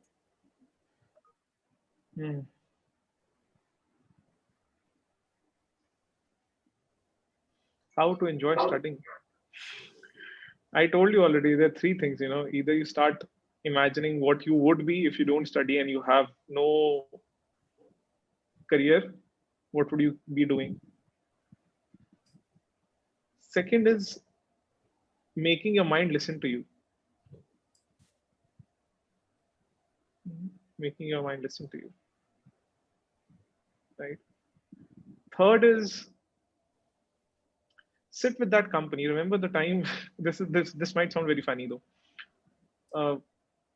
Whenever you were young, your parents would tell you, sit with the topper of the class. Your brain will start working like that. The mind starts working like that. But it is like that. You make a group, whatever you want to do, then you just, pursue it together. See, if somebody is going to falter, then the group picks it up. It's said that, a group has an energy to take you forward very fast. If you are lacking somewhere, the group energy takes you upwards. So it's like that.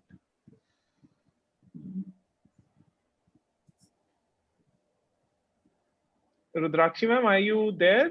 If you can just take up that 10 minutes breathing session for them, because some people asked about that. Yes, Vishesh. I'll just share the link once, and then so the people who are interested can enroll on that particular link, and then we can see you on the workshop tomorrow and day after also. But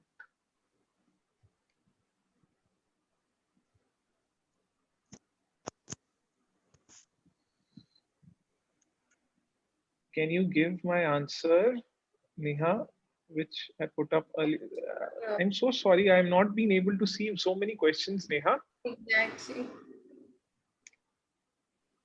So this is the link for this.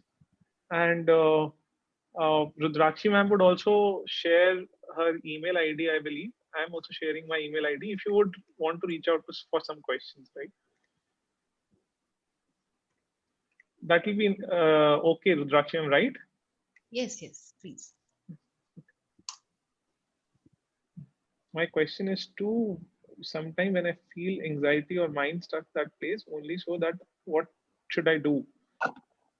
Today Rudrakshi ma'am will teach you the secret of one breath that will help you. You can do one thing that if you're feeling very anxious, all of us can practice it together right now. So can you breathe in through the nostrils, like full breath in, and make a straw with the help of your lips. Breathe in through the nostrils, make a straw, and exhale. This is called a straw breath. It gives you an instant relief in anxiety.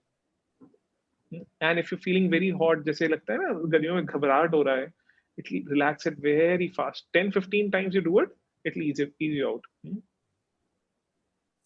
Okay. Yeah. Rudrakshi ma'am, please take over. Thank you so much, Vishesh. Thank you so much, sir. So now what we'll do is we'll do a small little meditation that we have been that Vishesh sir has been speaking a lot about, and that has actually brought a lot of change in my life as well as his life that he shared with all of us. So now what we'll do is we'll just sit or lie down, whatever is comfortable to you, right? Just sit or lie down wherever you are. If you're sitting on a chair, just keep sitting. But if you are on a bed or if you are somewhere on the floor, you can lie down also, whatever is comfortable.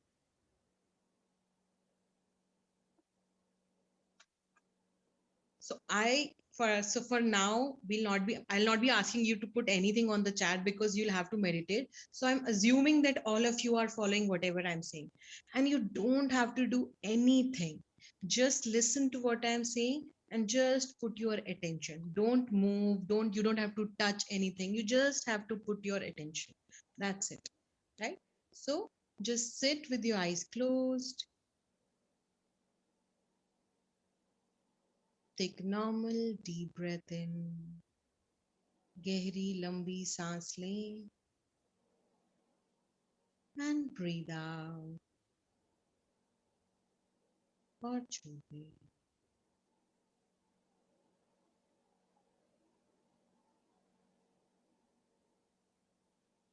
Take your attention to your right foot.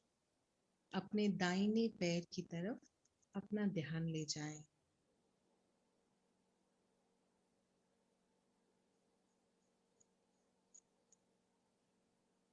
Your toes, your ankles, your heels. Just relax. Every incoming breath is energizing your body, and every outgoing breath is giving you relaxation. अंदर आती हुई सांस आपको ऊर्जा दे रही है और बाहर जाती हुई सांस विश्राम.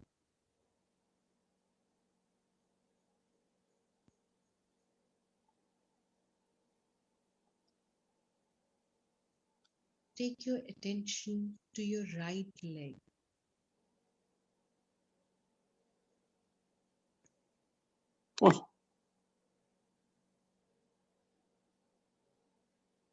Right knee.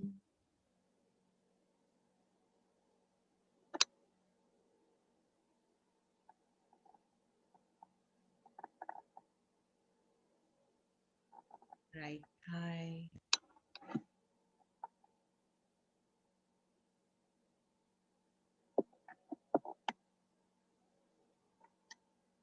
Your whole right leg. आपकी पूरी दाहिनी टांग विश्राम कर रही है. There is absolutely no stress now in the right leg.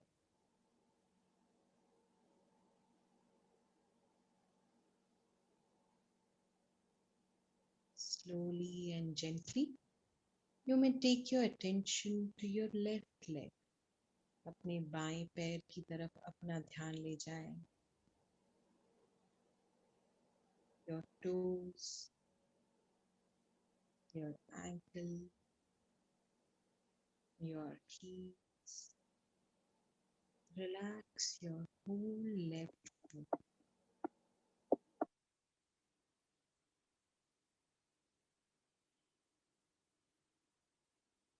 Breathe in and breathe out.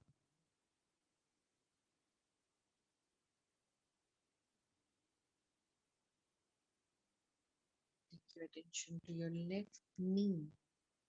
बाएं घुटने की तरफ अपना ध्यान जाए.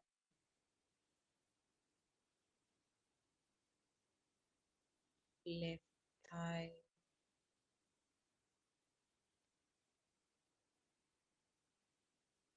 relax your whole left leg.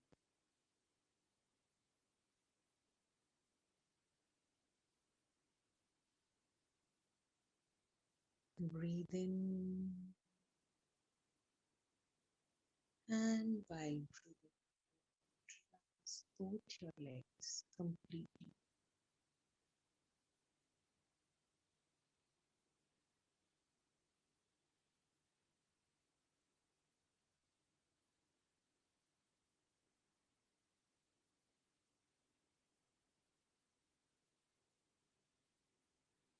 Take your attention to your lower abdomen. Every incoming breath is relaxing all the muscles and nerves in the lower abdomen. And outgoing breath, you're releasing all the stress.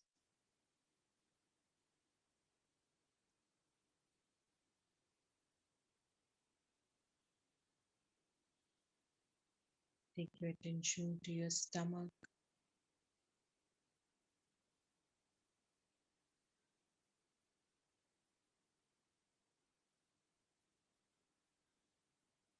Breathe in and breathe out.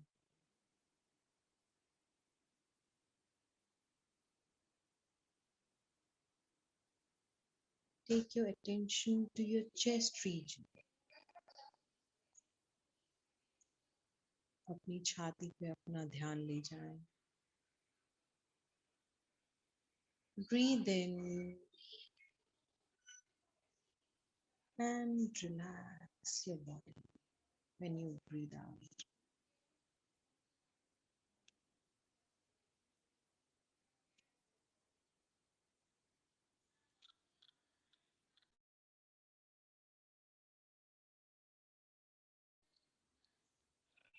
Take your attention to your shoulders. Relax your shoulders.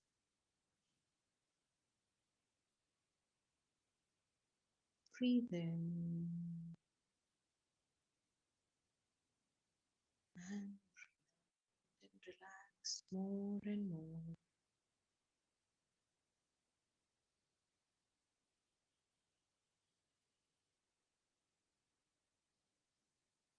Slowly take your attention to your right hand.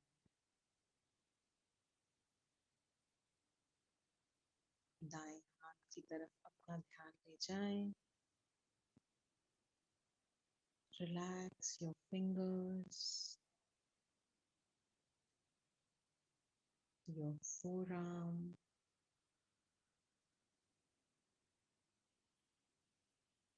elbow,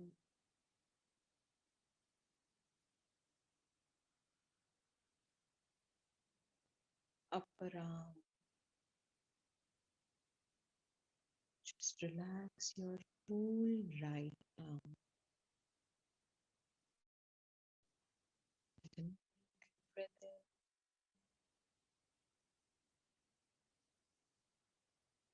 in and breathe out.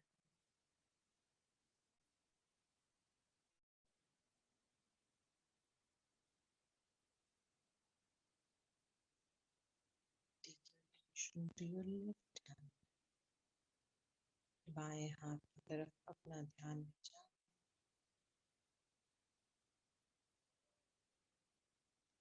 fingers, forearm,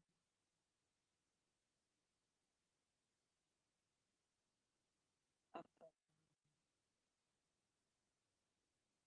Relax your whole left arm. Relax your shoulders. Breathe in and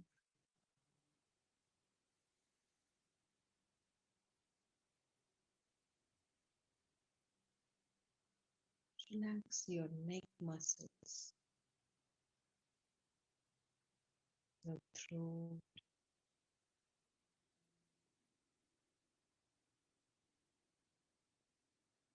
relax your eyebrows,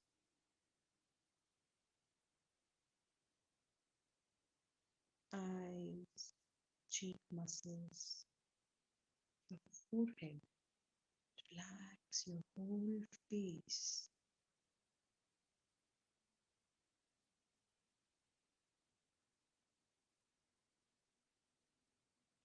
Take your attention to the top of your head.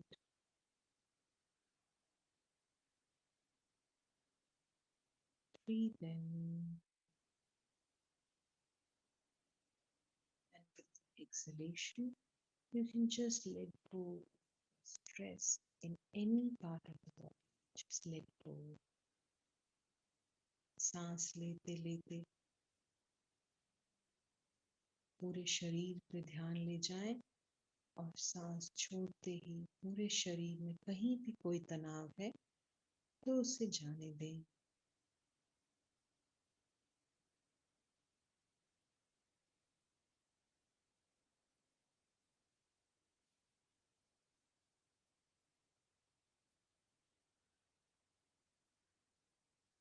Take your attention to all the noises around. आपके आसपास जो भी आवाजें हो रही इसके प्रति सजग हो जाए.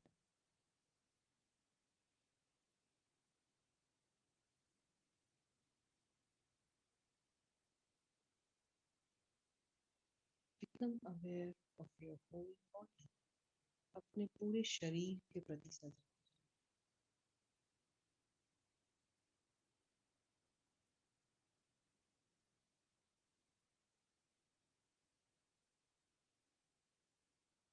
Take your attention to your breath now. अपनी सांस के प्रति सजग.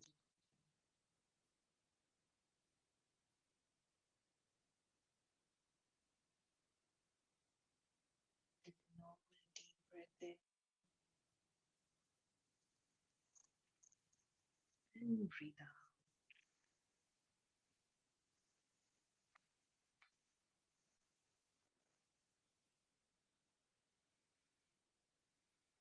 Slowly and gently, with your next exhalation, whenever you feel like, you may open your eyes. सांस छोड़ते छोड़ते जब भी आपका मन करे आप आंखें खोल सकते हैं.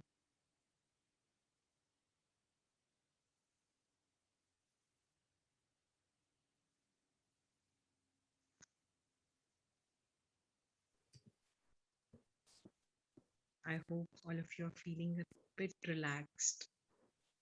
And you know how we just kept our eyes closed for hardly 15, 20 minutes, 15 minutes.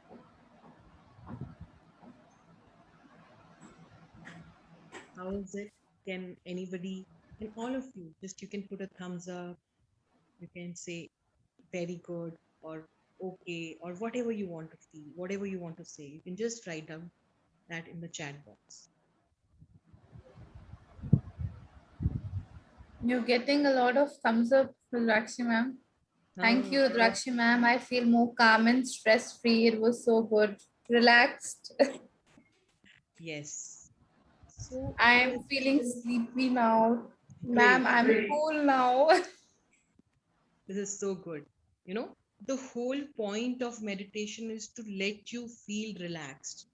And we experience it every day when we sleep. You know, if we are having a good sleep. So we experience it anyways, we experience it every day. But when we do 20 minutes of meditation. Being a science student, I can tell you that it has been found that when we do meditation, it even alters the brain. The gray matter in the brain increases. So that's a scientific. So we'll be coming every day with you. We'll be here for next 3-4 days with all of you.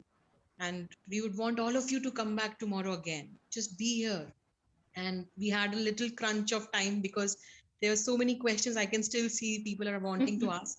So what we'll do is, Vishesh, I'll just share.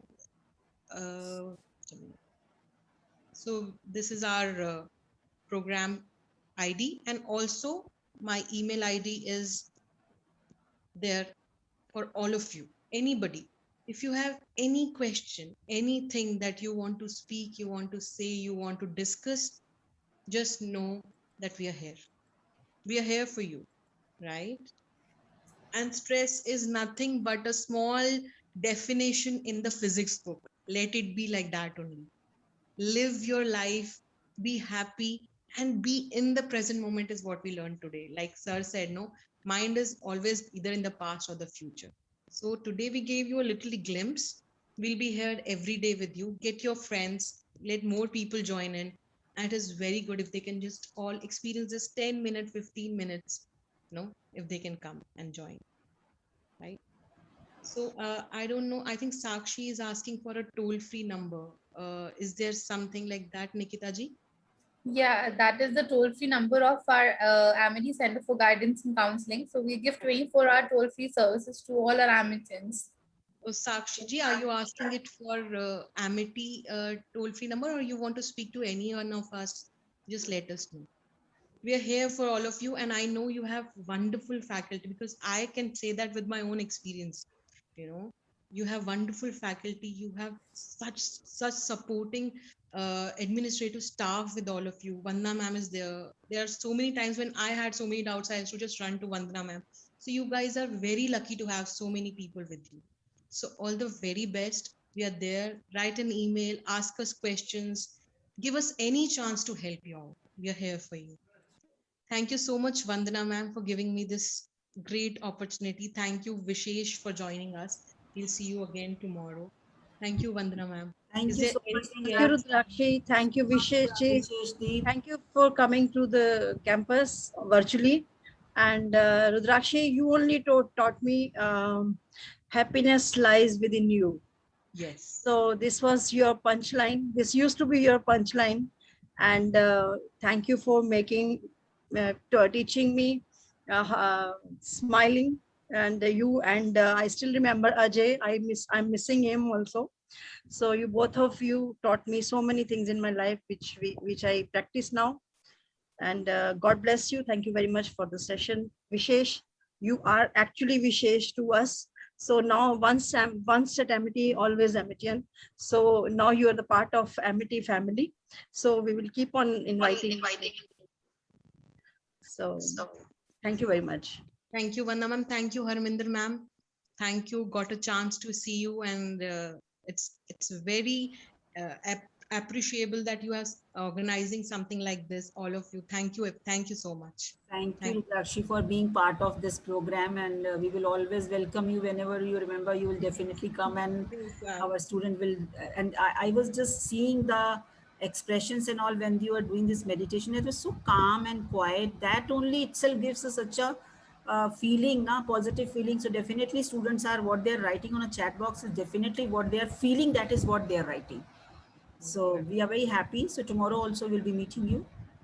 Thank you so much for coming, and thank you, Vishesh, coming here for the session.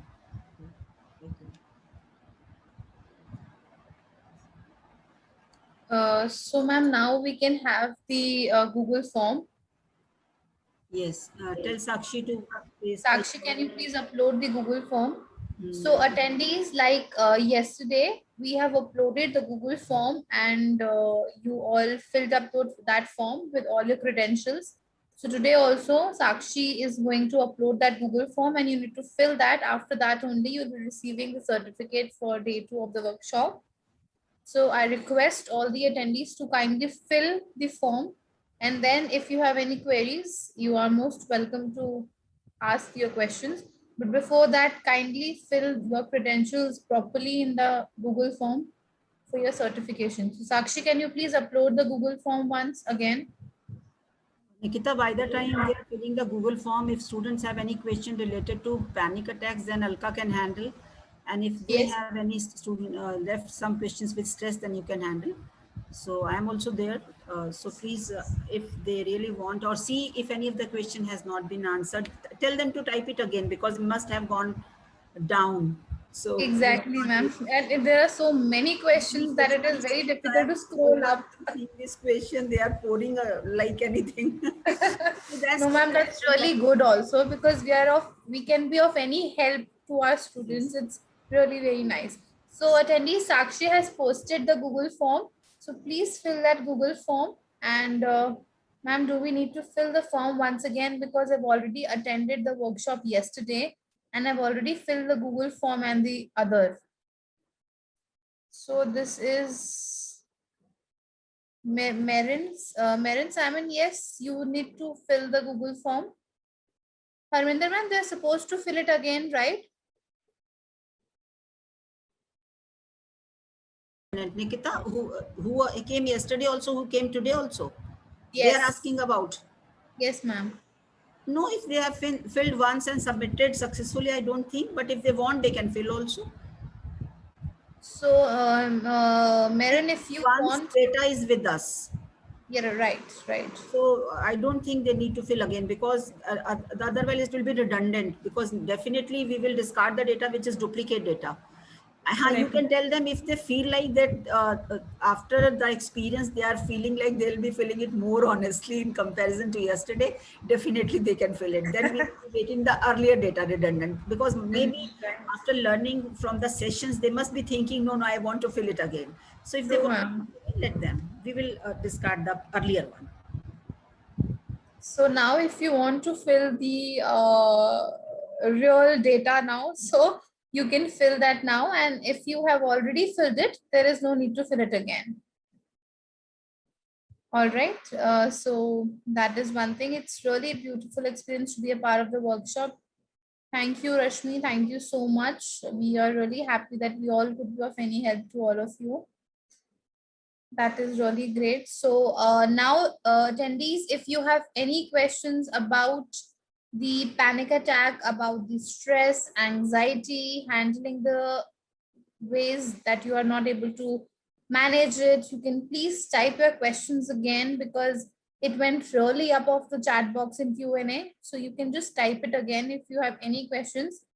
Dr. Alka and I will be there answering all your questions. By the time Sakshi has uploaded the Google form, so kindly fill that up. Sakshi Verma, which enrollment number are you asking, dear? Where to get the enrollment number from? You have to put your Amity enrollment number in the form. Diksha, very informative and helpful. Thank you. Most welcome, Diksha. Rishabh is saying, ma'am, I'm having exam tomorrow from 10 to 1 and yesterday also there was my exam. How can I join then? It's okay, Rishabh, if you joined it yesterday and if you joined it today also. And if you have an exam tomorrow, it is important to focus on your exam right now. And then you can get the recording on YouTube as well. If you don't have, if you are busy in your exams, you can just hear the recording as well. Vishali, ma'am, if I don't have any questions and have you filled the form? Yeah, yes, you can go if you don't have any questions and you fill the Google form, Vishali. Adrika, I think I'm going to join it every day. It was very helpful. So nice of you, Adrika. That's great. You're almost welcome to join every day. So if you have any questions, I'll also scroll up a little if I find anything of panic attack, anxiety. Then also I can just gather the questions. So I've got a question, ma'am. I have a query. Please ask Mukul, which query do you have, dear? Can you please? Yes, it will show private. It will be open to you soon today. So don't worry about that. Self-work, Mukul, is the way you have to just fulfill the Google form is the first self-work. Second self-work is the assignments that ma'am has given us, that I have also given, Alka ma'am gave in his PPT. So that was another self-work that you were doing it side by side. That is all that you have to do, Mukul. Welcome, Vishali. So I've got a question of Deepti Gupta, who is asking if we have some problem like some tension, anxiety, and we are sharing it with our dear ones, but they are not able to understand and start blaming you. At that time, what should we do? All right, Deepti. So if that is something which is, generally faced by most of us. So if you have some problem like some tension and anxiety and you're sharing with your dear ones and they are not able to understand you, then and they're blaming you only, that probably means that they are not the ones expert individuals to deal with that kind of a problem, and they might not be able to give you the solutions, right? So the best way is that if you have a problem, tension and anxiety, and you're not able to handle it yourself, your families are not able to help you because of not the expertise or XYZ reasons, you can approach the expert for that. The best way is that you can call us on a toll-free number, or you can approach any of the psychological experts, right? And that will be the best thing to do at that point of time, rather than just fighting with your near dear ones that why aren't they understanding and blaming them back again, right? So that will not be any help, Deepti. So the best way is that you just approach the expert for the same matter of fact, okay? Because sometimes a layman cannot understand what are the psychological tensions and problems that the teens are going. So don't blame them, right? Just try and approach the person who is right for it. Alka ma'am, are you there? Dr. Alka, are you there? Yes, I'm here. All right. Somebody is asking the toll-free number. Can you please just write it in the chat box? Yeah, I'm doing it. So Palak, Alka ma'am is giving the number, toll-free number to you in the chat box. By that time, we will see the questions.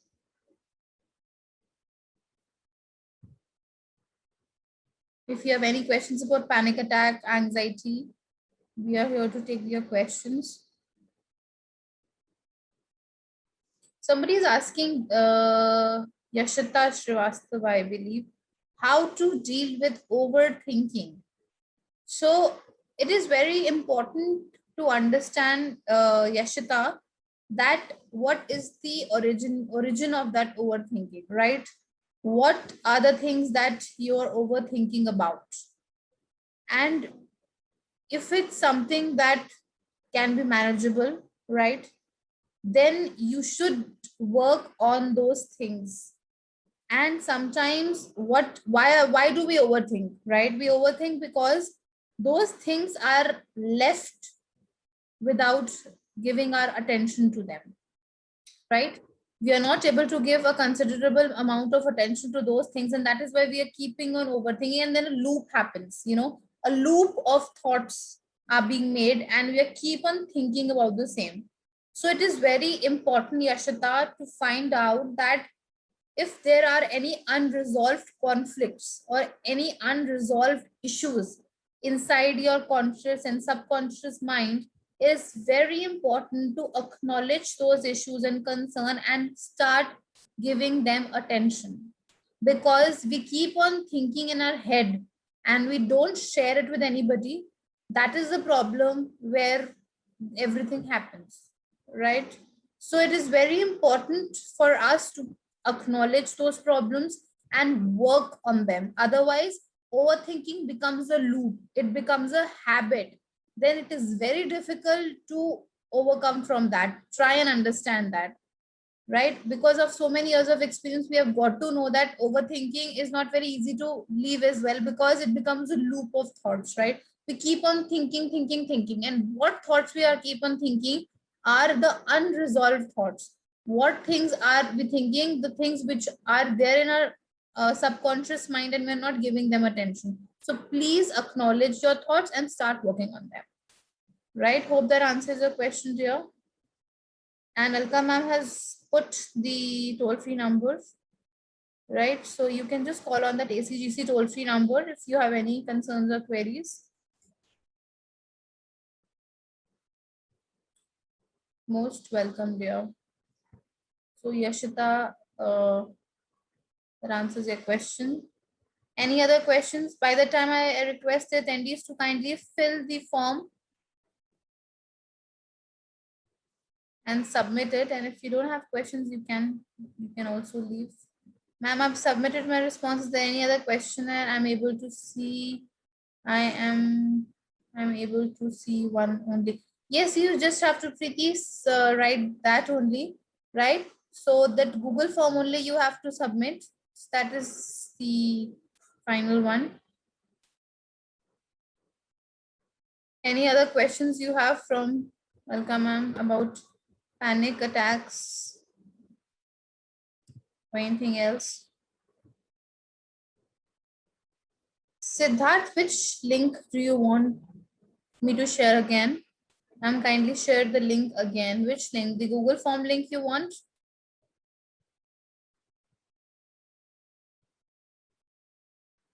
Yes, Preeti, you can leave. Sakshi, just share the link again once, better. Ma'am, I have, may I, yeah, Aman, all the best for your exam. I know you will rock in your exam, okay? So just concentrate and all the best, better. Bye-bye. By that time, Dr. Alka, do you think any other questions are there in the Q&A which you want to read?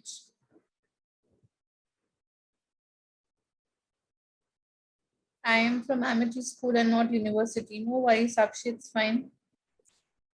Amity, once an Amity, always an Amity, as said by Vandana ma'am. So it doesn't matter from school or university. You can always encourage your friends also to come across and attend these sessions as well, beta. So Sakshi has shared the Google form link. You can just enroll to that. All right, sir.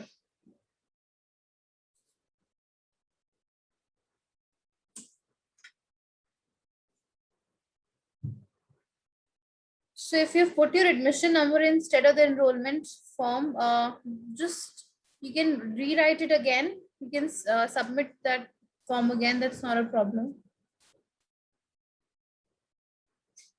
Mangesh, if you have already filled the Google form yesterday, then you don't need to fill it again unless until you need to fill it with full changes and more better now. So that time you can fill it. Otherwise, if you filled it yesterday, doesn't matter.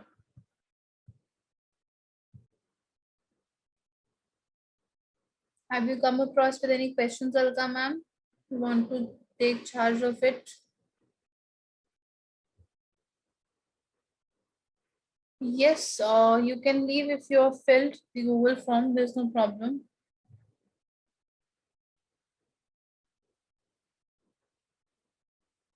You will get the certificate after 5 days of the workshop, not before that. So somebody is asking that what is the difference between thinking? About thinking means what? It can be thinking and overthinking. Marian Simon, what is the difference between thinking and overthinking? So thinking is a very rational process, right? Which all of us do. And when we are giving a kind attention to any of the stimulus in the environment, and we are giving that attention and we are giving a rational thought to it, right? That is thinking. And overthinking happens when we are keep on thinking in a loop, right? Our thoughts are happening, there are in a loop, complete in loop. You are thinking about something. So that is overthinking. And if you are irrationally having some belief system and you're thinking about it, it is overthinking, right? So thinking is just a natural process. And when you're completely thinking about something, and it's a loop, it becomes a loop of thoughts that becomes overthinking.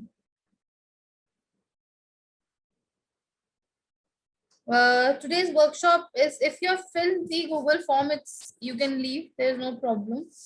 You don't have to wait until 5:30 if you have filled it. No worries. Most welcome, Miran. Fine, Talia Nabi, you fill the form, so then you can leave. No worries about that. Most welcome.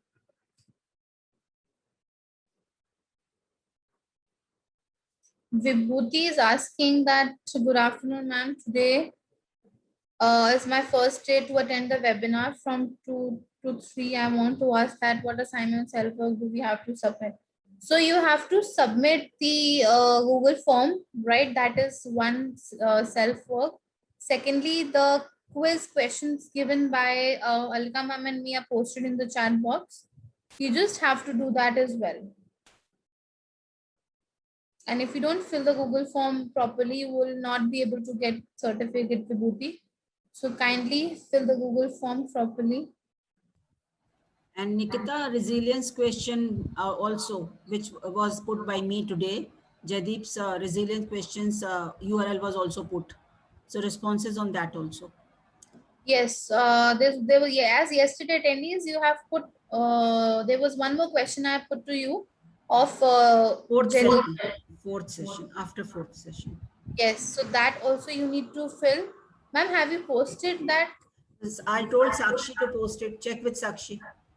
Sakshi, we've posted the link again. Jaideep ma'am's question. Yes, ma'am, I'll just post it once again, so that the ones who have not filled that yet, I would request you all to kindly fill both the forms and then leave.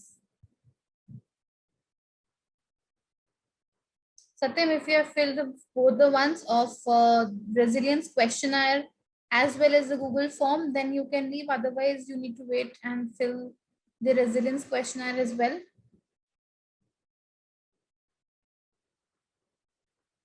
Talia, it is a second day of the workshop today, dear. Yesterday was the first day and it's a 5-day workshop. And today was the second day of the workshop. If you have filled it, then you can leave, Satyam, no worries. Sakshi, have you put the resilience questionnaire as well? Sakshi, are you there? Ma'am, I'll just paste it, copy it from the presentation because I changed my device actually. So you have, yes, ma'am, I have it. I'll just right away do it. Yes. No worries, no worries.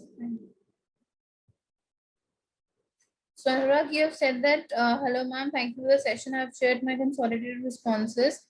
And if you have submitted the Google form and the resilience form, everything, then you will be qualified for the certificate here. So Sakshi has put the link. So I would request all of you to kindly fill both the forms. So Talia, if you have joined today for the workshop, right, you just need to fill the Google form and then yes, you will be eligible for the certificate, but you have to fill it completely, both the one, the resilience one as well as the Google form. You can just scroll up, you'll get the link. Sakshi has just sent the link. As it was not visible, so Sakshi has sent again. So kindly carefully see and fill the forms, please. Yes, Payal, in total there are 2 links, correct. One is the resilience form and another one is the Google form. So Google form is for your certification. If you don't fill it, you will not get the certificate. And you have to fill both the forms for that, the resilience one as well. Nikita, keep on checking with Sakshi. When all the students are done and everybody has left, then we can also leave And we will Sakshi, how request- many, yes ma'am, Sakshi, how many responses by now we have received? Here, I think she must have gone somewhere. You're right. Sakshi, are you there? Ma'am, there are still 111 attendees, so most of them have completed both the forms they were mentioning in the Once chat they box. everybody completes and submits successfully, then we can request IT to wind it off. All right. I am also here only. Algam, can you please call Sakshi and check with her? I think she's busy somewhere. No, it's fine. She will come back. अभी आ जाएगी, कोई बात नहीं. Okay. Sakshi, are you there? Yes, ma'am. Okay. Sakshi, I want to ask you, how many responses have you received by now? Just a second. Ma'am, we have 277 responses. That's pretty well. That's good. I would ask all the attendees to please tell that is anybody left to fill the Google form and the resilience form, or almost everyone has filled. Kindly write in the chat box if you are still filling it, because then we would just wind it up. Filled. Okay. So I believe most of them has filled it. We'll just wait for next 2 minutes more. If you have not filled it, kindly fill the Google form, because it's very, very important for your certification. That's good, Shashwat, that you have filled both the forms. So I believe most of them has filled both the forms. Ayushi Tyagi. Yes, if you have filled it yesterday, then it's no need to fill it again, because there's no problem with it. You can just fill it once. But put your credentials properly, everyone. Most welcome.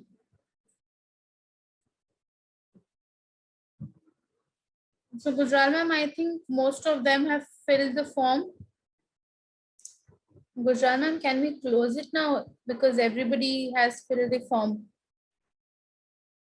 Okay, no worries. Manu Shukla, you please fill the Google form. We'll wait for 10 minutes more.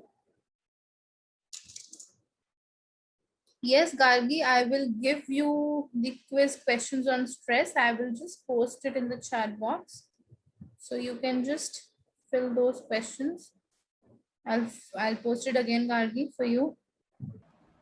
Nikita, still 99 attendees are there. Ask them to expedite. I hope they are there. Check in chat box. It's not that they have logged in and not there, then unnecessarily we don't want to waste. And if Ma'am, I have asked them about the responses. Most of them said that, ma'am, we have filled it.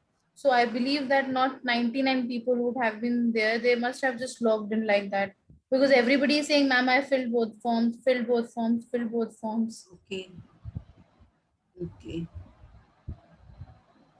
Because if the attendees are there, then we will not finish. We can do on our work side by side on laptop or something. So if they are there, but we have to put an announcement, a check with them how many are left, so that they can expedite. Kindly please let me know, attendees, if you have not filled the form. Sakshi has sent the link again for the Google form as well as the resilience quiz. So that's great. Ayushi, you have filled both the forms. Kindly please confirm. We can still see 98 attendees. So if you are logged in and you have, yes, Ankita, you can leave if you have filled both the forms. There's no problem. If you have filled both the forms and you have completed your credentials and everything, then you can leave. There is no problem with that.